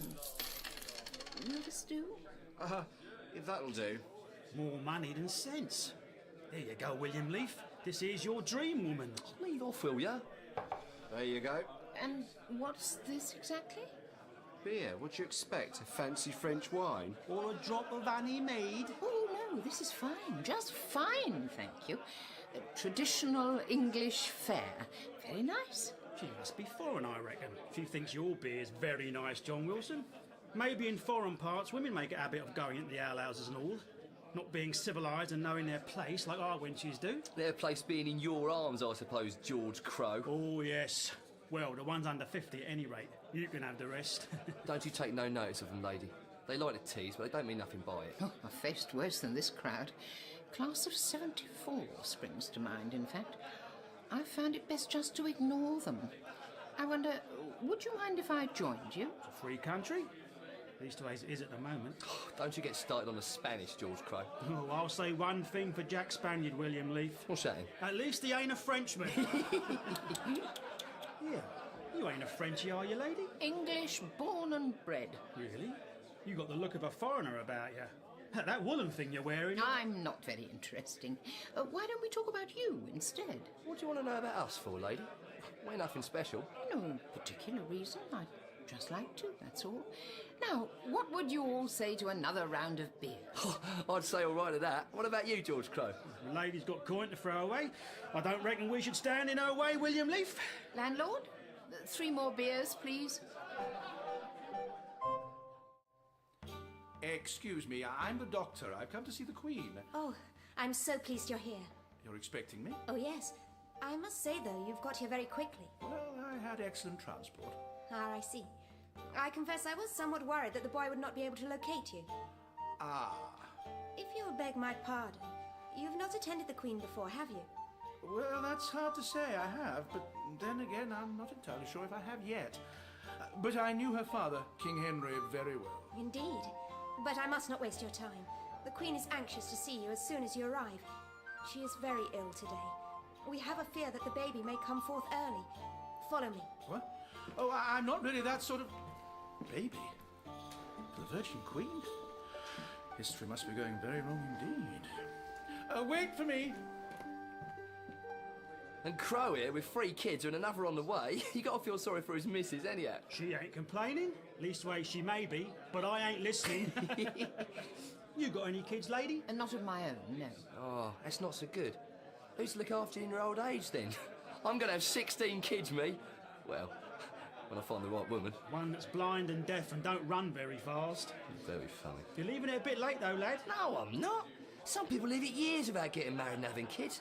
Don't mean they never will, though. You putting yourself in with the Queen, eh, William Leaf? Yeah, don't you go mouthing off about Her Majesty in this bar, George Crowe. Oh, yeah, don't get me wrong. I weren't saying a word against Her Majesty. In fact, a toast to her health, I say, and any children that she may end up having. To the Queen. Absolutely. To good Queen Bess. This way. The Queen is in her bedchamber.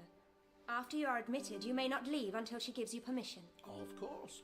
Do not mention the baby until she brings the matter to your attention. You must not cause her any unnecessary distress. I'll do my best. But stay. Where is your bag? Are you not intending to bleed Her Majesty? Oh, didn't the boy bring my bag with him? He was supposed to. Never mind, I'm sure the Queen can cope without being bled for one day. If I need anything, hot water, towels and so on, I can call on you, can't I? I will be remaining with the Queen unless she orders me away. But we can send a servant for anything you might require. Now, I must tell Her Majesty you are here. Dr. Oh, Smith. Dr. John Smith. You will oblige me by waiting here, Dr. Smith. Of course.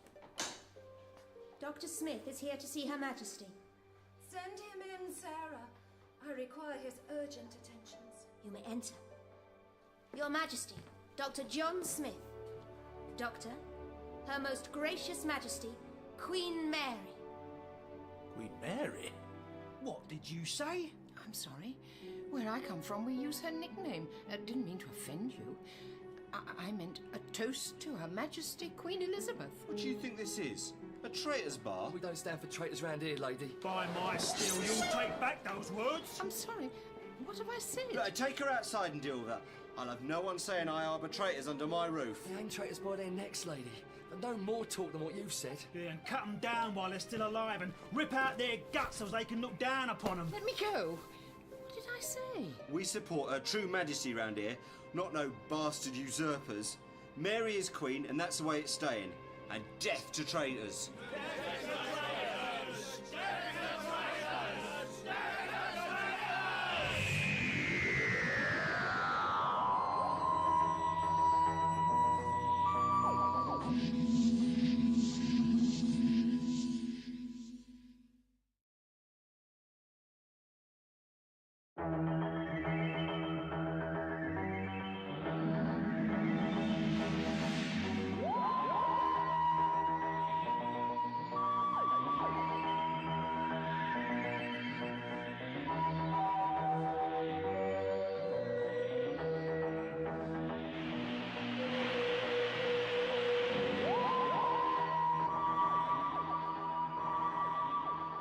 What have I said? Look, take her outside and deal with her.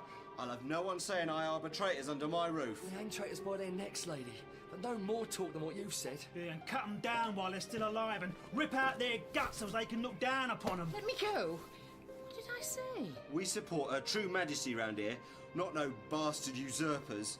Mary is queen, and that's the way it's staying. And death to traitors.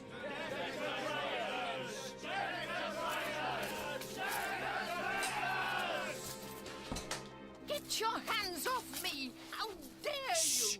Go quietly to an ignoble death, never! Shut up! No one's going to kill you. You're testing us, ain't you? I beg your pardon? Maybe not testing us, George Crowe. Just come to help us. Who do you think should be on the throne, lady? Well, according to my information, it should be Elizabeth, not Mary. But I'm obviously here too early. Ahead of your time, yeah. Well, we think the same, me and Crowe here. And not a few others as well. Some of them in high places, lady. So, are you here to help us? Oh, yes, yes, I most certainly am. How clever of you to work it out. Let's be off to the safe house then. Reverend Thomas will want to meet you. Come and sit beside me, Doctor. Sarah, you may leave us now. Yes, Your Majesty. Oh, good Doctor. I am greatly pleased to see you. Truly, I am sick in heart as well as body, although I cannot hope that such is an ailment you can deal with. If you would not consider it an impertinence, Your Majesty, why not tell me what's troubling you? In my view, a doctor should be as concerned with the happiness of his patients as he is with their physical condition. Well, that is indeed a refreshing view. Most physicians are content merely to take one's blood with a minimum of conversation. I think you'll find I'm not like other doctors, Your Majesty. Indeed. I thought as much the very moment you walked into the room. Very well then, I shall speak. Doctor, I am old. Your Majesty. Do not flatter me, Doctor. In only a few weeks' time, I shall reach my 39th year. You must have attended many confinements.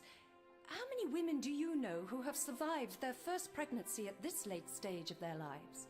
Many, Your Majesty, many. It is good of you to try to comfort me. But let no one say that the Queen of England hides her head from reality. Yet even this fear I could bear if my beloved husband were by my side. But he threatens to leave any day for the lowlands, saying he is needed in the battle against the French. He has his duties, Your Majesty. His first duty is to me. And even if he cannot think of my comfort, then he should think further of his own position. Were I to die and my child with me, the throne may pass to the concubine's daughter, and she would not look too kindly on him or Catholic Spain. Your sister Elizabeth, you mean? No sister of mine. Ah, yeah. Stay. I should not speak so. A bastard she may be, but if my father acknowledged her as his own, then I should not doubt his word, even if she is the spitting image of the concubine's lute player. But, Doctor, you see my fear. It is not for myself alone, but for my people. Yet the country has survived such changes before. And at the cost of how many souls? My only comfort in these dark days is that I'm finally able to take steps to purify this land. Do you follow politics, good doctor? I try, Your Majesty, but sometimes... Then you may not know this. That but a month ago an act was passed so that heretics may be burnt at the stake. Your Majesty, I would not presume to question your judgment. But I see you wish to. You may speak freely. Well, as a friend of mine said recently, killing your own subjects because you hold different views, well, I'm sure the people love you. But aren't you risking their disfavor? Doctor, I would risk their disfavor and more to save them. I do not do this for myself, but for them. If they cannot step from the path of sin, then they will be purified in the flames, and this will serve as an example to others, so they will more readily return to the true faith. This country will be Catholic before my death, Doctor, and no man will stand in my way. I will wipe the Protestant scourge from every corner of England. So you're both Protestants, I take it? We certainly are, and proud of it, lady. Even with those laws the Queen brought in her last month saying we're to burn. You know, I do have a name, and I would hardly call myself a lady anyway. Could you make it Evelyn, please? Heresy laws, late 1554. And an evil day it was. I quite agree. The burning of heretics is an inhumane practice. Well, I wouldn't say that, Mistress Evelyn. I'm sorry? Not the burning of your actual heretics. We've got no problem with that. Serves them right, I say. I beg your pardon. The problem is...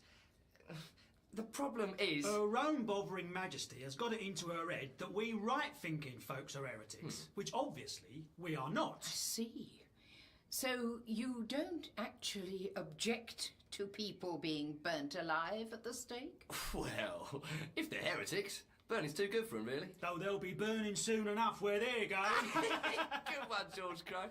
And of course, an execution's always a good day out. Take the kids. Love it, they do. Me and the missus went to this lovely hanging the other week. I'm sorry, maybe you could tell me about it another time. What I'd really like to know is what you intend to do about it all then. Because, believe me, you won't get Mary to change her mind. She's a Catholic for life. Wow, exactly. But if Elizabeth were on the throne... It's lucky for you they don't have the death penalty for wagging tongues, William Leaf. Oh, Lord. How you startled me, Reverend Thomas. I didn't hear you come in. That's because I didn't come in, you idiot. I've been here all along listening to you and your prattling friend prepare to tell our business to a strange woman who may well be a spy. A spy? Yes, George Crow, a spy. Don't tell me it hadn't crossed your tiny mind. No? How about you, William Leaf? But she was speaking for the Lady Elizabeth, Reverend. And you would expect a spy to tell you nothing but God's own truth. I assure you that I am not a spy. A spy would say those exact same words. If I were a spy, would I come here unarmed and unprotected? A woman alone? Indeed. You make a good point. Leaf, Crow, search outside. She may have been followed. Meanwhile... Yes?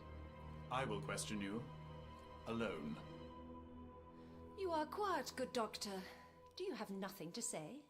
I do not wish to displease your majesty. Say what you think, doctor. I am surrounded by those who seemingly have no opinions of their own. It will be pleasant for me to hear a different view. Even if it does not agree with your majesty's thoughts? Even so. Speak. You need not fear my wrath. Your majesty, you, of all people, should appreciate the religious beliefs of others. During your brother Edward's reign, did you turn from Rome just because the king favoured Protestantism? I will never turn from the truth. And yet many have been brought to think of your brother's faith as the true one. It would be easy for them to turn away, to embrace Catholicism as you desire, but they are not doing so.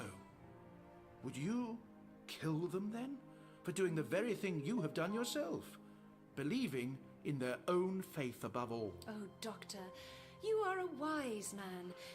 But these are the people I feel it is my most earnest duty to save. How wrong it would be for those of a strong faith to suffer for all eternity, because the faith to which they clung was false. The strong in faith must be shown the error of their ways. My people understand me, Doctor. They know I'm acting out of love for them. But when Elizabeth takes the throne... Doctor? I beg your majesty's pardon. I was talking only of a hypothetical happening which, God willing, will not arise. Your tongue runs away with you, good doctor. But I am forced to acknowledge it as a possibility. Then indeed I would despair for my beloved country. And I fear that if such a thing were to happen, then your name will be blackened in the eyes of history. They will see you only with blood on your hands. But I will be in the arms of my lord, and he will know the truth, Doctor. I thank you for your bravery in saying these things to me, but my calling is strong. What care I for the words of history if I can save but one soul? I'm a doctor, your majesty. My job is to save life. I can't approve of taking it. Yet, I see in your eyes that you understand me. I think I understand you more than you realize. Your Majesty. What is it, Sarah? I am to tell you that His Grace, the Bishop of Axe, is here, Your Majesty. He claims that you have promised to grant him an audience. I will see him when I am ready to, not when he chooses to come a-knocking. Then I shall say that Your Majesty cannot receive him today. I am in no mood to speak with the French fool. But no, Sarah, I shall receive him. My humour has greatly increased since I have spoken to the doctor here. Oh, stay, doctor. I require your company further. The Bishop de Noailles is the brother of my French ambassador, and even though he embraces the true religion, I must confess I like him not. With you beside me, at least I will be assured of an intelligent presence at this interview. If that is your majesty's wish. It is. Sarah, you will see that the doctor is given suitable refreshment and then return to dress me. Yes, Your Majesty. Doctor, we shall talk further, you and I. It will be a pleasure. So, you're a spy? I most certainly am not. Then why are you here? Those two men brought me here. I thought they were going to kill me. That could still happen.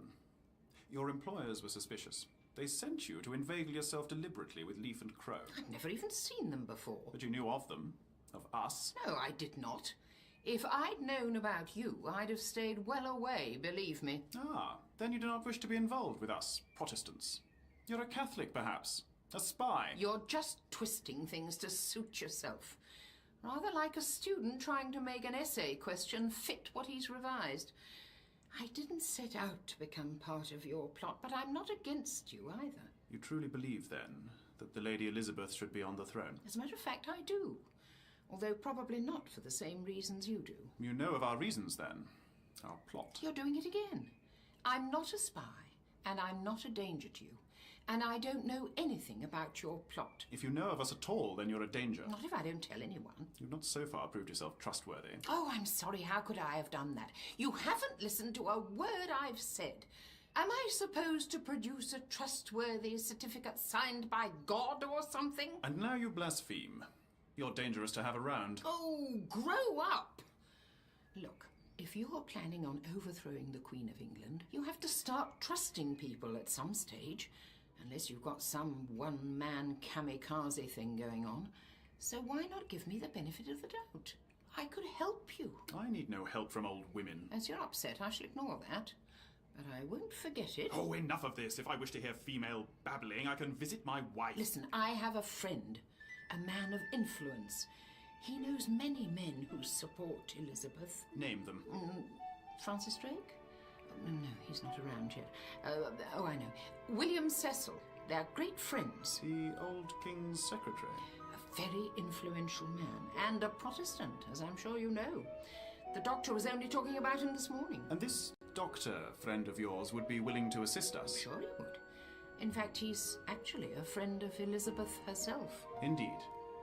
Then it's somewhat strange that I've never heard of him. Yes, very strange. I'm sure you'd remember if you had. The doctor isn't easily forgotten. Doctor, may I present Francois de Noailles, Bishop of Aix and brother to my most trusted ambassador, Antoine. Pleased to meet you. Francois, this is my physician, Dr. John Smith. You will not object to his presence. But no, Your Majesty. Monsieur le Docteur, it is a great pleasure. Now, why did you wish to speak with me, Francois? Your Majesty, it is of your sister that I wish to speak, the Lady Elizabeth. And what of her? Your Majesty, no one appreciates better than I the pain she has caused to you, and no one regrets it more. Yet I earnestly believe that it is in Your Majesty's interests for you to be reconciled. You presume to know what is best for me? Never, Your Majesty, never. But there is much talk, Your Majesty, from the people. And what do the people say? These new laws, they are unhappy. I am queen by divine right, appointed by God to know what is best for my people. No one would question that, Your Majesty. Funny, I could have sworn you were questioning it only a moment ago. Then you misunderstood me, Monsieur le Docteur. Forgive me. My English is perhaps not as good as she could be. Oh, rest assured I could understand you even if you were speaking Serbo-Croat, Francois. I'm sorry, do go on. If Your Majesty would only consider releasing the Lady Elizabeth from house arrest, she is popular with the people. It can do you nothing but good. I beg to differ. It would do you nothing but good. You think not of my welfare, but of your own. You wish to curry favour with Elizabeth, knowing I'm not in good health. Your Majesty, nothing could be further from my mind. It is well known that the treacherous Anne Boleyn had sympathies for France. You no doubt believe that her daughter will feel likewise.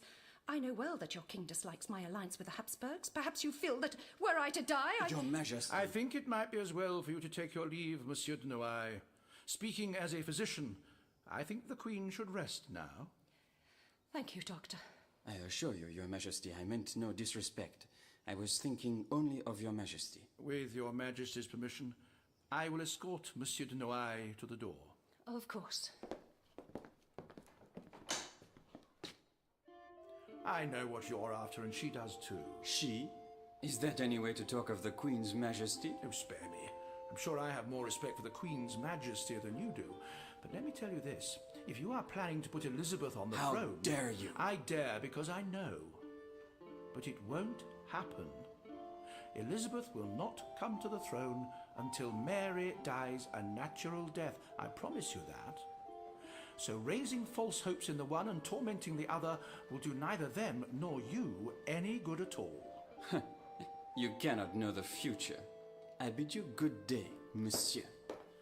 I assure you I can know the future, monsieur. At least I hope I can. I'm no nearer stopping you from being erased from history, Evelyn.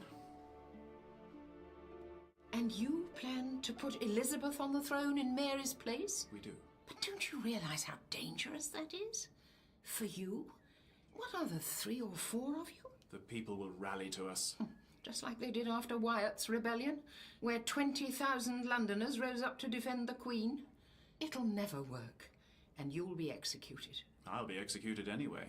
I'm a Protestant priest. I and my colleagues and true God-fearing men like Leaf and Crow will all die. But you're rich, aren't you? Why not leave the country? I could do that, but Leaf and Crow, others from their walk of life, they cannot. I'm not doing this for my own life or my own glory, but because the Queen must be stopped. Look, I agree that a woman like that should never have been let near the throne in the first place. But no plot against Mary is going to succeed. Don't risk your lives. In a few years, she'll be dead. And Elizabeth will be queen and sort everything out. I admire your optimism.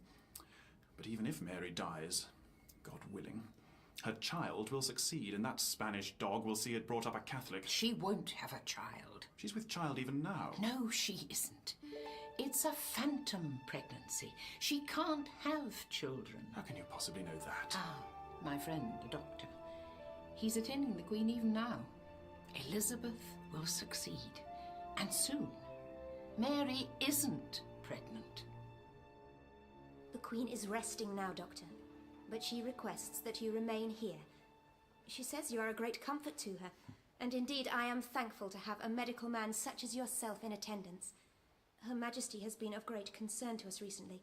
She has suffered much ever since we learned she was with child. Ah, I see. The Queen is very anxious to have a baby. It is her heart's greatest wish. A bond between herself and His Majesty Philip, and an heir to carry on her work. It is the thing she desires most. And what if she were, God forbid, to find out that she is not pregnant after all? What do you say, sir? Why, if anyone were to speak such godless words to the Queen, like as not she would clap them in the tower. What do you say? Is the Queen not with child, then? Oh, it was just a foolish inquiry. Pay me no heed. Now, I would be happy to attend Her Majesty, but I have a companion who is awaiting my return. If I could go and fetch her... I will have a messenger sent to bring her here. Tell me her name and where she is to be found. Oh, thank you. Her name is Evelyn Smythe. She's in her 50s, grey hair, and when I last saw her, she was wearing an orange cardigan. A cardigan? A sort of woolen jacket, no sense of style. I told her that people didn't wear them round here, but would she listen to me? Oh, no, not she. Quite what I've done to land myself with another awkward... sorry. You were asking where you could find her. Well, she was supposed to be waiting in a tavern. I do hope she hasn't wandered off anywhere. My friends have a habit of doing that, I've found. Such an aged lady is unlikely to venture far on her own. Yes, well, age is relative, you know. I believe she has all her own teeth. Oh, you must be worried about her, though, Doctor. A lady of such advanced years alone in a tavern. I will send a messenger with the utmost urgency. Thank you. There's no one out there. Not so. Because I'm not a spy. And I think your friend Reverend Thomas here has finally come to believe that. She says she can help us. She claims to have friends in high places. At court. Well, so do you. So she's all right, then? I have decided to give her the benefit of the doubt. Well, that's a victory for common sense, at least. My heart was in my mouth for a moment there. Tell you what, I could do with a nice, relaxing cup of cocoa right now. I think we all could. William, could you pass my bag, please? I don't suppose you have any milk. Oh, yes, we keep a cow in the next room. Can you not hear it mooing? No need to take that tone of voice with me, young man. In that case, George, perhaps you'd be good enough to fetch me some hot water. You want a wash? No, a drink. You can't drink water. Are you mad? Don't worry. Heating it'll kill all the germs. All the what? Kill us, more like. Just fetch it, there's a good chap. Now, this is cocoa. Here, smell it. I'd rather not. Suit yourself. William? It smells different. But it tastes divine. No offence intended, Reverend. Now, as we're using water to make it, I think it might need a little something extra. I don't have any sugar, but there should be some sweeteners in my bag. Could you get them, William? Zip pocket on the side. Zip? Oh, yes. Yes. You see that little metal tag? That's it. Pull it. Opens and closes things. Clever, isn't it?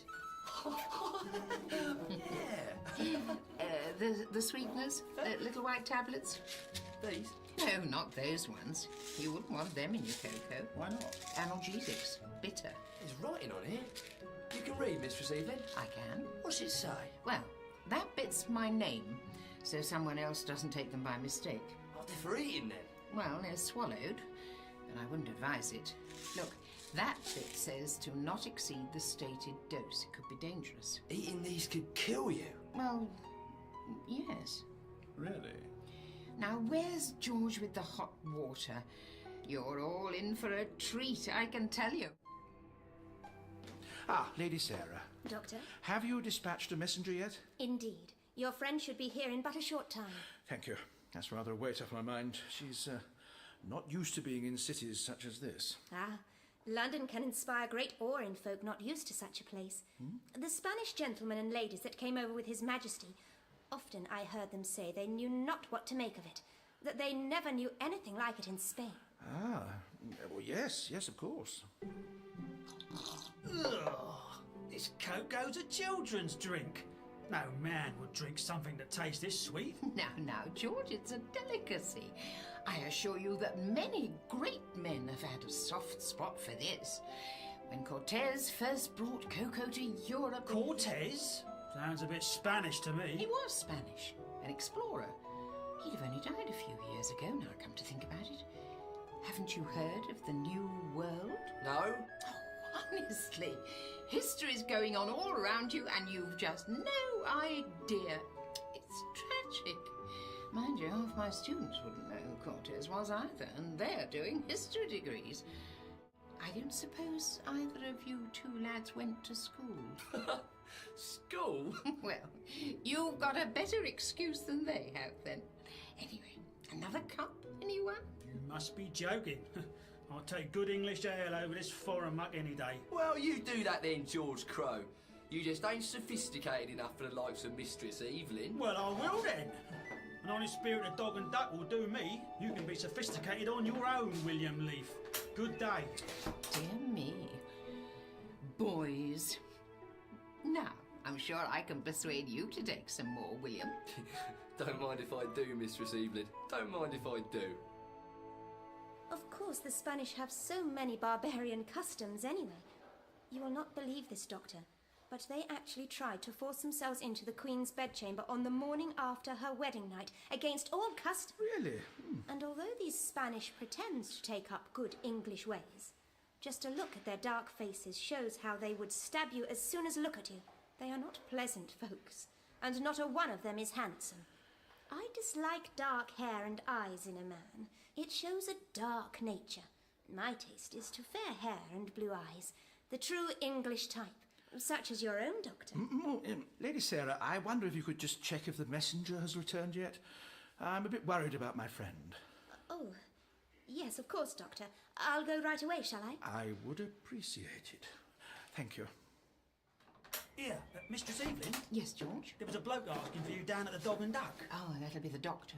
Tall, curly-haired fellow. Nah, this was a bloke from court. Had a message for you, what I persuaded him to give to me.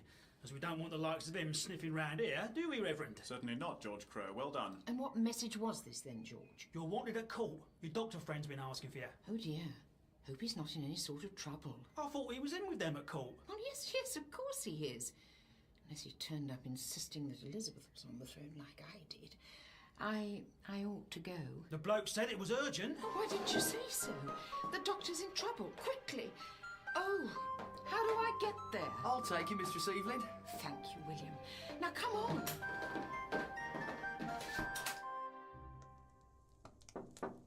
Come in. Monsieur de Noailles? Reverend Thomas. How goes it with you? I expected you earlier. Oh, I was caught up with some tiresome woman, but she's gone off to the palace now. Indeed. Then the palace will soon be full of tiresome women. It did not go well with the Queen. It was a disaster. She would not listen.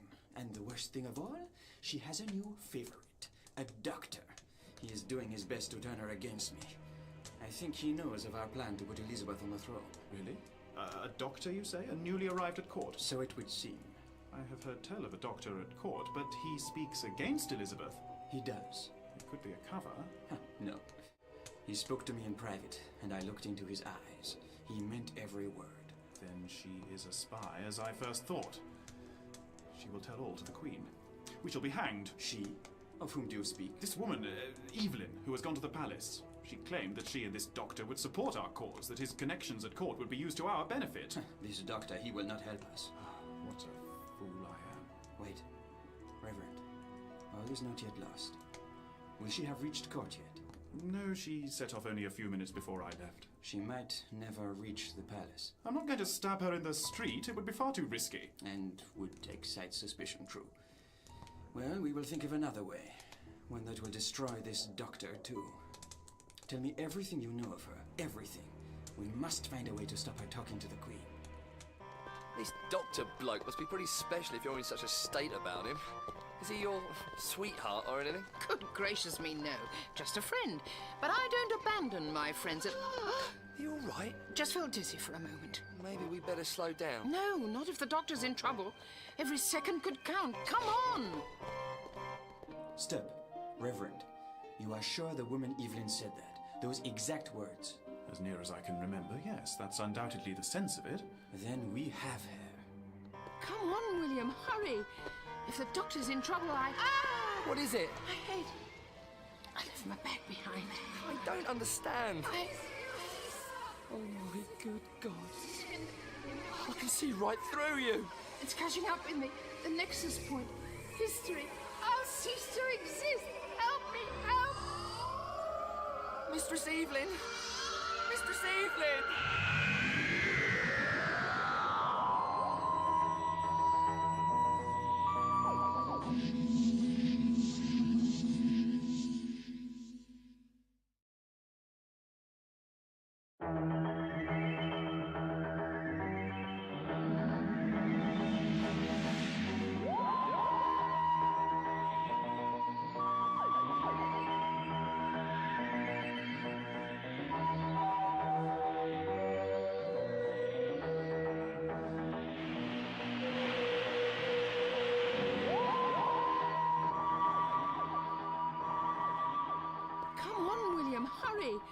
If the doctor's in trouble, What is it? I left my bag behind. I don't understand. Oh my good God. I can see right through you. It's catching up in me. The nexus point. History. I'll cease to exist. Help me, help! Mistress Evelyn! Mistress Evelyn!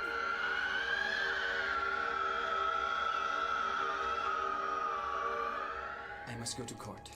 The Queen is resting. She will not see this Evelyn for some time. After Her Majesty has received her, I will enter and confront them. You are certain that this woman is carrying poison? A bottle of pills in her bag. She definitely said that they were to be swallowed and that they could kill. Excellent. The Queen is so paranoid that this woman will be discredited immediately. She will not be able to tell of your plot. Our plot. Our plot, of course. This is, if I may say so, an answer to a prayer. Thank the Lord. But now I must go, quickly. Wait. What? The woman, Evelyn, she left in a hurry. So? She left her bag behind. No! We are lost. No, we are not. You must fetch her bag. Get it to her before she sees the Queen. But I Do not argue with me, Reverend. Go! Lady Sarah, before I came here, I'd heard many things about the Queen, not all of them good. But now I've had the good fortune to meet her for myself. I think she seems a remarkable woman, if a little highly strung. Tell me, what do the people think of her? You will not get any of her attendants to say a bad word about her, Doctor. Oh, of course not. I'm not trying to trick you into saying anything indiscreet. That's good, because you wouldn't succeed. It's just that I've been travelling for some time, and I'm intrigued to hear what the average man in the street is saying. Word must trickle through to you. Good Doctor, the average man in the street could not care less who was on the throne, so long as there is bread and beer on the table. Yes, I've noticed such tendencies before. Yet indeed, as bread and beer get scarcer, there's those that will say there was no hunger in King Henry's time, and others who will believe them.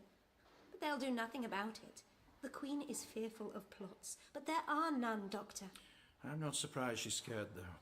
After all, it was a rebellion that put her on the throne in place of poor young Jane, wasn't it?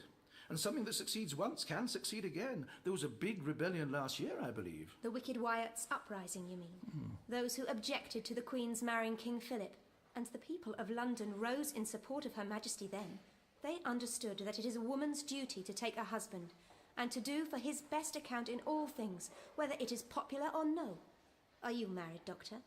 Alas, I have yet to attain that happy state. Never fear. I know of many women who take husbands much greater than them in years. It is not yet too late. Well, that's a comforting thought. Indeed, there are many advantages to marrying an older man.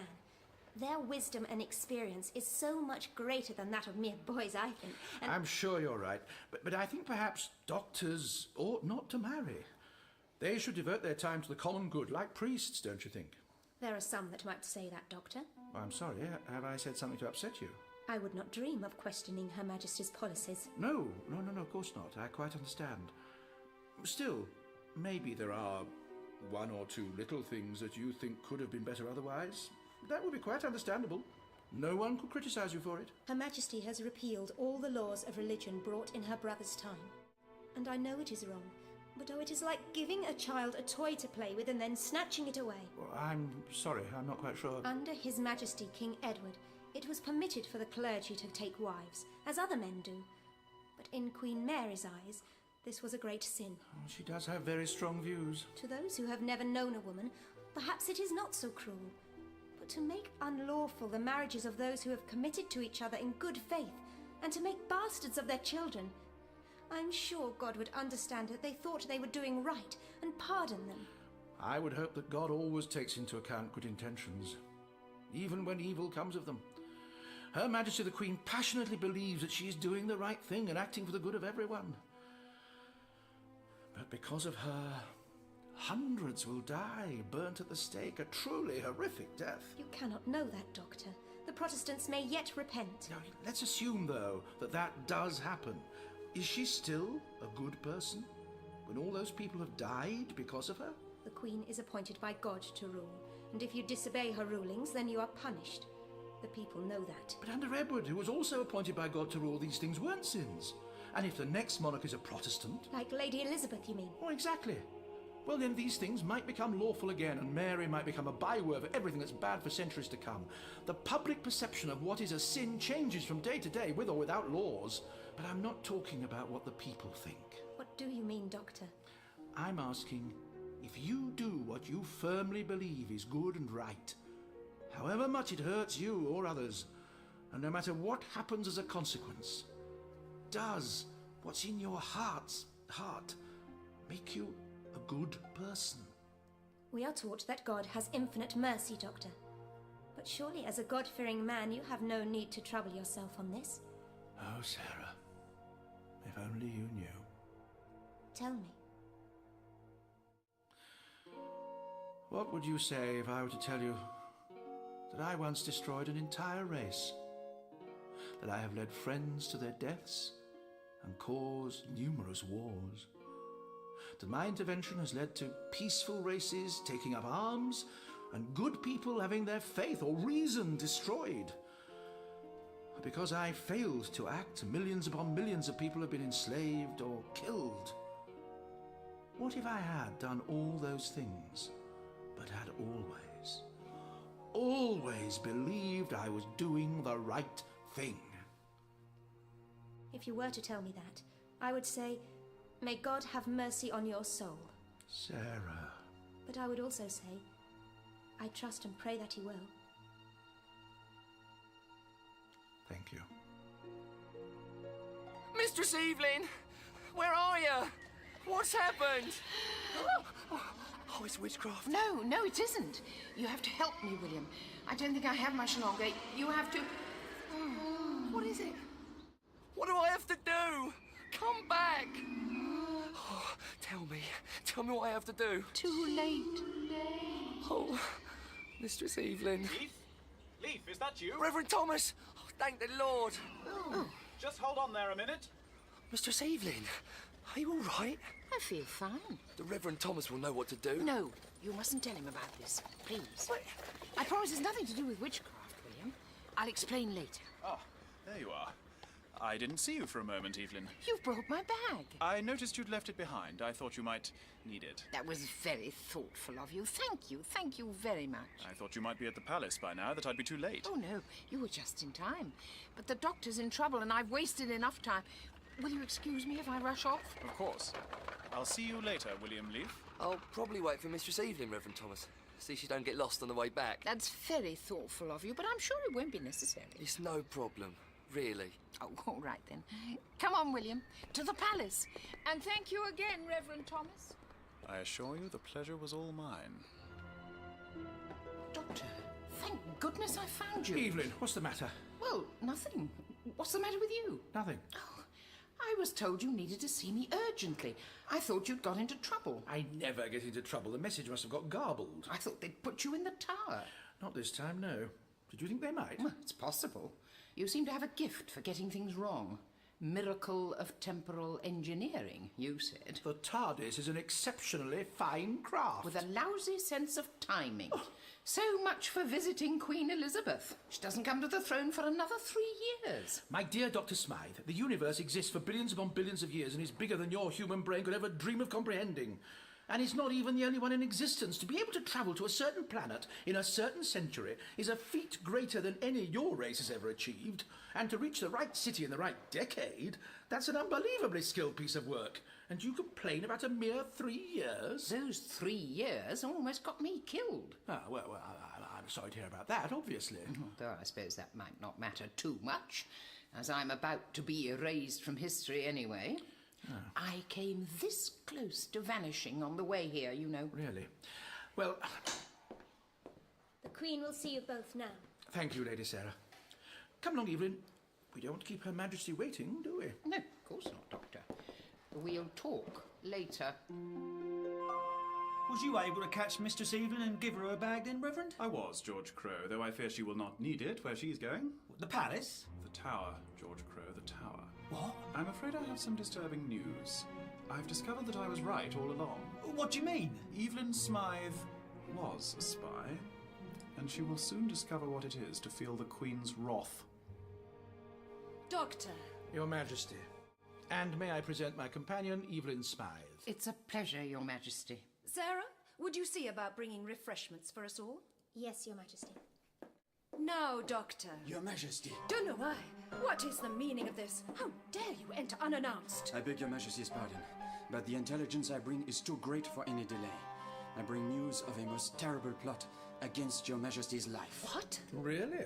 Then you better tell us at once. I will do so gladly, even if I face Her Majesty's grave disfavor in bringing the news that I do of her new favorite. Meaning me, by any chance? My words are for Her Majesty. And she will hear them, don't know I. But be warned that you must have proof of what you say. The Doctor has proved himself to be a good and wise man. It is not directly of him I speak, Your Majesty, but I think you will agree that by a man's associates can you know him. Then it is this lady whom you accuse. Oh, no. What on earth have you been up to? Your Majesty, I believe that this Doctor has wormed his way into your favor to do you great harm, and this woman is the means by which he will carry it out. Piffle! Sheer nonsense. As Her Majesty says, you must have proof for such an accusation, and I know that you have none, as it isn't true. Would Your Majesty consider bringing poison into her presence? Proof enough? Poison? What? Poison, indeed. I think you will agree, Monsieur le Docteur, that there can be no innocent explanation for such an act. Actually, I can think of 17 perfectly innocent explanations off the top of my head.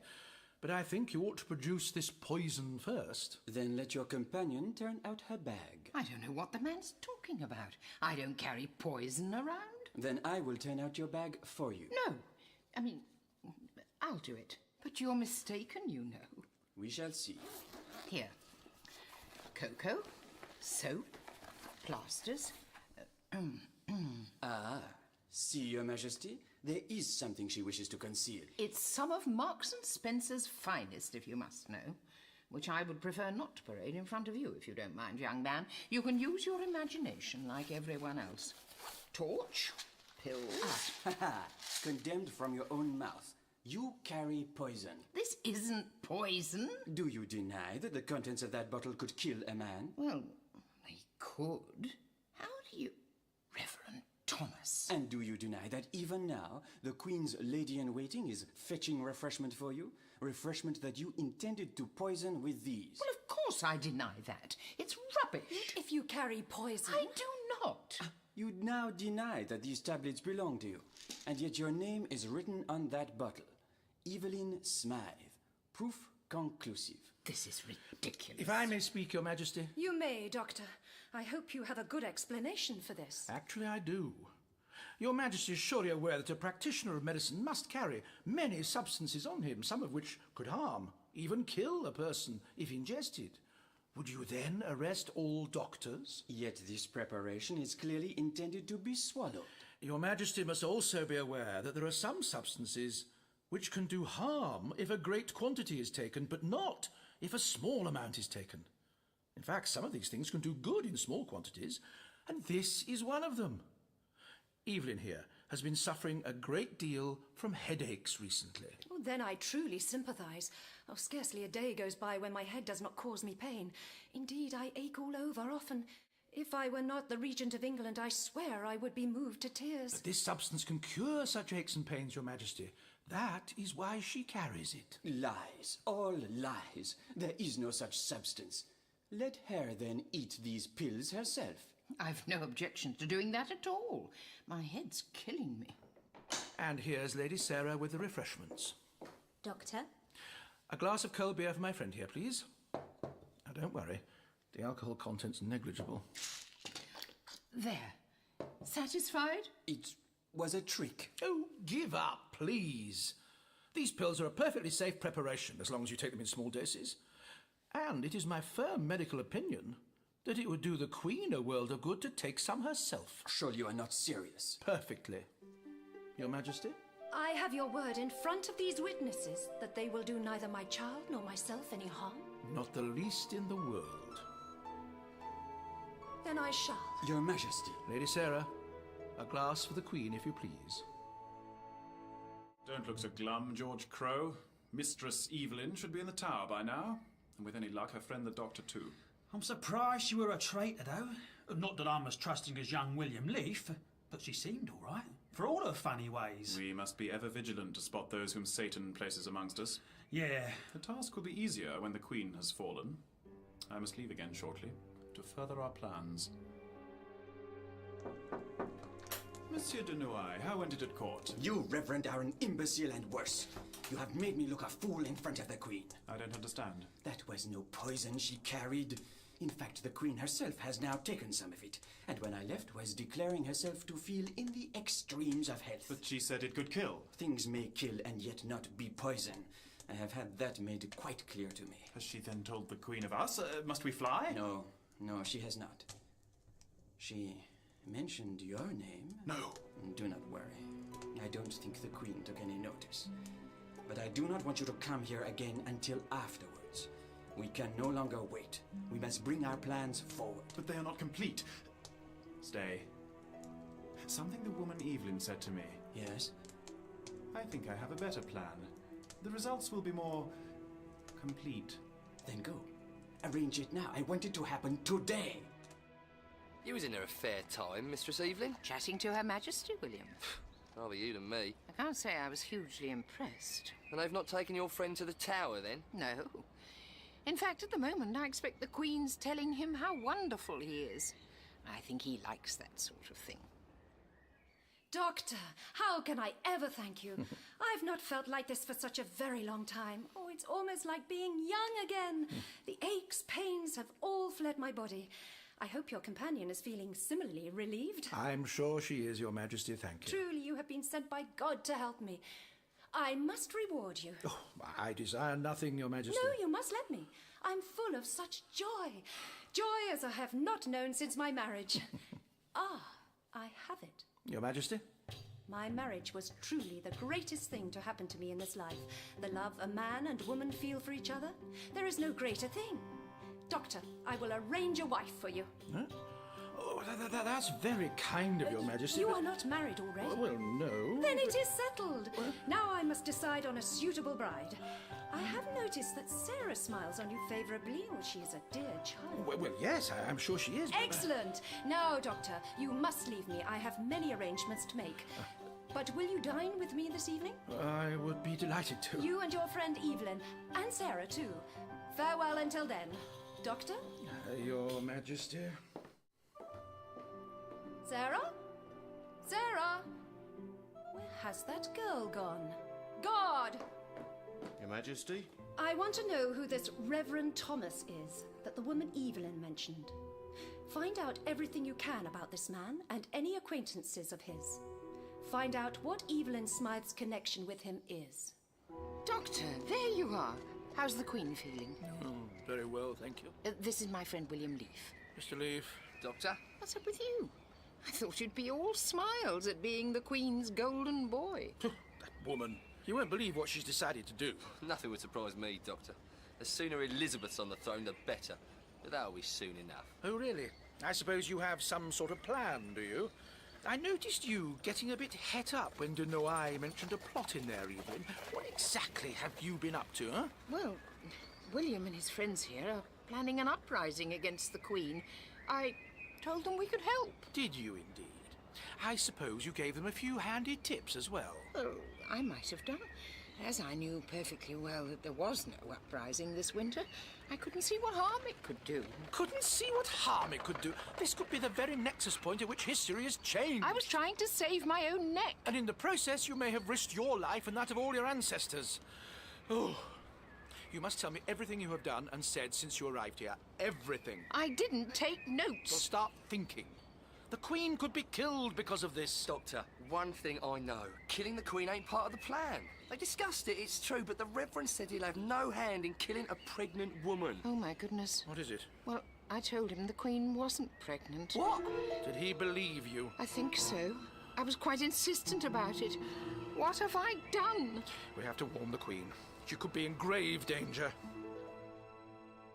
Yes, yes, I understand your worries. I do, but you must stay true. You see, it's to be today. I've dispatched my messengers. Take this. A few drops will suffice. Now, He came down here. quickly, run. We mustn't be seen together. And remember, our lives are in your hands. Leaf! Leaf! What is it? I've got to speak with you. Alone. We're on important business, George Crow. I never thought I'd say this, but we've got to save the Queen's life. That's what I've come to talk to you about. Oh, I don't know. Running messages for the rebellion, getting us Protestants a fair go, that's one thing. But killing the Queen? I don't know as I want to be in on that. You know what this priest's plan is? Tell us, man.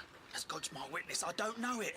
But it's to be today, he just said. You can't organise an uprising today. It must be a more private plan. But it's not as if anyone's going to hand the Queen a bomb, is it? Your species has invented numerous ingenious methods of assassination, Evelyn. A bomb is not necessarily required. What I meant was he can't just walk in and kill the Queen. He'd never get near her. We know as how the Reverend knows someone at court. That'll be how he's planning to get to her, through someone already there. De Noailles, obviously. He knew all about my painkillers. And I'm sure I remember reading about him being involved in some plot or other. Really? Well, he's probably involved then. Yes, makes sense.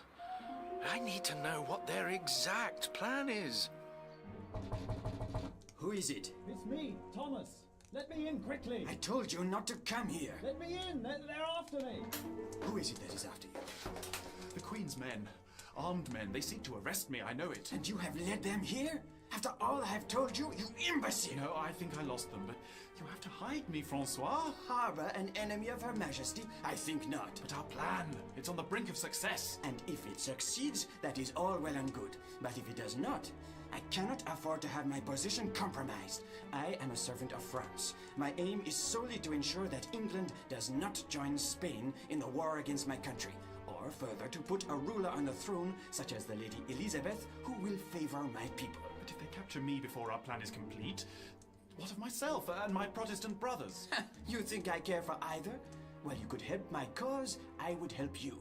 But if you are now suspected, Reverend, you can help me no longer. No. You have to help me. I am sorry, Reverend, but I cannot allow the lives of a few men to stand in the way of my country or myself. If they arrest me, what's to stop me telling them that you were plotting against the Queen too? It would not save you. And besides, you could not prove it. I am a Catholic. How could I possibly be involved in a plot with heretics? My brother is the French ambassador. I am a man of some importance. They will not harm me. I have nothing to fear. But you would be slandering a Catholic bishop, and that the Queen would not like. You may find your fate to be a worse one if you attempt to involve me. But if they were to find me here... They will not find you here, because you are leaving. Now, if your plan succeeds and you evade capture, I may see you again. But considering your incompetence so far, I somehow doubt it. I should never have trusted you. You Catholic! Get out of my sight, now! Anyway, Doctor, what was it that the Queen said that upset you? I thought you'd conquered her with your bedside manner. She seemed happy enough with you when I left. Oh, she was. So happy with me, in fact, that she has decided to give me a gift. What's so bad about that? The particular gift she has in mind is a wife. Goodness me! Anyone we know? A lady-in-waiting, Sarah. Oh, would you have a fine prize there, Doctor?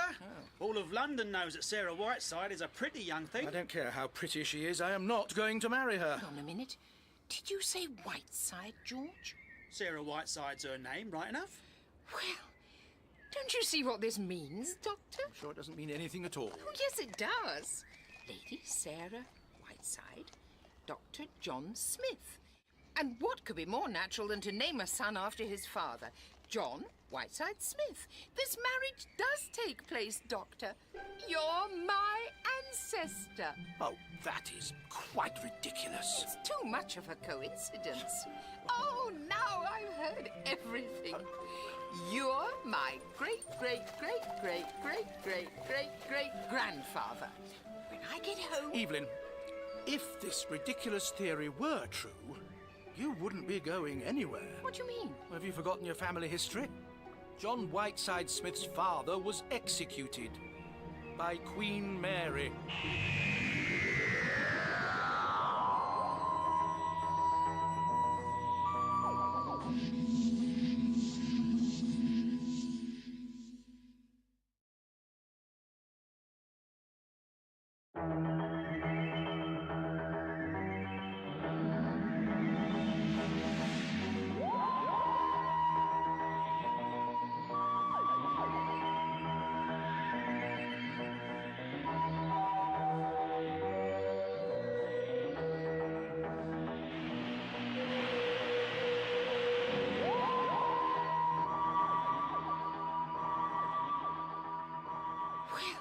Don't you see what this means, Doctor? I'm sure it doesn't mean anything at all. Oh, yes, it does.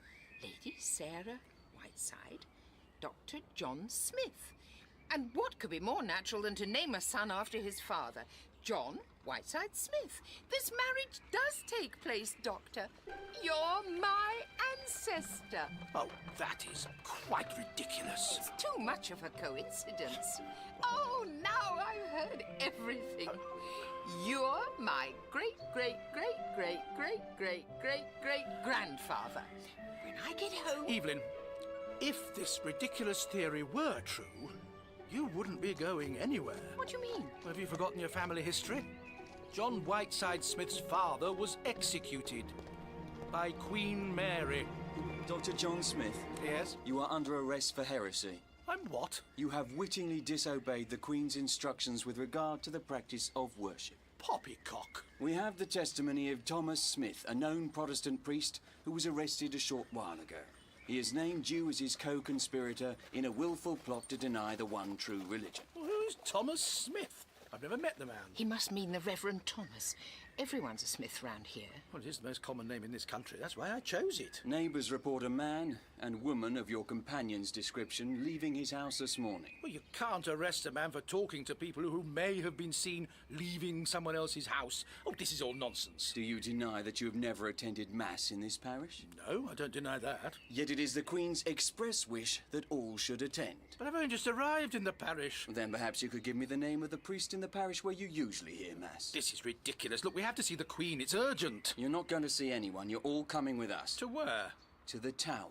The tower? No! Mistress Evelyn! It'll be all right, William, I promise. Can't keep us in the tower. Don't worry, you won't be there long. Oh, good. Yes, under the new law, heretics will be burnt at the stake. You have to listen to me. You can't burn me at the stake. I know about a plot to kill the Queen. You know about a plot to kill the Queen? Yes. If you're telling the truth. Which I always do. Then you're right. We won't burn you at the stake. Good. You're likely to be beheaded instead. Huh? The Tower of London. The actual Tower of London. I've been here before, of course, but it wasn't quite the same. More glass display cases last time I was here, you know. And tour guides getting under your feet all the time and trying to move you on when you're trying to examine something properly. So a load of historically ignorant tourists can make jokes about the size of the King's balls. Well, I hope you're enjoying this tourist-free view. Oh, feel free to examine whatever you like. These stone walls, for example. Those chairs. Or this locked door. Or... No, I think you'll find that's everything. You know, last time I was here was when I was visiting Lady Jane Grey. Maybe I better not mention that to Queen Mary. She might not be too impressed. No, I wouldn't have thought so. And we wouldn't want to upset the Queen, would we? She might have us thrown in the tower. We have to find a way of warning the Queen that her life may be in danger. Yes, after all she's done for us. You, Dr. Smythe, have to learn the responsibility of time travel. Mary shouldn't die until November 1558. It is now January 1555. If she's killed now, history will be changed, and you will cease to exist. So we have to save her life. Well, there's only one thing to do then, isn't there? And what would that be? Well, escape, of course. Thank you, Dr. Smythe. I should never have thought of that. The Queen's as good as saved. No need to be sarcastic. We just have to think of a plan, that's all. We could pick the lock. And you can do that, can you? Yes, actually. Really? Found it very handy over the years. Student parties, you know, they go on to all hours, and the porters do hate being called out in the middle of the night when you've forgotten your keys. All you need's a hairpin. And do you happen to have such a thing on you? As a matter of fact, I do. Lucky they didn't confiscate my bag, really. I see. You are, without a doubt, one of the most well-prepared and useful companions with whom I have ever travelled. Thank you. It's just a shame that the door is held in place by a staple and toggle on the outside. Excellent though your skills may be, you can't pick a metal rod. Ah, no. Well, perhaps there's a secret passage.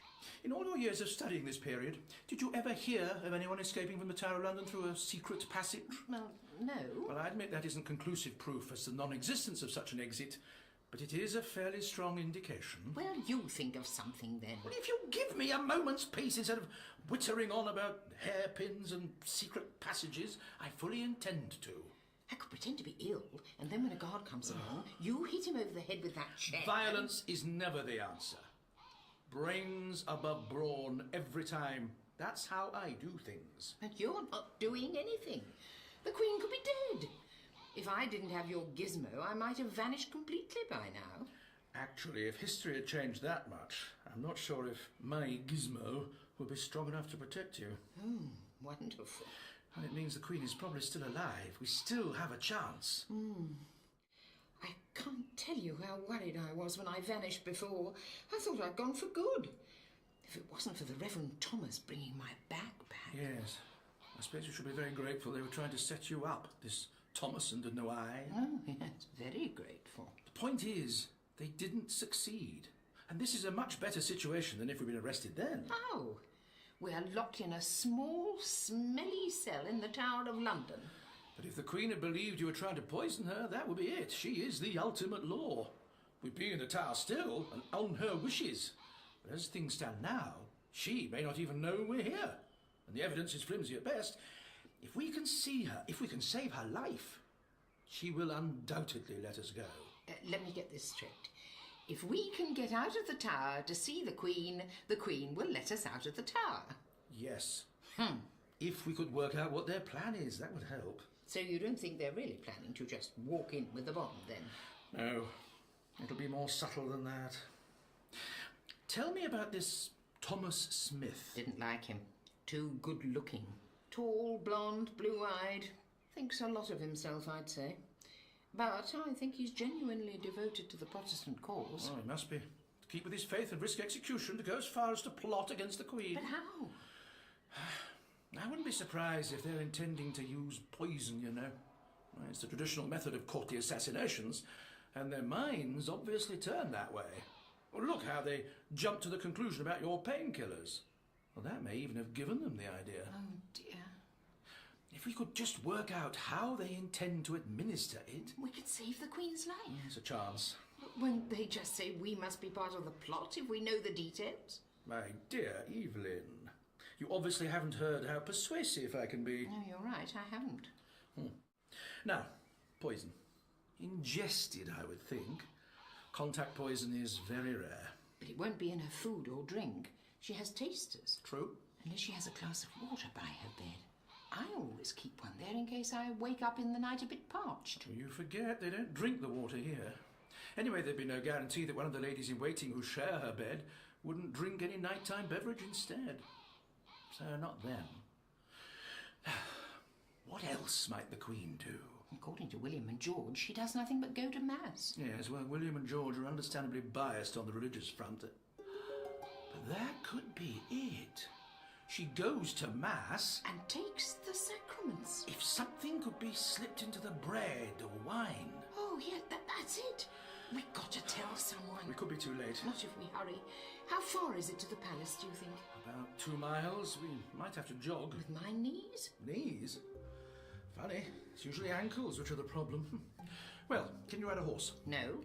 Do you get seasick? We're nowhere near the sea. Well, river sick then. Ah, the Thames. The Thames indeed. So that's our mode of transport sorted out. Now, we just have to talk our way out of here. Water! Hey, water! What is it? I have important information that could save the Queen's life. Oh, yes. I need to get out of here to warn her. Really? You'd like me to just let you out so you can go and see the Queen? Yes?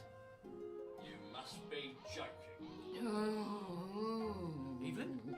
Oh no, it's happened. What's going on? She's disappearing from history. I failed.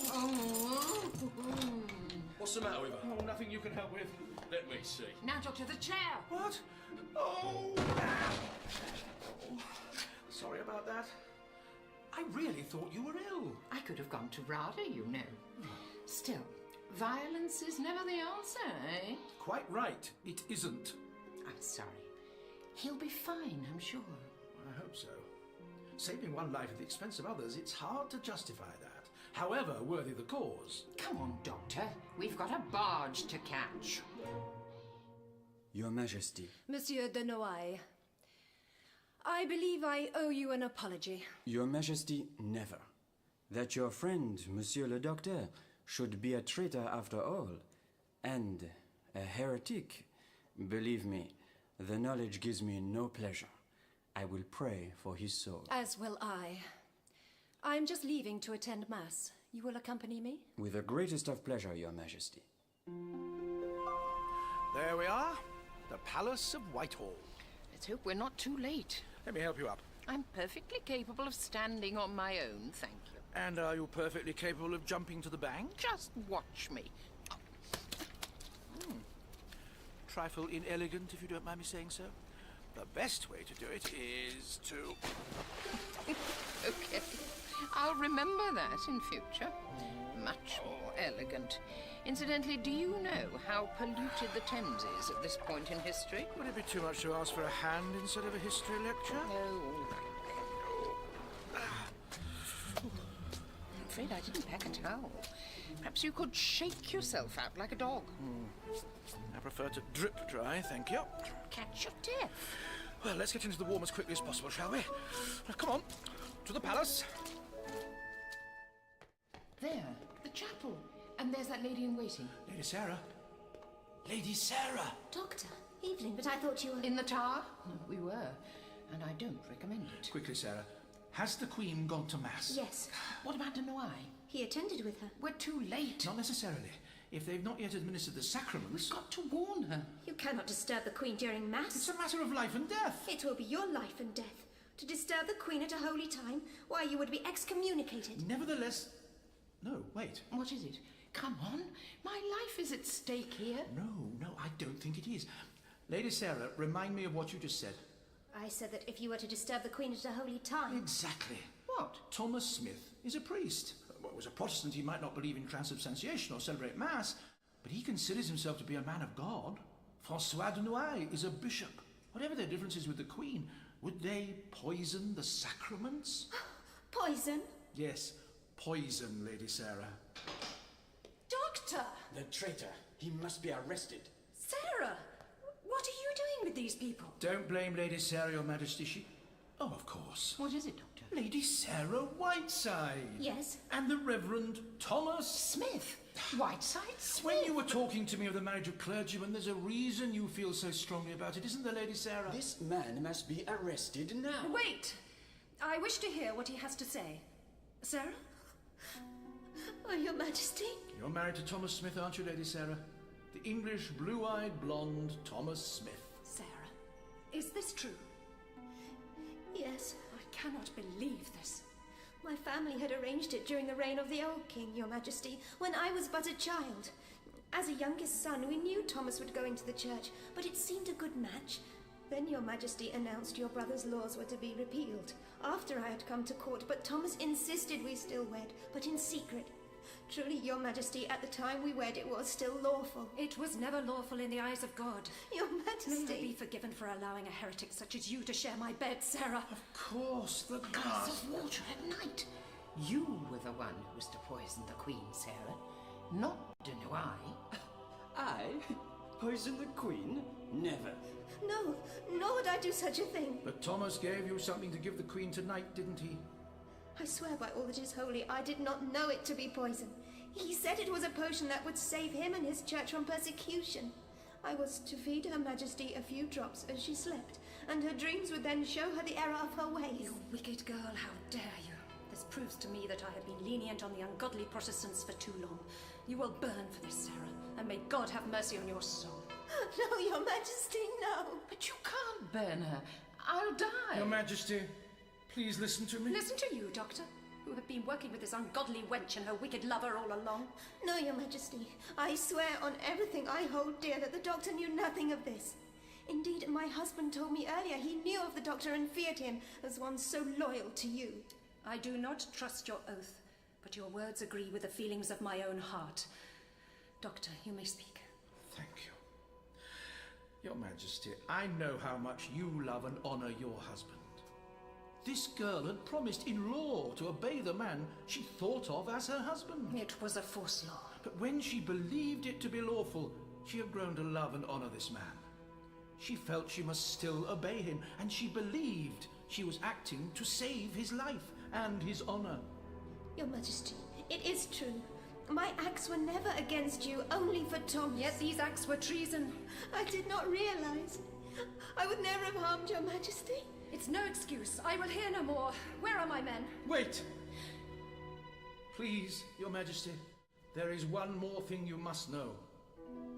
Lady Sarah, you're pregnant, aren't you? With my great-great-grandfather. You are with child? Yes, Your Majesty. Oh, Your Majesty, I beg you, spare the life of my baby. I don't believe the Queen could kill a child. Your life is spared, Sarah. But only for the sake of the child growing inside me that I could not destroy another, bastard or no. And my husband? You have received a favor you do not deserve in your own life. You dare to ask me to grant more than that. No. As for you, you will be taken to prison at once. Your Majesty, may I make a suggestion? Well, Doctor? Your sister, the Lady Elizabeth, is under house arrest. Let Lady Sarah join her in her imprisonment. She can attend her there. Very well. And I'm sure Monsieur de Noailles would be happy to arrange the matter for you. I believe he is well acquainted with the Lady Elizabeth's position. Ah, of course. If your Majesty desires it. See to it. Now go, all of you. I have no mind to think on these events further. Your Majesty, come with me, girl. My son shall be named after you, good doctor. Your Majesty... Go, Doctor. Even you. Come on, Evelyn. Guard! Your Majesty. I want to see Thomas Smith. Now. We just saved her life. Nothing like gratitude, is there? She's scared, Evelyn. Someone close to her nearly succeeded in killing her. She's going to be terrified of plots for the rest of her life. She can't trust anyone. Her husband has no interest in her, and she's pinning all her hope on a baby that I think she knows deep down she doesn't have. Under the circumstances, I'm prepared to forgive her for being a bit brusque. I suppose you're right. Well, I have to say I'm surprised that it wasn't de Noailles who was doing the poisoning. But I suppose that would have mucked up history too. He becomes the French ambassador later on, you know. Really? Well, history's back on its right lines now. You and your ancestors, you'll all be fine. Sure? Well, it all fits in with your history books, doesn't it? Mother attending Elizabeth in captivity. Father executed by Queen Mary. Burnt to death.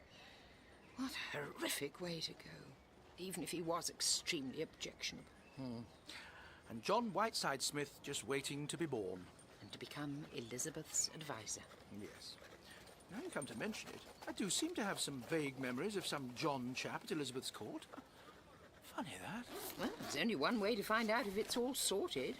Switch this off, your gizmo thing. Very well. Fine. Absolutely fine. Not a twinge. Good. Well, I think that proves you're safe now. I might be safe, but what about everyone else? Sorry? William Leaf and George Crowe, they'll be executed, won't they? I'm afraid so. George Crowe's got a wife and family. William Leaf, he's just a child doctor, and with such a sweet smile. He reminded me of one of my students. I promised him he'd be all right. They're good men. They don't deserve to die. I know. But if it's part of history... It isn't. You don't know that. Yes, I do. I'm getting a headache again. History isn't quite back on the right track yet, I'm sure of it. We have to save them. All right. All right. We'll go. But how are we going to get back into the tower? The warder won't fall for the same trick twice. Actually, how are we going to get to the tower at all? Can you face the river again? Why worry about water when you've got a time and space machine just down the road? I'd rather jog back and risk my knees. Nonsense. I'm extremely good at short hops. Come on. Thomas Smith, Your Majesty. The traitor! Your Majesty, forgive me. You ask me for mercy, now your life is forfeit. When you have plotted against me, corrupted my lady-in-waiting for your ungodly pleasures, practiced heresy... Your Majesty, I swear my allegiance to you. From now on, I will be your most loyal subject. It will not save you! You are guilty of treason. You plotted against my life! I was misguided, Your Majesty. Spare me. See, already I have proved my loyalty. I gave information on those who plotted against you. The doctor? Yes. The doctor was no traitor. But, Your Majesty, if there is anything I can do... You would save others from your fate? Yes. Then there is something you can do. Anything. Before you die, you will recant. You will tell the other followers of your heretical teachings that they are wrong, that their way leads only to suffering, that if they embrace the true religion, they will be saved. Well, you will be saving their souls! No. What? I will not do it. It is not your religion that is true. It is mine. You are the heretic, not me, not Leaf or Crow or any Protestant. I may burn, but the Lord will take me to his side, and I will not lead any man from the path of righteousness. How dare you! Get him out of my sight! You will burn for this! Come on. May God have mercy on your soul! They say we'll go to hell, George Crowe. What do they know? It's the Queen and her light that'll be for any eternal suffering that's going, William Leaf. Crowe?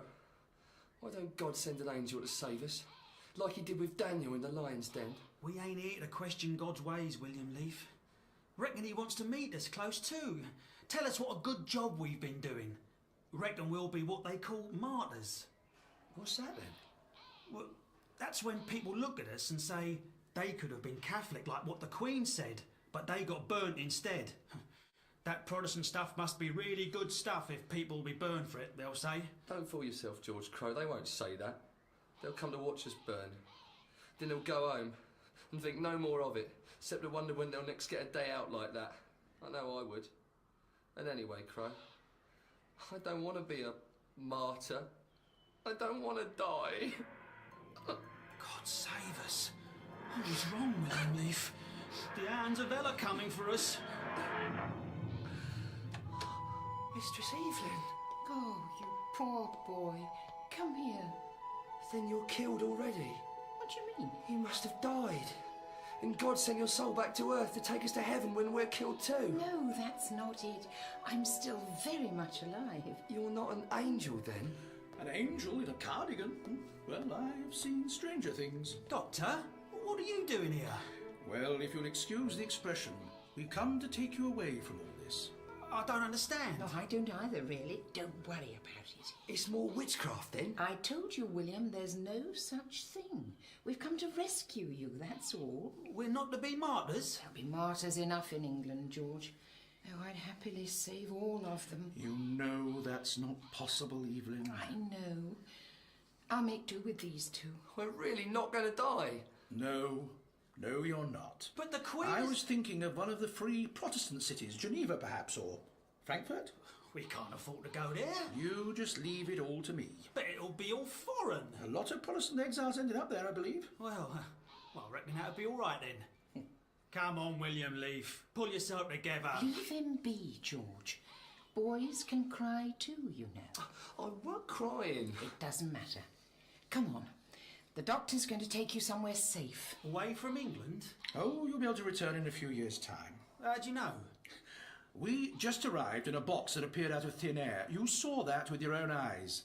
Let's assume we know what's going to happen. You can call it magic if it helps. But not witchcraft. All right then. What does happen? Can we tell them? Under the circumstances, yes, I think so.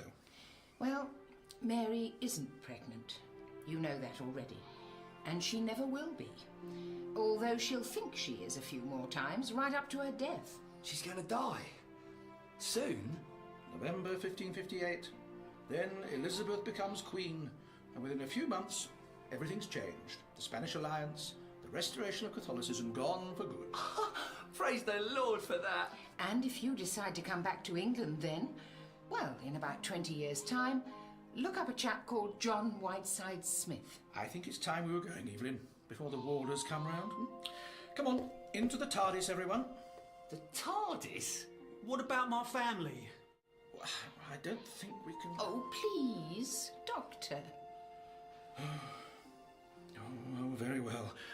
We'll pick them up on our way. Come on, William. It's going to be a bit of a shock for you, I expect, but don't let it worry you. I didn't. And try to forget about England and Mary. Your Majesty, if I might just... Get out! I will see nobody! Stay. Are you with the doctor? Has he returned to see me? No, Your Majesty. Monsieur le Docteur has left. Then leave me! But I was wondering if I might... Go! Your Majesty. Oh, Doctor, what is to become of me? Am I truly doing the right thing? If it wasn't for my child, oh, Lord, thank you for giving me this child. There. They should be all right now. And your headache seems to have vanished finally? Yes, it has. Anyway, no more Bloody Mary for them. They can come back when a real queen is on the throne. Mary did a lot of good things in her reign, you know. She wasn't a bad person. She was kind and thoughtful towards those who knew her. She was just an idealist. Oh, you're right. She was an idealist and a fanatic. And people like that are dangerous in power. I understood her. She was willing to kill for her beliefs. And that's not good for a country. Especially when other people are willing to die for theirs. They were willing to kill too. Sometimes it's unavoidable. You've killed people for what you believe in? I've caused people to die. I don't know if that's the same thing. I like to think it isn't. I'd like to think that too.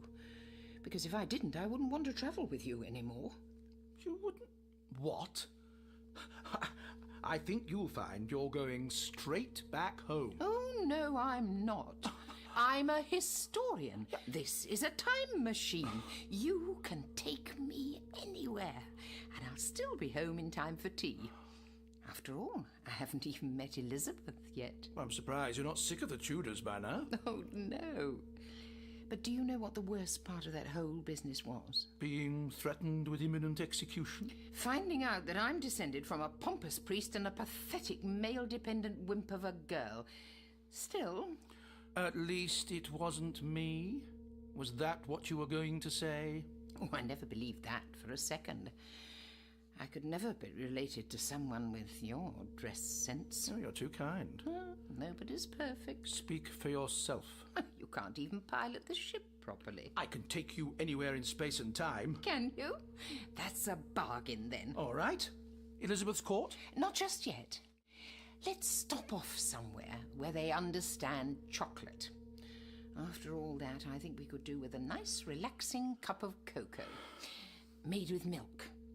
Where do you suggest?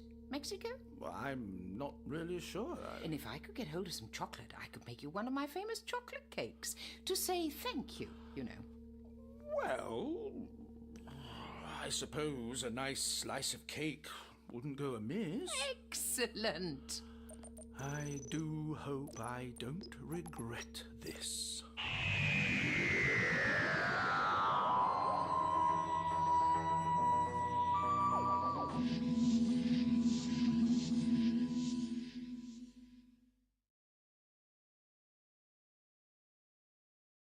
And now, a new 4-part adventure starring Sylvester McCoy in Doctor Who.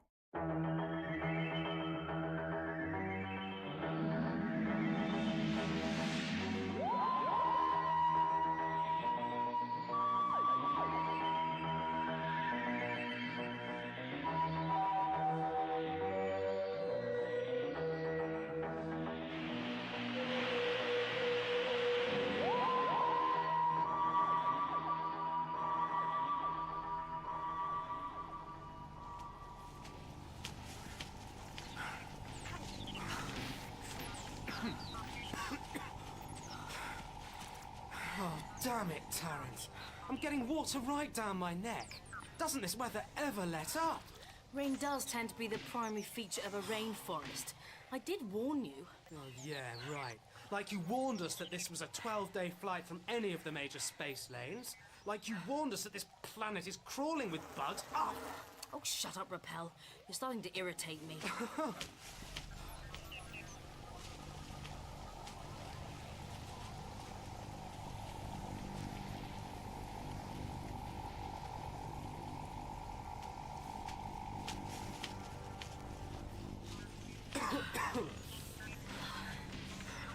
We're here.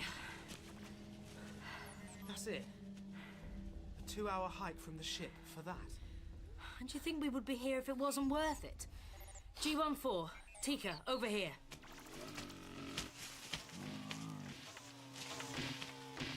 Right. This is the Car-Sharat Ziggurat. Now, from this point on, you're going to do things my way. I've paid good money for you to behave like a professional salvage crew, not a load of sweaty, whinging oiks. No communication without my authority. No firing unless provoked, and no climbing on the artifact to see how good the view might be from the top. Tika, set up perimeter alarms. G14, composition analysis, full scan. Right. Let's take a closer look at this thing. What the hell is wrong with you, Rappel? Annoyed that I gave Tika first watch? No. It's this cigarette thing. I... What? Come on, Rappel. You know me too well to clam up on me. No, it's just... nothing. This thing, I've got a funny feeling about it. Is it really worth everything you say it is? Yeah, I think so. Have you ever seen anything like it? No. Wait a minute. Feels... strange. It's not like stone at all. Why aren't there any plants growing on it? How the hell should I know? Maybe it doesn't want any plants growing on it. And is it as old as they say it is? Accurately dated at 1,270 years.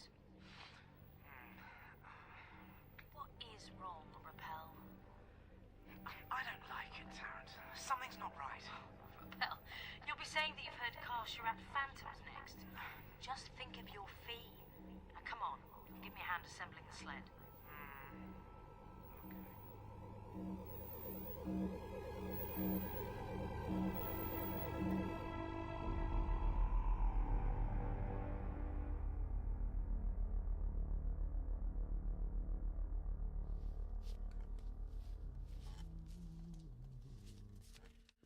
Professor, who's been messing around with your bookshelves? Me?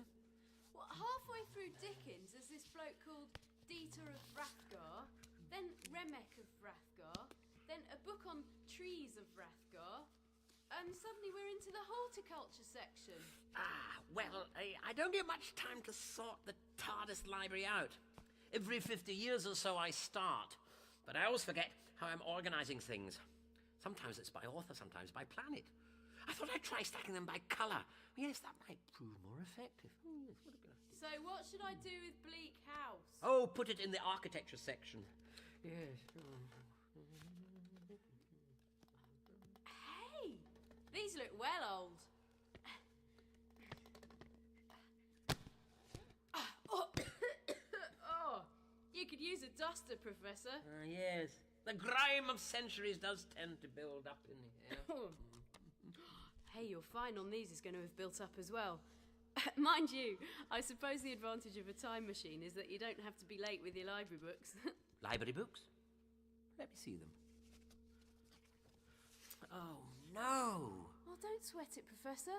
Everyone's nicked a couple of library books at some point. Yes, but these 3 books are from the Library of Karsharat. So? Ace, the library on Karsharat holds every scrap of information from every civilized world. One of everything.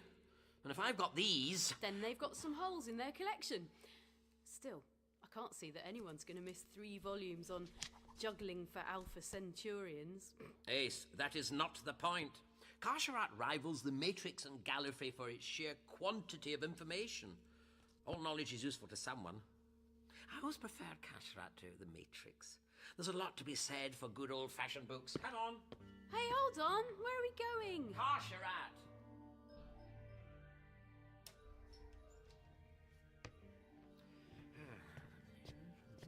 What, now? I haven't been there since the Time Lords were helping with the defense grid. These books are long overdue. Oh, I was only kidding about the fine. Oh, I doubt that the librarians will be joking. They take their duties very seriously. How come this library is so important, Professor? This isn't your local council library, Ace. I mean, think of it. Every book, every piece of literature from every civilized world. Karsharat is one of the wonders of the universe, and its existence is hidden from almost everyone. I don't get it. Why build a library and then hide it? Because the accumulation of knowledge held within its walls makes it a very dangerous weapon if it's in the wrong hands. If you can read all the books. There are quicker ways of assimilating data than reading. Aha! We're landing. Now, let's see what it's like out there. Oh, brilliant. It's chucking it down, Professor. Well, it's a good thing I've got my umbrella then, isn't it? Come along, Eve.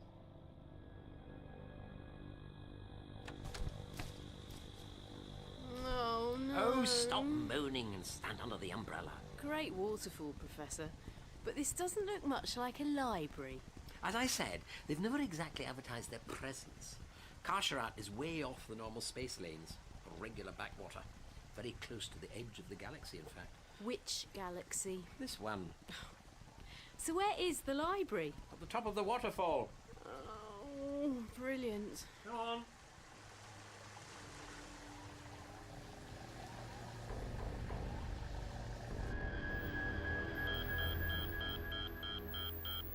Sensors detecting alien sound waves. Sound profile analyzing. Matching to data files.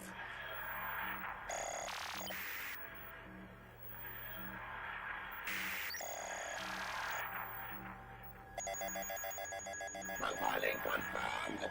Activation sequencer engaged.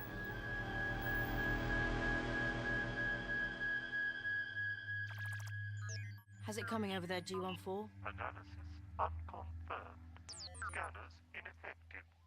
What, nothing? I knew this was a waste of time. Oh, shut it, Rappel. G14, switch to secondary scanners. Switching to secondary frequency scanning.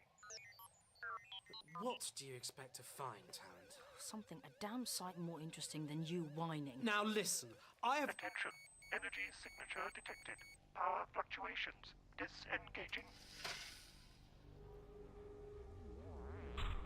What the...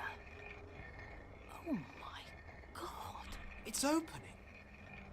The damn thing's opening. Tika! Get down here now! G14, get back! What the hell is that? Switching to armament circuits. Powering weapons. G14, no! G14! Malfunction.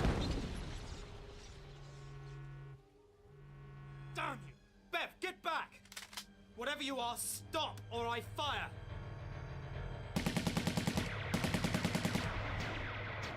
Repel! It's not stopping it! Come on, Repel! Get Tika! Get the plasma laser! But... Do it! Tika, Repel wants a plasma cannon. Move it! Repel, get out of there! I think I'm holding it! Repel! Oh my God. Tika! The plasma cannon! Tika, Repel and G14 are dead. That thing! For God's sake, stop that thing! It's not stopping it. Tika, look out!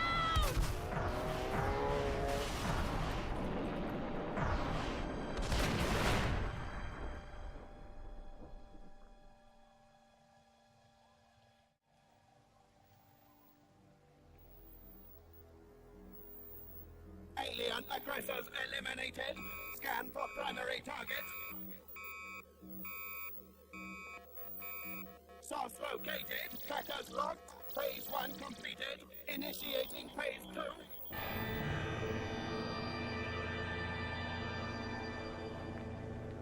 Professor, this is crazy. There's nothing here but ruins.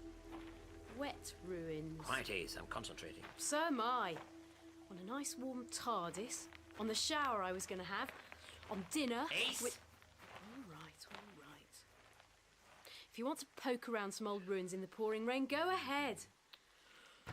I'll just have a nose round. See if there's anything of interest. Like a decent pub. Oh, why can't we ever land on nice planets? What was that, Professor? Oh, now where's he gone to? Hello? Who is that? Who's there? Look, this isn't funny. Who is that? Professor?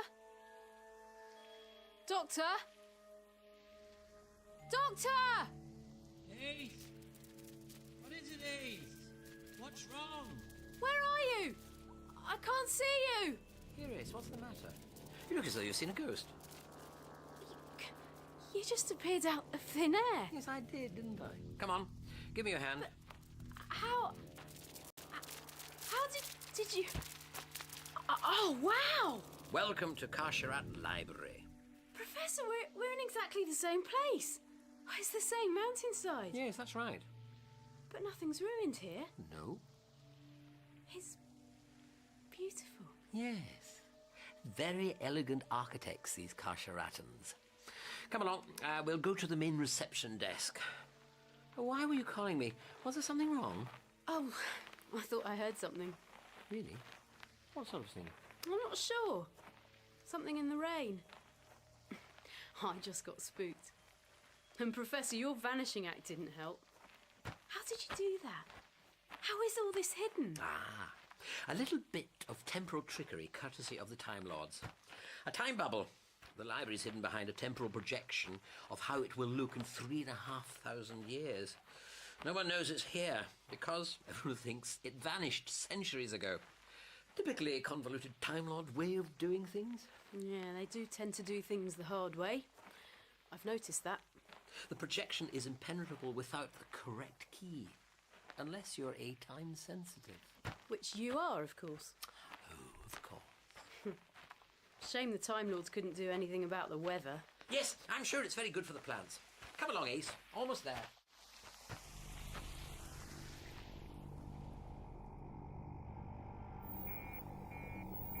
Contact lost. Holding position. Scanning. Battle readiness to be maintained. Scanning. Scanning. Scanning.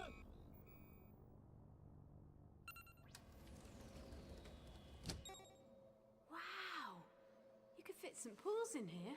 Yes, but never an umbrella stand when you want one. Doctor!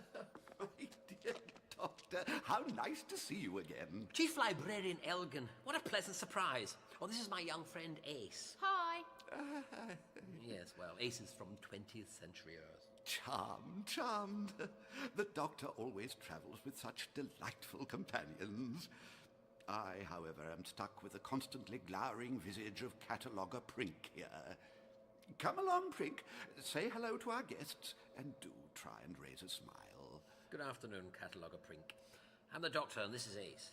Oh, come now. We can't stand chatting in reception.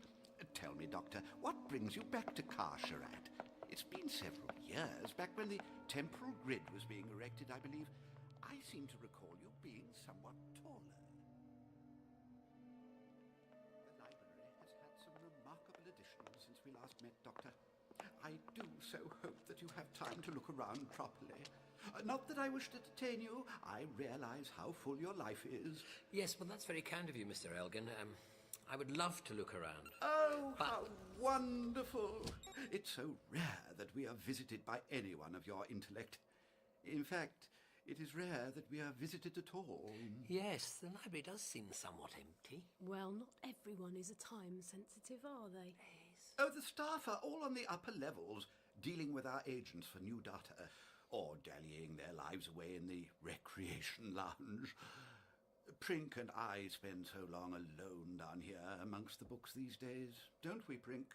Yes, well, we've tightened up security so much that all research is done via hypercable these days. I can't recall the last time I took a shuttle to the frontier to browse in a newsagent. I really should employ you, Doctor, to collect books for me. Or you, my dear. Ah, the wonders of 20th century Earth. Such classics in newsprint. The Sun, the Mirror.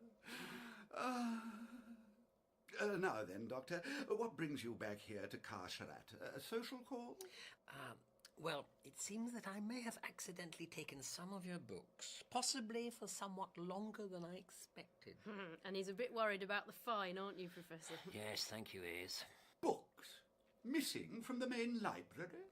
This is unheard of. This is disastrous. Show me at once. It must have been when I was last here. Only some light reading, a few reference books. Heavy reading? Why, he couldn't have nicked a couple of paperbacks. Ace. Oh, my word. Volumes from the Alpha Centauri collection. Doctor, you have no idea how much trouble you could have caused. Fortunately, no one has been asking after them. I am astounded that our cataloguing department has not missed them sooner. Eh, Mr. Prink? What do you have to say for yourself? I really didn't mean to cause Mr. Prink any trouble. No matter. Return the books to their rightful place, Prink. I will show our visitors around. Well, go on, Prink. Hurry along.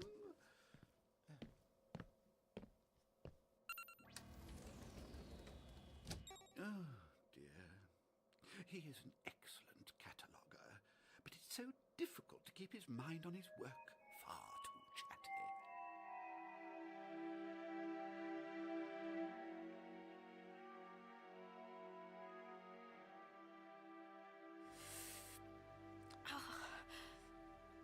Tika? Tika, oh God. Oh, please, no. Not you too. Oh, Rappel, I'm sorry. I really thought I'd found a way of making us rich. And all I've done is found a way of getting you killed. And if I'm not careful, I could be joining you. G14? Oh my God, I thought you were... G14, are you still functional? Operating on emergency reserves. Estimate limited operational time remaining. Can you contact the ship? Operate by remote? Negative. Power too low. Distress beacon? Not enough power to break through troposphere. Apologies. Don't worry, G. I'll try and reach the ship if I can just... Ow! Sensors indicate extensive tissue damage to your right leg. Suggest that you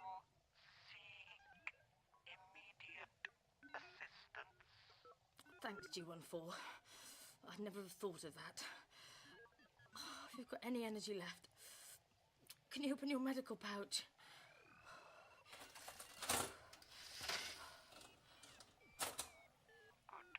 Goodbye, Beverly.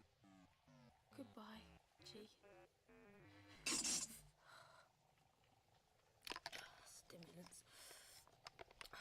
Vibro pads. Oh, painkillers.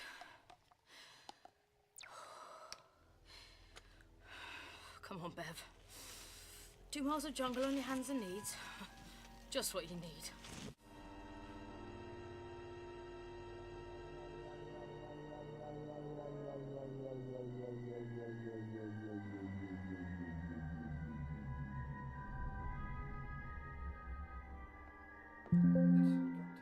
As you can see, the anti-grav systems have made access to upper levels far easier for a variety of different life forms. Yes, most ingenious. What life forms, though? We haven't seen a single person using the library. Using it? My dear young girl, you make it sound like some kind of tool. But isn't that exactly what it should be? This facility is a masterpiece. One of the wonders of the known universe. But surely the whole point of having all these books is that people can read them. Read them? But that could mean damage. Grubby finger marks, pages folded down. My spine shivers at the damage that could be done if we let the public in here. We simply don't make enough of a profit to keep a restoration team. And if more people knew it was here and could use it, maybe you would make more of a profit. Now, Ace. Oh, come on, Professor, you're not siding with him, surely. Well, the library is rather special. Perhaps if I showed you our new facility. No, thank you. I think I've seen enough untouchable books for the moment. I'm going back to the TARDIS, Professor, to get a book I can read. But you won't be able to get back in past the temporal barrier. Oh, we have arrangements for people coming and going, Doctor. Here, my dear. Oi! A DNA tag that will get you in past the barriers. Sends a confirmation signal to the main computer. Most ingenious. Our technical boffins are always coming up with new ways of keeping us safe. Don't lose it, though. You won't get in without it. Thanks. Patronising git. Ace, wait a moment. Chief Librarian Elgin may be a little pompous, but he does mean well. I'll come and find you later. I believe that there's a very good reading room on the second floor. Barely used. OK, Professor. Oh, here, take my umbrella, in case you haven't noticed it's raining out. Yeah. Come along, Doctor. There's still plenty more to see. Coming, Mr. Elgin.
Marvellous. A fit of adolescent peak and you end up in the pouring rain again. Still. At least there are no whispering ghosts this time. Why the hell did they build a library on this dump? It's no wonder they never get any visitors.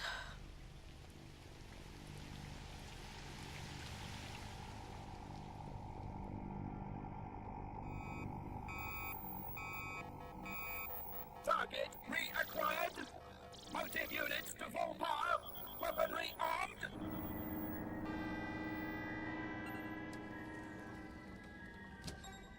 Here, Doctor! Here is the greatest achievement of Car Charette. Water tanks? Don't tell me you've decided to start a trout farm. Really, Doctor, try and show a little respect. Ah, prick. Glad you could finally join us. Now then, Doctor, this is our latest data store. Contained in these tanks is every scrap of knowledge in the library, and room for more. It's a system called Aqueous Data Storage, commonly known as a wet works facility. Oh, you've encountered them. I was rather hoping that we had come up with something that you didn't have knowledge of. How tedious. I'm afraid that I do tend to get about a bit. But the size of this facility, I've never seen anything on this scale, Elgin. Most wetworks chambers can only manage a few gigabytes of information, but this must house the entire knowledge of the universe.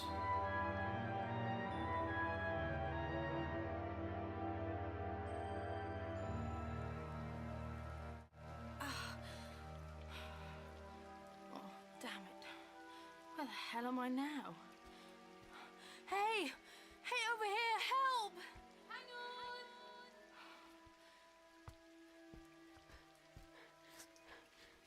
Oh, thank God. I don't think I'd find anyone else on this godforsaken planet. It's okay. Here, let me help. Thanks. Over here, under this overhang. Oh, right.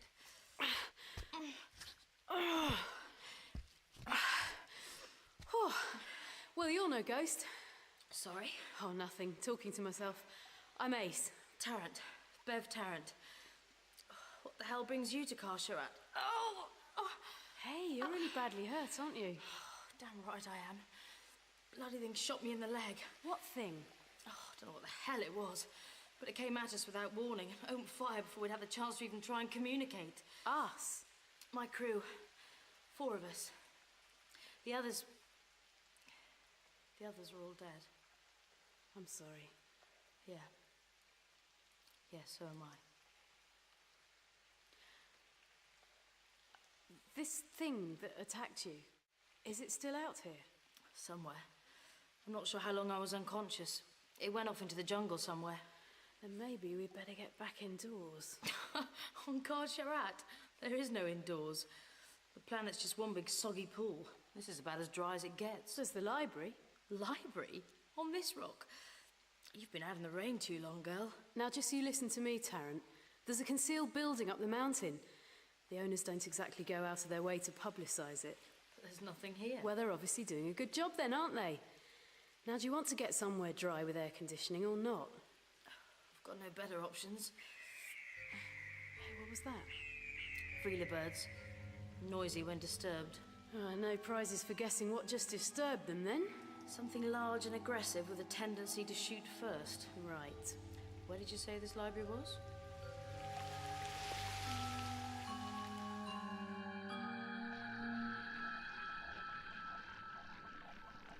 Speechless, Doctor? Impressed. I had no idea that you had such technical expertise. Even the time was to be able to develop a wetworks facility like this. Well, thanks for watching, everybody. Live stream's done. Later.